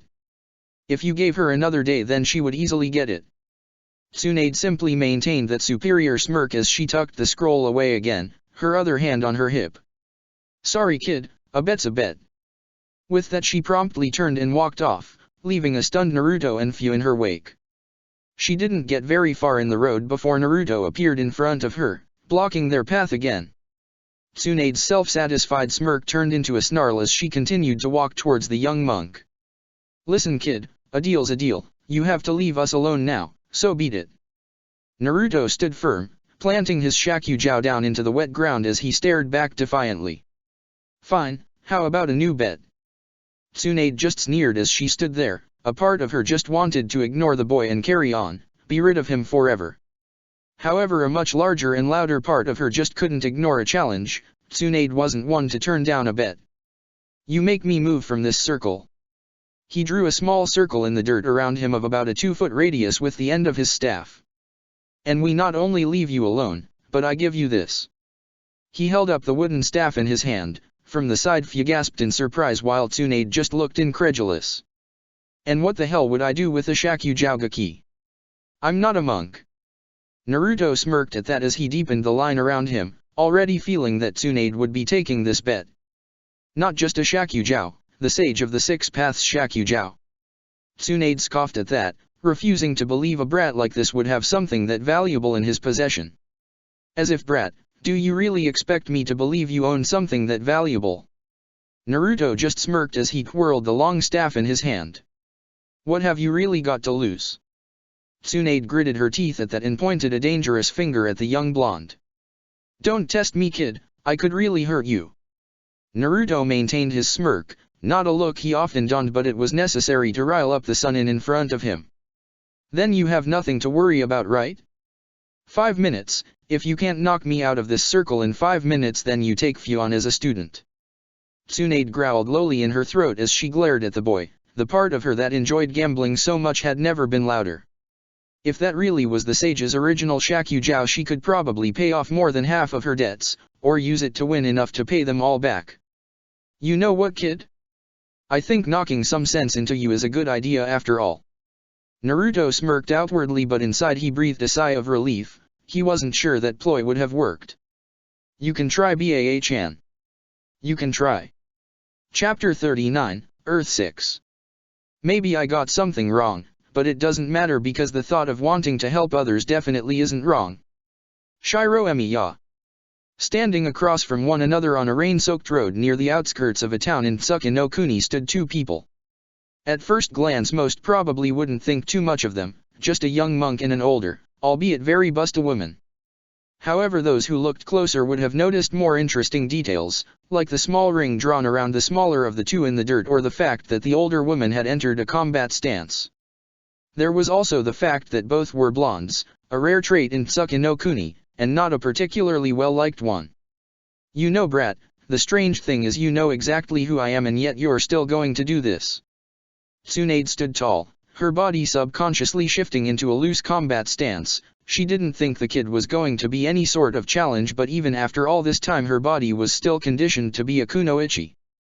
Naruto on the other hand stood more relaxed, but still alert as he gripped his Shakugao tightly. He wasn't sure what he had been thinking betting it, but it was really more of a spur-of-the-moment thing.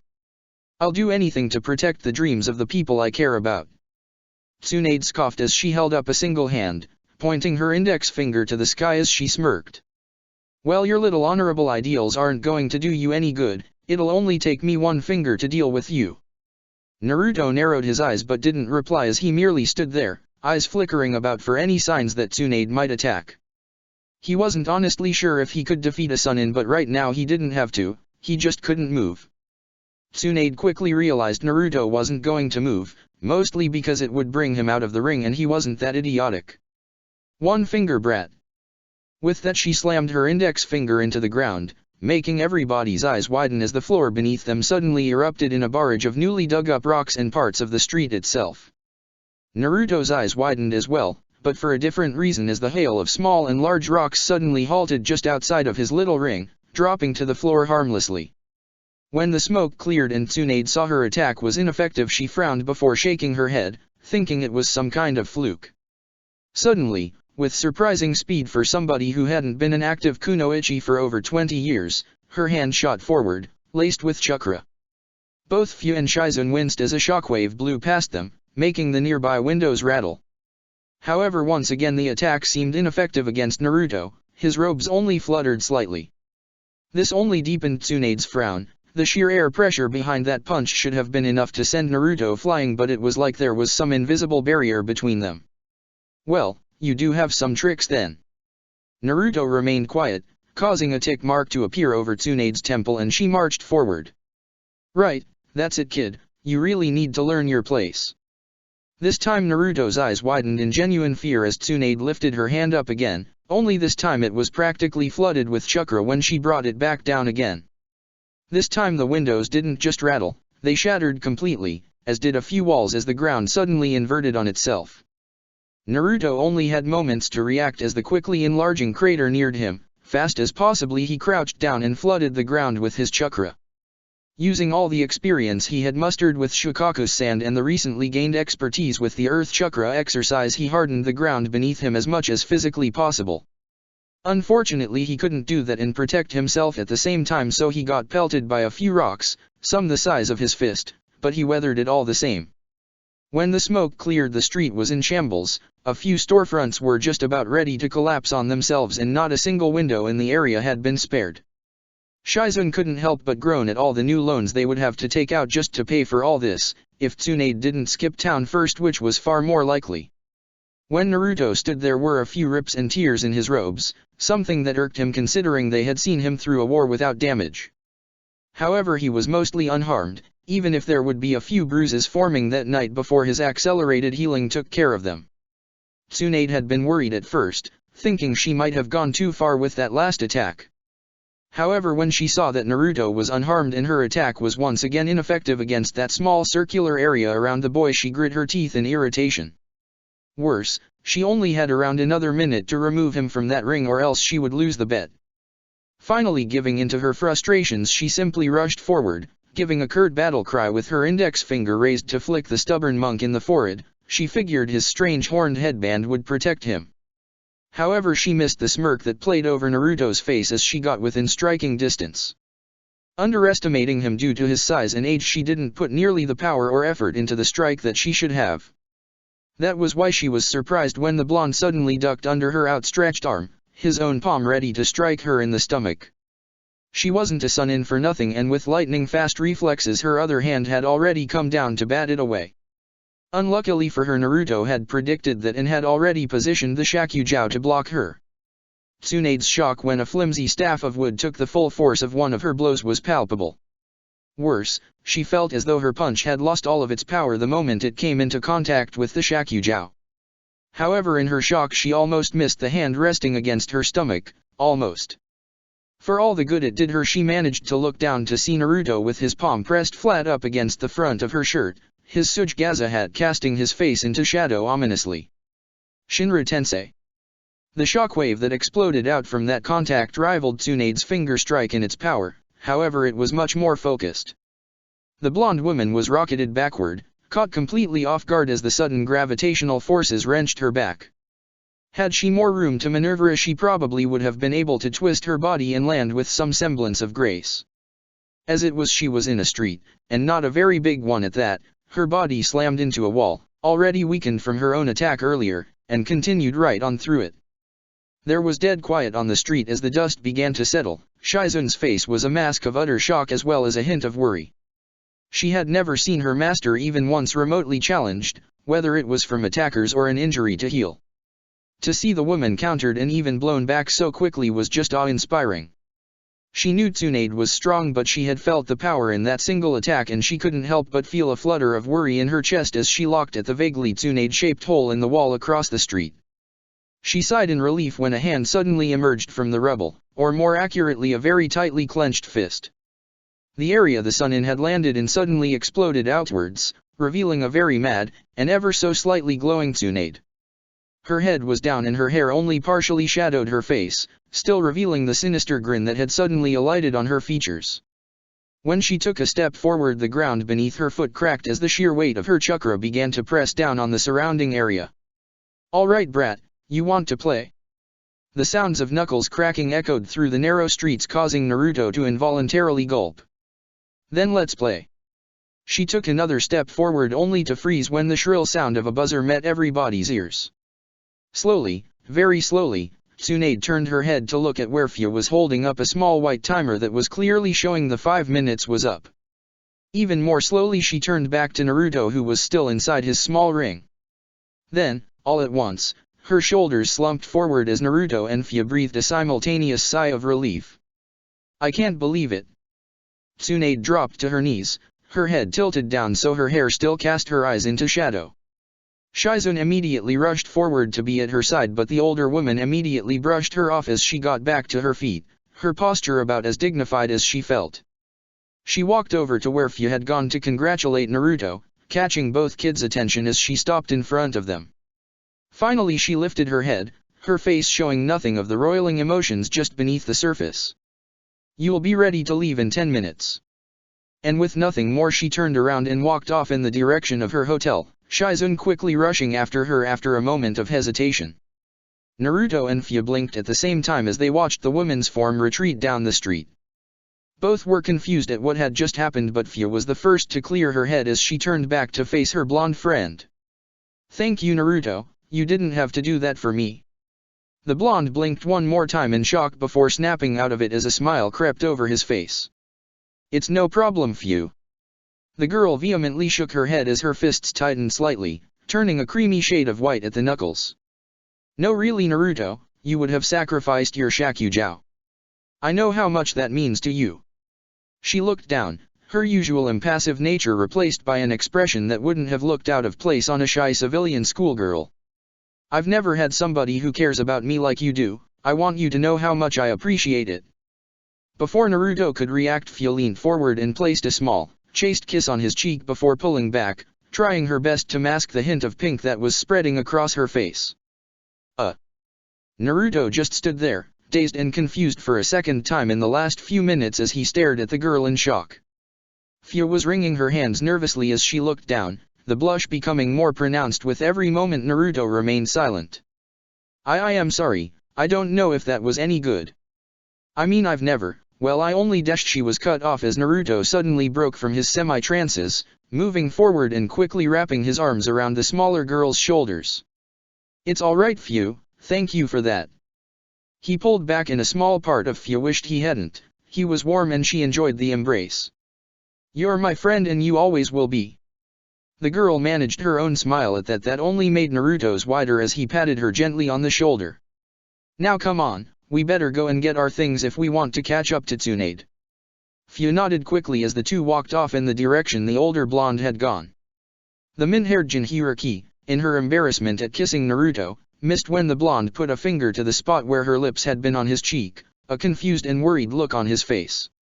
Surprisingly, Tsunade didn't try to run off or go back on her deal at all. When they showed up at the gate leading out of the town, she was there along with Shizune, a resigned if not irritated expression marring her beautiful face. She scowled when she saw the two approaching, turning, and leaving without saying a word and allowing them to catch up to her on their own time. They carried on in that manner as the group of four traveled along the road, awkward silence permeating the air around them. Finally, after around an hour of this, Tsunade finally stopped in the center of the road, turning around to face the two kids. Right, if I'm going to be training you brats, then I have certain rules. Naruto blinked in surprise as he stopped, leaning on his Shakugao slightly. Wait, I thought you were only training Fia. Tsunade just turned to him with a smile that held around the same malice the Kyuubi usually wore most days. And miss out the chance to put you through my training? No chance. Naruto found himself involuntarily gulping again. As much as he relished the chance to be taught by somebody of Tsunade's caliber and status, he found something distinctly ominous about that smile of hers. Right. Tsunade just nodded once, pulling her hands up to rest on her hips as Shizune walked up to join the woman by her side. Rule number 1, my word is law. You will follow any and all instructions from me as if they were from Kami-sama herself. Naruto remained quiet and allowed the woman to continue after she stopped to check for objections. Rule number 2, you are not done until I say you are. I don't care if you run until your legs burn like they've been dipped in acid, if I haven't told you to stop, you don't stop. Again the two remained silent, although Naruto was starting to imagine terrible things that Tsunade might consider training. He was sure this was some kind of karmic rebalance for him partaking in a bet, although it seems somewhat extreme. Rule number 3, Shizun is my right hand. If I'm unavailable, Shizun's word is as good as mine. She's been my assistant and student for longer than you brats have been alive, so treat her with the right amount of respect. At that, Shizun smiled weakly as she hugged Tauntaun closer to her chest. Rule number 4, try to wake me up after I've been drinking and I will come up with a very creative way to injure you. As a medic I know plenty. Naruto blinked at that. The rules were starting to become stranger as they went on. Rule number 5, you pull your own weight. I'm not paying for your food or anything else. You want something, you earn it yourself. Any further thoughts Naruto might have had were interrupted as Tsunade struck a strange pose, her hand pointed up into the sky. Finally, rule number 6. I get a rematch whenever I want. She brought her hand down and pointed it squarely at Naruto, who had blanched at the ridiculous declaration, despite how serious Tsunade's face appeared. If you don't agree to the rules or follow them to the letter, I will teach you nothing. There was silence for a moment before both Naruto and Fu nodded their heads once. Yes, Tsunade-sama. The woman's grin became even more evil, if that was possible, as she leaned closer to the two, unintentionally drawing attention to her massive bust. That's Tsunade-sensei to you too. This time Naruto wasn't alone as he gulped. Fu was starting to wonder if going after the legendary medic was such a good idea after all. Yes, Tsunade-sensei. Both Naruto and Fu blinked in surprise when Tsunade's smile lost all its malice, becoming somewhat congenial even as she straightened back up again. Good, then let's go. With that, she promptly turned on her heel and swiftly walked off, leaving Naruto and Fu to look at each other uneasily before following after her, like good students. It had been a week since Tsunade had taken Fu and Naruto on as apprentices, and Naruto now fully understood why Tsunade had been so eager to include him. It was punishment more than anything else. She was brutal, worse than a slave driver. It felt like she was genuinely trying to kill them at times, and she did it all with a smile on her face. At first it had been merely challenging. What would be grueling for an average human, or even most shinobi, was easily shrugged off by the two Jinhyuriki after a night's rest. Unfortunately, Tsunade wasn't the world's greatest medic since Hashirama Senju for nothing. She had been able to tell her little training sessions weren't working the two to their limits. She had simply upped the pace to what Naruto quite honestly thought would have killed most other people by now. Their respective healing factors were no longer bringing them back to normal by the morning. They were the only thing keeping the two on their feet. The first thing they were forced to do was complete the exercise Fu had originally been set, which to her credit only took the girl Anther Day to master to an acceptable level. Naruto, on the other hand, he had simply accepted the Senbon, walked out onto the water and stood on it with no hassle. Chakra control came so easily to him now he barely had to concentrate. It was probably quite unfair having his Rinnegan do all the work for him, but it allowed him to focus on other things. Of course, once Tsunade got over her initial shock, she had simply given him that creepy grin as she thought of all the ways she could take advantage of his quick learning curve. Of course, it put rather a damper on her good mood when Naruto proved only the most advanced of medical control techniques would make him actually focus.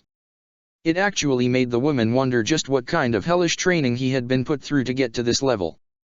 At his age, she had only the control of an average Chunin, though she had a lifetime to hone that into the skills that made her so famous, and she did so with unparalleled swiftness once she understood what she wanted to do. That wasn't to say it still didn't bother her, because it did, which she proved with the horrendous training she out him through. Currently the pair were lying on their beds, not because they were tired, which they were, but because they couldn't physically move their limbs without incurring serious pain. At first Naruto thought Tsunade might be trying to immobilize them to make her escape. However, he could sense her drinking at the bar downstairs, probably laughing at their misery. He could sense Shizun with her as well, no doubt trying to limit any damage her master might incur if she got too drunk and somebody decided to pick a fight. Shizun was probably the only bright ray in the very long and very dark tunnel that this training regime had become. When Tsunade was there with another crazy way to torture them, Shizun would always be on hand afterwards to offer water or occasionally, if necessity demanded it, a healing. He almost wished he had met her sooner and had started thinking of her almost as an older sister. Of course, it didn't take much for his mind to wander towards Ayam and how she used to be, thoroughly souring his mood. However, he gritted his teeth and weathered it all, as Fu was doing, because he was at least seeing results. In the past week alone his speed and reflexes had increased, his control was refined even further, and there was some pretty interesting reading material if he was still mobile after a session. The main downside was the fact he didn't have much time to meditate at nights. He was either too tired or in too much pain to assume the correct position. He supposed he could do it lying down, but when he tried it just didn't feel right. So far they hadn't been taught any actual medical techniques. Tsunade refused to teach them until they were ready, whatever that meant. Apparently she was giving them the full medical nin training, and that meant they were being taught how to dodge first. As Tsunade said, it doesn't matter how good you are at healing if you are the first in the squad to be taken down. However, learning to dodge involved avoiding large medicine balls Tsunade threw with a great deal of her tremendous strength. He had found out the hard way that simply using his sand or Deva path to defend himself meant he got no dinner, as he had violated rule number 1. Naruto just thought it was an excuse for her to inflict as much bodily harm on him as possible, although he couldn't say the training was fruitless. To be honest though, if there was an enemy his sand of his Deva path couldn't protect him from, he wasn't sure how dodging would do him any good unless he got to the level of the Yondaime Hokage's speed. Somehow that seemed highly unlikely, as he was sure it must have taken the man years to develop those skills, and it wouldn't have been through dodging large, and painful, medicine balls. He lay on his bed, contemplating things like the past week as well as a few of the questions that had been plaguing him for a while. However, the ever-present throb of his aching limbs didn't help his concentration much. However, just as he tried to sit up and go get a glass of water to soothe his headache, he felt his consciousness slipping away to a familiar realm. Naruto blinked in surprise as he looked up at the 5 great cages in front of him, wondering what had drawn him into the seal. It didn't take long as he gazed up at the 3rd cage, noting the conspicuously not unconscious Sanbai that stared back at his with its single narrowed eye. Shukaku was making his usual excited noises in the background, while Madatabi and the Kyuubi appeared to be asleep, although he knew the fox was likely just pretending. The Yonbai merely watched the human and Baijuya stare each other down in interest, reclining against the bars of his cell. "Ninjin, explain what happened here. Where am I and why am I not with my host?" Naruto widened his eyes slightly at the slightly feminine tone to the Sanbai's voice. For some reason he had expected her to be male. He expected it would be best not to comment on that. "What do you remember?" It was the Baijuya's turn to be surprised at a human child no less, speaking to a Baijuya with little to no fear. Her eye narrowed even further as it gazed around the room, noting the other cages and the Baijuya within them. None of them appeared panicked or confused. "First explain where I am. This is not the Seishin Sekai, and yet there are 5 of us here." Naruto nodded. He expected the situation would appear rather strange without explanation. "You are within me, as are Shukaku, Madatabi, Son Goku, and the Kyuubi." If the Sanbai was not confused before, she certainly was now. For this human to know so many of the Baijuya's names, even if him not knowing the Kyuubi's was to be expected, was unheard of.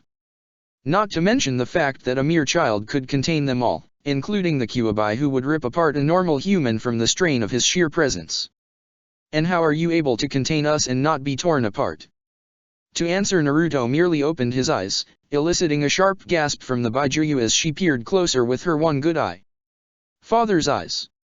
She leaned back again, scrutinizing the much smaller blonde carefully before looking around the room again. It had been a long time since she saw so many of her siblings, and she could even sense the presence of Chumei not too far away. "You are certainly an interesting ninjin. Very well, I will tell you what I know." The Sanbai looked up and away, lazily looking at the bars that now imprisoned her within this child. "I remember being within my former container, Yagura. He only used my chakra sparingly, so I only caught glimpses of the outside world, but I remember him becoming the Mizukage in a few battles after that. Then one day I simply saw a large pair of Sharingan eyes, and then I woke up here." The large turtle looked back down at Naruto, glancing at the Kyuubi out of the corner of her eye as it growled at the mention of the Sharingan. "Now explain what happened and how I came to be here." Naruto nodded quickly. He didn't need another relationship like he had with the Kyuubi. He wanted to get off to a good start this time. "I don't know how long you were like that within Yagura, but a few weeks ago I defeated him and absorbed all of the chakra from his body, including you. When you first appeared here you had a Sharingan in your eye and were in an uncontrollable rage. When I pushed chakra into your cell to strengthen it from breaking, the Sharingan disappeared and you fell unconscious. If it was possible for a large crab-like turtle to frown, the Sanbai managed it. She seemed greatly troubled by the news. The turtle was controlled. All eyes turned to the Kyuubi, who was still feigning sleep, not even bothering to open his eyes. When, after a few moments, the fox didn't bother to expand upon his statement, the Sanbai turned back to Naruto. I fear the fox is correct, it sounds as though I was being controlled. Naruto frowned at that. He had known the Baijuya could be controlled by the Sharingan before, but to see it firsthand was troubling. However, more problematic was the thought that struck him next. If you were controlled, does that mean Yagura could have been being controlled as well? The Sanbai seemed thoughtful at that before shaking her large head. I do not know, Ninjin. I suppose it is possible, although for what purpose I cannot say. Naruto nodded with a schooled expression that didn't reveal just how tremendously troubled he was by that news. Yagura's memories didn't reveal the fact that he could have been controlled, so he took solace in that, but the fact it was possible meant he might have killed an innocent man. It was something that horrified him. Ninjin. Naruto looked up, knocked out of his thoughts by the booming voice of the Sanbai. I will tell you the same thing I told my previous container, simply leave me be in silence and you may use my chakra as you wish. Naruto blinked at the resignation in the great turtle's voice, surprised to hear such a tone from a Baijuya. No. This time the Sanbai was the shocked one as she scrutinized the boy before her with a narrowed eye. What do you mean no? Naruto maintained a level gaze with the creature having been used to much worse. I mean no. I refuse to simply ignore you and abuse your chakra like that. I will tell you what I have told your brothers and sisters. He ignored the slight growl from the Kyuubi's cage as he continued. I wish to help the Baijuya, to free them from their hatred. He smiled softly as he looked up, catching the Sanbai off guard as she hadn't seen that look from a human since the sage himself. How can I ever come to understand you if I don't know you? Silence hung in the air as his words settled on everybody present before the Sanbai's eye lost its cold edge. You really are an interesting ninja child. Very well, the others seem to trust you, so I will do the same. You may try to understand me if you wish, although I do not know what you expect to happen. What is your name, Ninjin? Naruto beamed at that, glad at least that it went almost as smoothly as it did with Madatabi. I am Naruto Uzumaki. The Sanbai nodded slowly, as if contemplating the name. She seemingly found it acceptable as her eye swiveled back down to the blonde. My given name is Isabu. Naruto's smile brightened at that. He already knew her name from hearing the others talk about her, but it was good to have her tell him by herself. Pathetic, to give your name away so easily. You are all worse than scum. Isabu's eye narrowed again, but she said nothing. The Sanbai was naturally quite meek and reclusive by nature, and she would never oppose the Kyuubi. There is no weakness in trusting others, Kyuubi. It is only by protecting the bonds we forge with others that we become truly strong. The fox huffed loudly as he turned his head away from the young monk. You are foolish and naive. Where was your strength when that pathetic girl died right in front of you? What ensued was a short glaring match between the Kyuubi and Naruto that for once Naruto was the first to turn away from, eliciting a sickening grin from the fox. You will come to understand with time, the only strength in this world comes from one's own power. Time will reveal this to you as it did for me, as it does for any who live long enough to understand the truth in this world. Naruto simply stood there, his head hung slightly as his hair shadowed his eyes. You're wrong. He looked up, the tiniest of smiles on his face, but it was still noticeable to the sharp eyes of the fox, making him snarl. And one day we will understand each other enough for you to see that. The large slitted red eyes narrowed before closing completely as the Kyuubi gave a final, dismissive snort. Naruto turned back to the Sanbai with that same small smile as he inclined his head slightly. It was nice to meet you, Isabu. If the great turtle had eyebrows, they probably would have raised at that. It was certainly interesting meeting you, Uzumaki. Naruto simply gave a curt nod as he vanished from the seal. The blonde opened his eyes to the sound of banging against his door. He looked across to see morning light streaking in through the poorly closed blinds and groaned pitifully. He smiled though when the same sound emerged from Fu's lips as she too realized her precious sleep was over and they were back to another grueling day of training. In the single minute it took them to get ready and dressed, Tsunade hated to be kept waiting after all. Said woman stood right outside their door, tossing a large medicine ball up and down with a sadistic grin plastered over her face. Chapter 40, Earth 7. The purpose of training is to tighten up the slack, toughen the body, and polish the spirit. Murihei Yoshiba. Make sure your chakra flow is as even as possible. Tsunade looked over Naruto's shoulder with scrutinizing eyes as she watched his green glowing palm pass slowly over the top of the small unconscious fish laid out in front of him. It was lying atop a scroll inscribed with many complex kanji designed to aid fledgling medic nin in spreading their medical chakra out evenly across the fish's whole body. The animal itself was pumped with many chemicals designed to simulate a near-death state that the training medic had to bring the creature out of. Good enough, I suppose.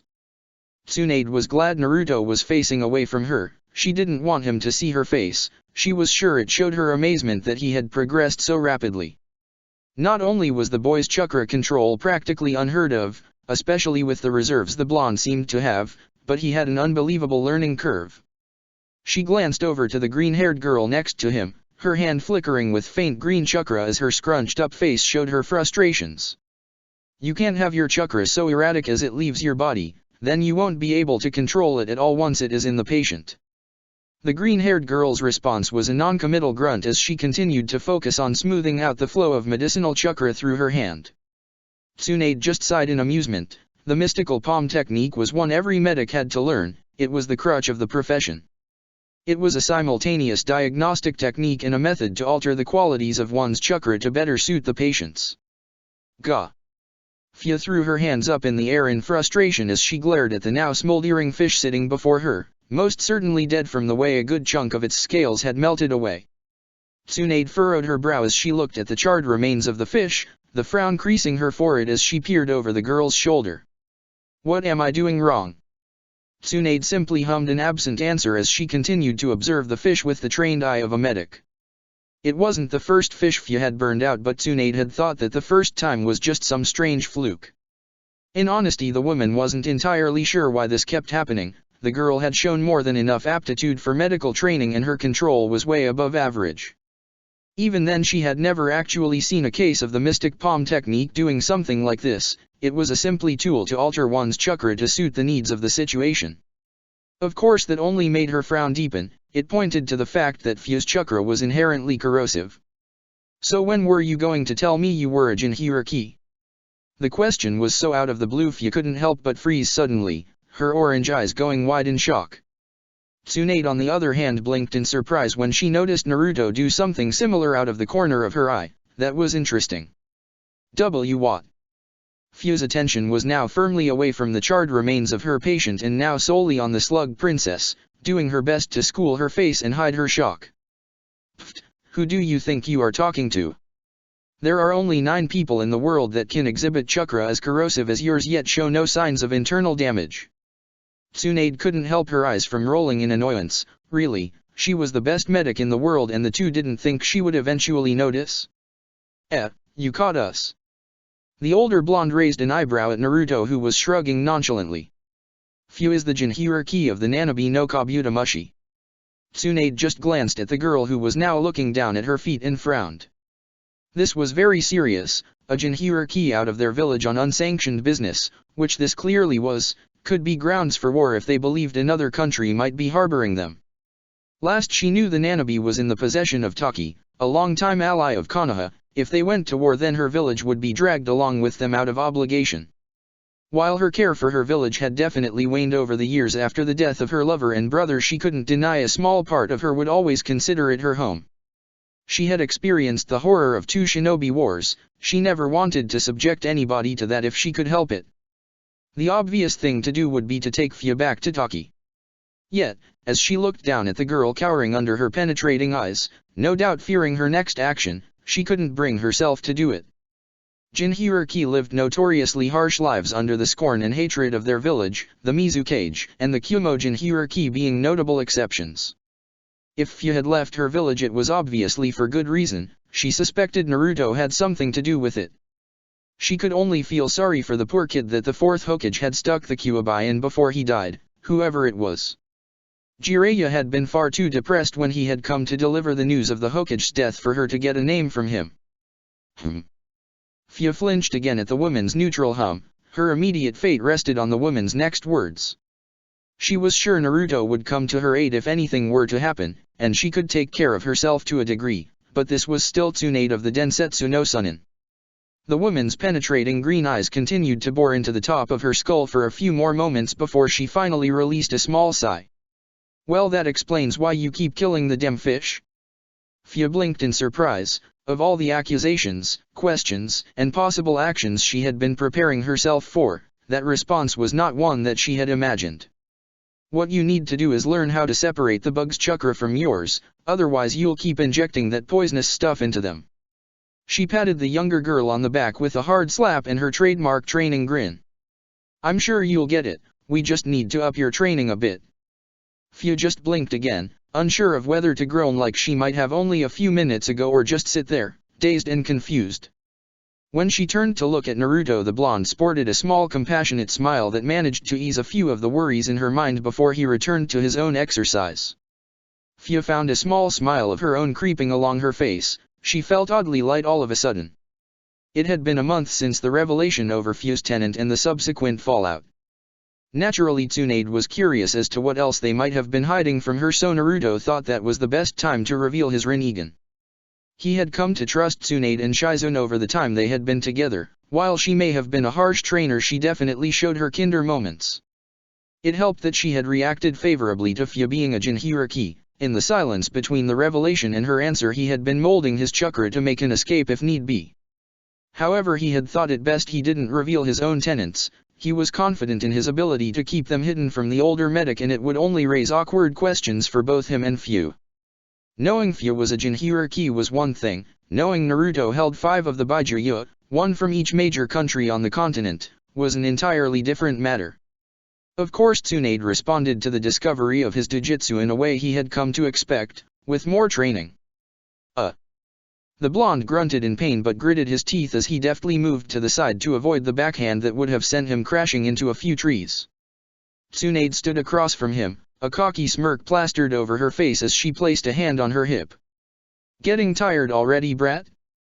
You were the one who came to me asking to test out your new taijutsu style. Naruto just spat out some blood in annoyance as he tensed his muscles again, feeling for the chakra slowly flowing through his coils. It had seemed like such a good idea at the time, send earth chakra through his body, hardening his skin and making himself more dense and therefore less prone to damage. So far it had shown a good effectiveness against sharp weaponry, as kunai that would have embedded in his limbs only gave him small cuts.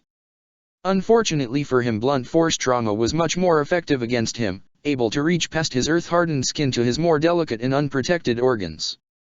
He had come to Tsunade to try and either find a way around this or to increase the power of the ability and provide himself a stronger defense. Unfortunately, it seemed to be a bit of a trade-off. The more he focused on hardening his skin, the less he was able to focus on moving around. It was a very sedentary taijutsu style, solely based on defense. Right now he was trying to improve the time it took him to switch between chakra natures, seeing how quickly he could go from agile and light to heavy and durable. It was why he kept getting sent off the foliage in the clearing. He was too slow getting his defense up to block Tsunade's powerful fists in time. It didn't really help that the woman was taking this as an opportunity to take off the training gloves, as it were, using much more of her considerable strength than she normally would. There was also the small fact Naruto kept getting distracted as he watched her move so gracefully. She really was the epitome of a kunoichi, fast and poised yet powerful to the point she was famed for her strength. He could also see her chakra as it moved, so calm and collected, only using the exact right amount for everything without anything wasted. It was incredible to watch the chakra collect in her fist while it simultaneously strengthened the muscles and bones in her arm, spine, hips, and legs while sticking her to the floor to avoid recoil, all in a split second. He shook himself of his distraction as he ducked under a fast swing from the older blonde. It was embarrassing how much he could see she was holding back on her punches, no matter how much she said she was serious. As he scooted backward, he twisted his body this way and that, regretting the stipulation he had put on the spar not to use his sand or deva path. His eyes widened when he saw Tsunade's other fist coming out from his blind spot. He was only able to see it because he had a clone watching the spar in detail. With no time to dodge and his normal reactionary responses out of the question, he did the only thing he could. He sent as much earth chakra to his arms as he physically could in the time he had and raised them up to block the blow. He already knew it wouldn't be enough before the woman's fist made contact, even so he was wholly unprepared. He could literally feel the shock travel down his arms, bending his bones slightly as he found his feet uprooted from the ground, despite the chakra he had channeled there.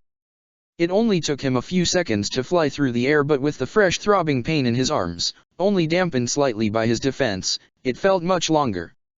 Luckily he wasn't too out of it that he wasn't able to twist his body and land on a tree trunk as opposed to going straight through it.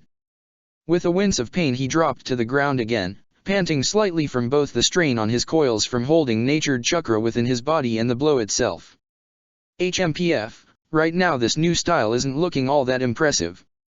Naruto looked up to see Tsunade standing over him with her usual smirk as she held out a hand for him. He took it with a grateful smile only to wince again as she applied a little too much pressure to his forearm. He had noticed that while a smirk was never too far away from the older blonde's face, he could discern her emotions from it in the same way he could fuse emotionless facade.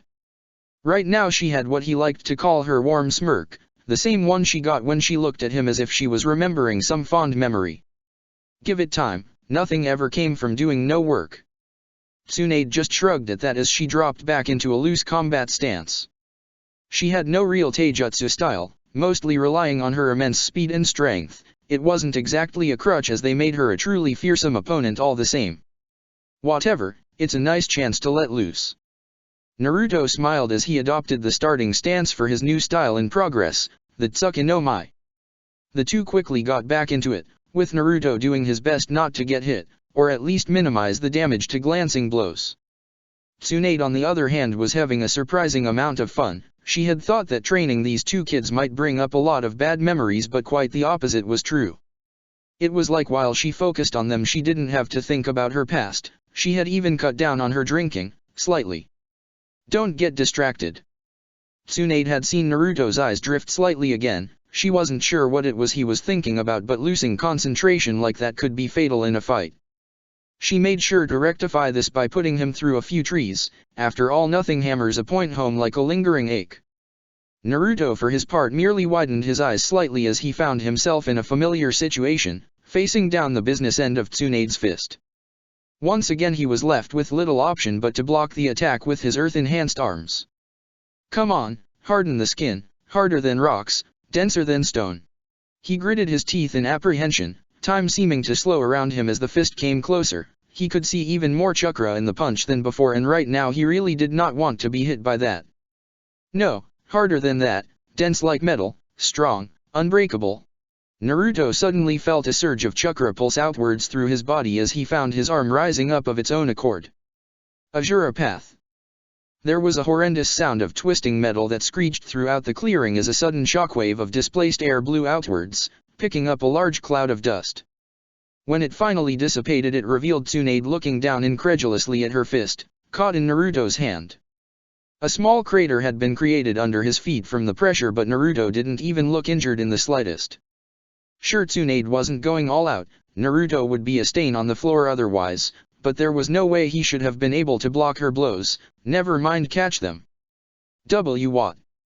Naruto seemed equally as confused as the older blonde, looking at the hand currently curled around Tsunade's fist with disbelieving awe.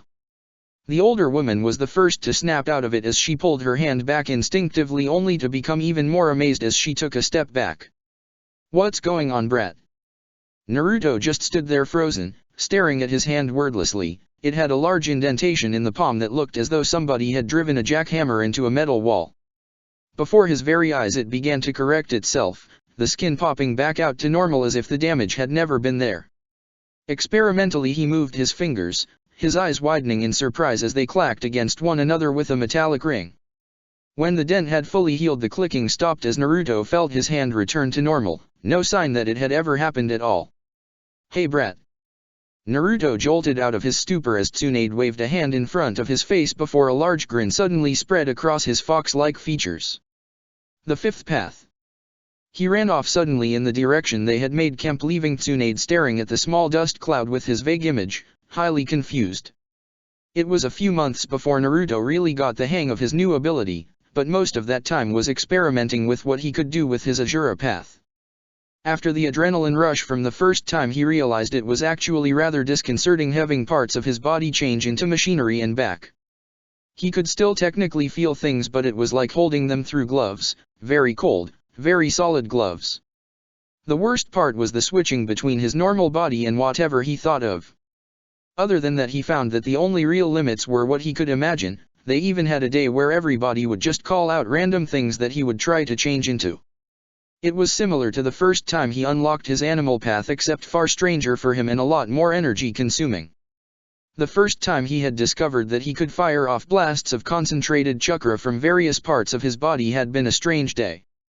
Needless to say, he had marked that particular ability as a last resort. He mostly used the ability in conjunction with his Tsuki no Mai in order to harden his skin while diverting earth chakra to solidify the rest of his body. It provided him with an excellent defense, one that required around 60% of Tsunade's strength before he would even start to feel impacts. They hadn't tried any higher than that in fear of doing serious damage, but Naruto was sure he could take even more punishment, which would hopefully improve as he came to understand and control his abilities better. Right now Naruto was taking what he thought to be a well-deserved break from training, sitting outside of a small tea house in the town they had stopped over in. Tsunade moved around a lot, which wasn't too abnormal for Naruto and Fia, but the difference was that she rarely stayed anywhere for more than 3 days. It made Naruto appreciate the small comforts like having a relaxing cup of tea before going back to more tortuous training. Any good brat? Naruto looked up to see Tsunade pulling out the chair across the table from him. It wasn't too unusual for her to come find him at times like these. Shizune had taken a particular liking to Fia and the two often went off to train their medical ninjutsu together.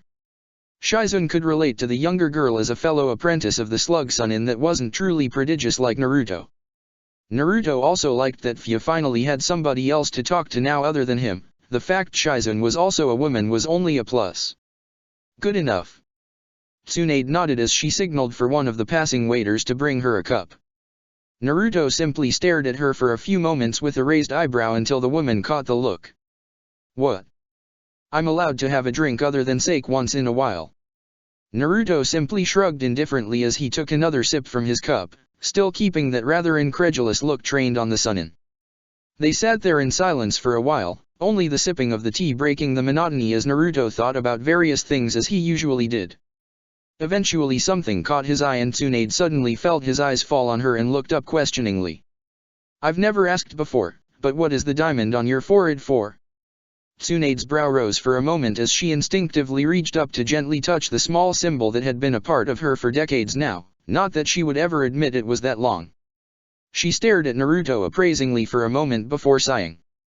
As much as she was loath to admit, having the two kids around really was helpful. She rarely thought of her deceased loved ones as much anymore, and she actually felt herself becoming somewhat happier. The ever-present need to distract herself in drunken stupors and losing herself in the thrill of gambling, regardless of whether she won or not, had been dampened as of late. She felt genuinely lucky that the two had managed to find her, even if they had been somewhat annoying to begin with. Just the fact that Naruto was a once-in-a-lifetime prodigy helped somewhat. He soaked up everything she taught him like a sponge. Even the things she made intentionally too difficult for his level were mastered when he really dug into them. It's my yin seal. At Naruto's uncomprehending blink she sighed before elaborating. It naturally collects my chakra over time, siphoning it off from the Kaimon and storing it. When I release the seal, my body takes the sudden influx of chakra to activate my Suzusaisei. With it I could regenerate from normally life-threatening injuries in a matter of seconds. Naruto nodded in amazement before frowning, which earned a small smirk from the woman as she realized Naruto was thinking a bit more like a ninja, looking underneath the underneath. There must be some kind of drawback to a technique like that, or else every ninja would have one. Tsunade's smirk grew as she leaned forward, her cup of tea forgotten for the moment as she studied Naruto's reaction intently. Go on then, brat, use what I've taught you and work it out. Naruto frowned again as his hands clasped together in front of him. He had read enough medical scrolls to have a basic understanding of what Tsunade had told him, but it seemed like an incredibly complex technique combining Fuinjutsu and Iraya Jutsu. Cells can only multiply a limited number of times. Tsunade leaned back, a moderately impressed expression crossing her face briefly. She hadn't expected him to get it so quickly, but then again, Naruto rarely conformed to people's expectations. That means using the technique would shorten your lifespan, maybe years depending on how severe the injury was. He looked down again in thought as Tsunade watched him curiously from behind her teacup. But you would also already need a large enough chakra reserve that siphoning some off over the years wouldn't affect you detrimentally. Another smirk crossed over the woman's lips. Now she was really impressed. She schooled her features though when Naruto looked back up. But why is it called a yin seal and not a chakra storage seal? Tsunade blinked. She hadn't expected that question, just another example of Naruto surprising her yet again. Because it separates chakra into yin and yang, only storing the yin portion while the yang circulates my body and disperses like normal chakra. Naruto just blinked confusedly as he looked up at the little blue diamond on her forehead again. Yin and yang. Tsunade blinked in surprise. She had been operating under the assumption Naruto knew about the two halves of chakra. Sometimes she really had to remind herself she was speaking to a 12-year-old and not a colleague in the medical profession. It was just disconcerting that he could act so mature. That's right, I suppose yin and yang chakra would be a little advanced for you. Naruto just nodded slowly, suddenly rather interested in the direction the conversation had taken for some reason. You know that chakra is composed of physical and spiritual energies. At Naruto's nod she simply carried on. Well, yin and yang are a more powerful, more practical versions of those that you can actually use and control with enough practice. Many clan techniques that are not specifically Kekkei Genkai rely on yin or yang manipulation, just like many medical techniques are a subconscious use of yang chakra as a revitalizing agent and yin chakra as a stimulant. Naruto blinked in surprise. There were gears in his head that were spinning rapidly but refused to mesh. Chakra is naturally composed of a combination of both yin and yang just like the two energies it is comprised of. However, unlike those, the combination of the two isn't necessarily even. Some people are more predisposed to yang or yin chakra than the counterpart, while some have a more balanced chakra. There have been a few studies into it, but right now it's still a fairly untapped field. Mostly we just know that yin chakra governs imagination and body while yang chakra governs form and life. Naruto's eyes suddenly widened in shock as the cogs finally meshed together and what Madatabi had said so long ago was beginning to make sense. So that's what I was missing. Tsunade looked up from her tea, having heard Naruto whisper something but not quite catching it. Huh, you say something, brat. Naruto suddenly jerked up in surprise before quickly composing itself, however Tsunade had already caught it. Oh yeah, I was wondering if you could teach me about separating my chakra into yin and yang. Tsunade blinked as she took another small sip, her eyes narrowing slightly at the younger blonde. She knew there was something else on his mind, but she somewhat trusted him to come to her if it was important enough. That's a very complicated aspect of chakra manipulation, you know. Some people can't even do it due to having too much of one or the other in their system. Naruto just smiled as he felt his nerves settling down. Under the surface though he was bubbling with excitement. However, Tsunade didn't know about the Banbutsu Suzu, so he had to play it down for a few moments. I can handle it. Tsunade stared at him for a moment with calculating eyes before nodding with a smirk. Alright then. She took a small sip as Naruto breathed a small sigh of relief before it caught in his breath as he saw the smirk slowly travel along the woman's face. Of course, don't think you're getting out of your other training, this is just extra. There was a dangerous glint in the woman's eyes that made Naruto incredibly nervous for a moment, and he quickly tried to divert the conversation. So in the yin seal, how do you regenerate nerve cells? Tsunade raised an eyebrow at the not too subtle change in conversation but decided to simply humor the boy. She was sure after a few more weeks of her training he would be willing to tell her anything she wanted. Well, now that's the interesting part, isn't it?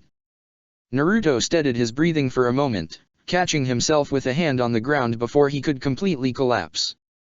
He was already fairly exhausted from the training throughout the day, and what he was attempting wasn't exactly chakra-light. Fu sat off to one side, watching him curiously as a blue glow faded from his right hand.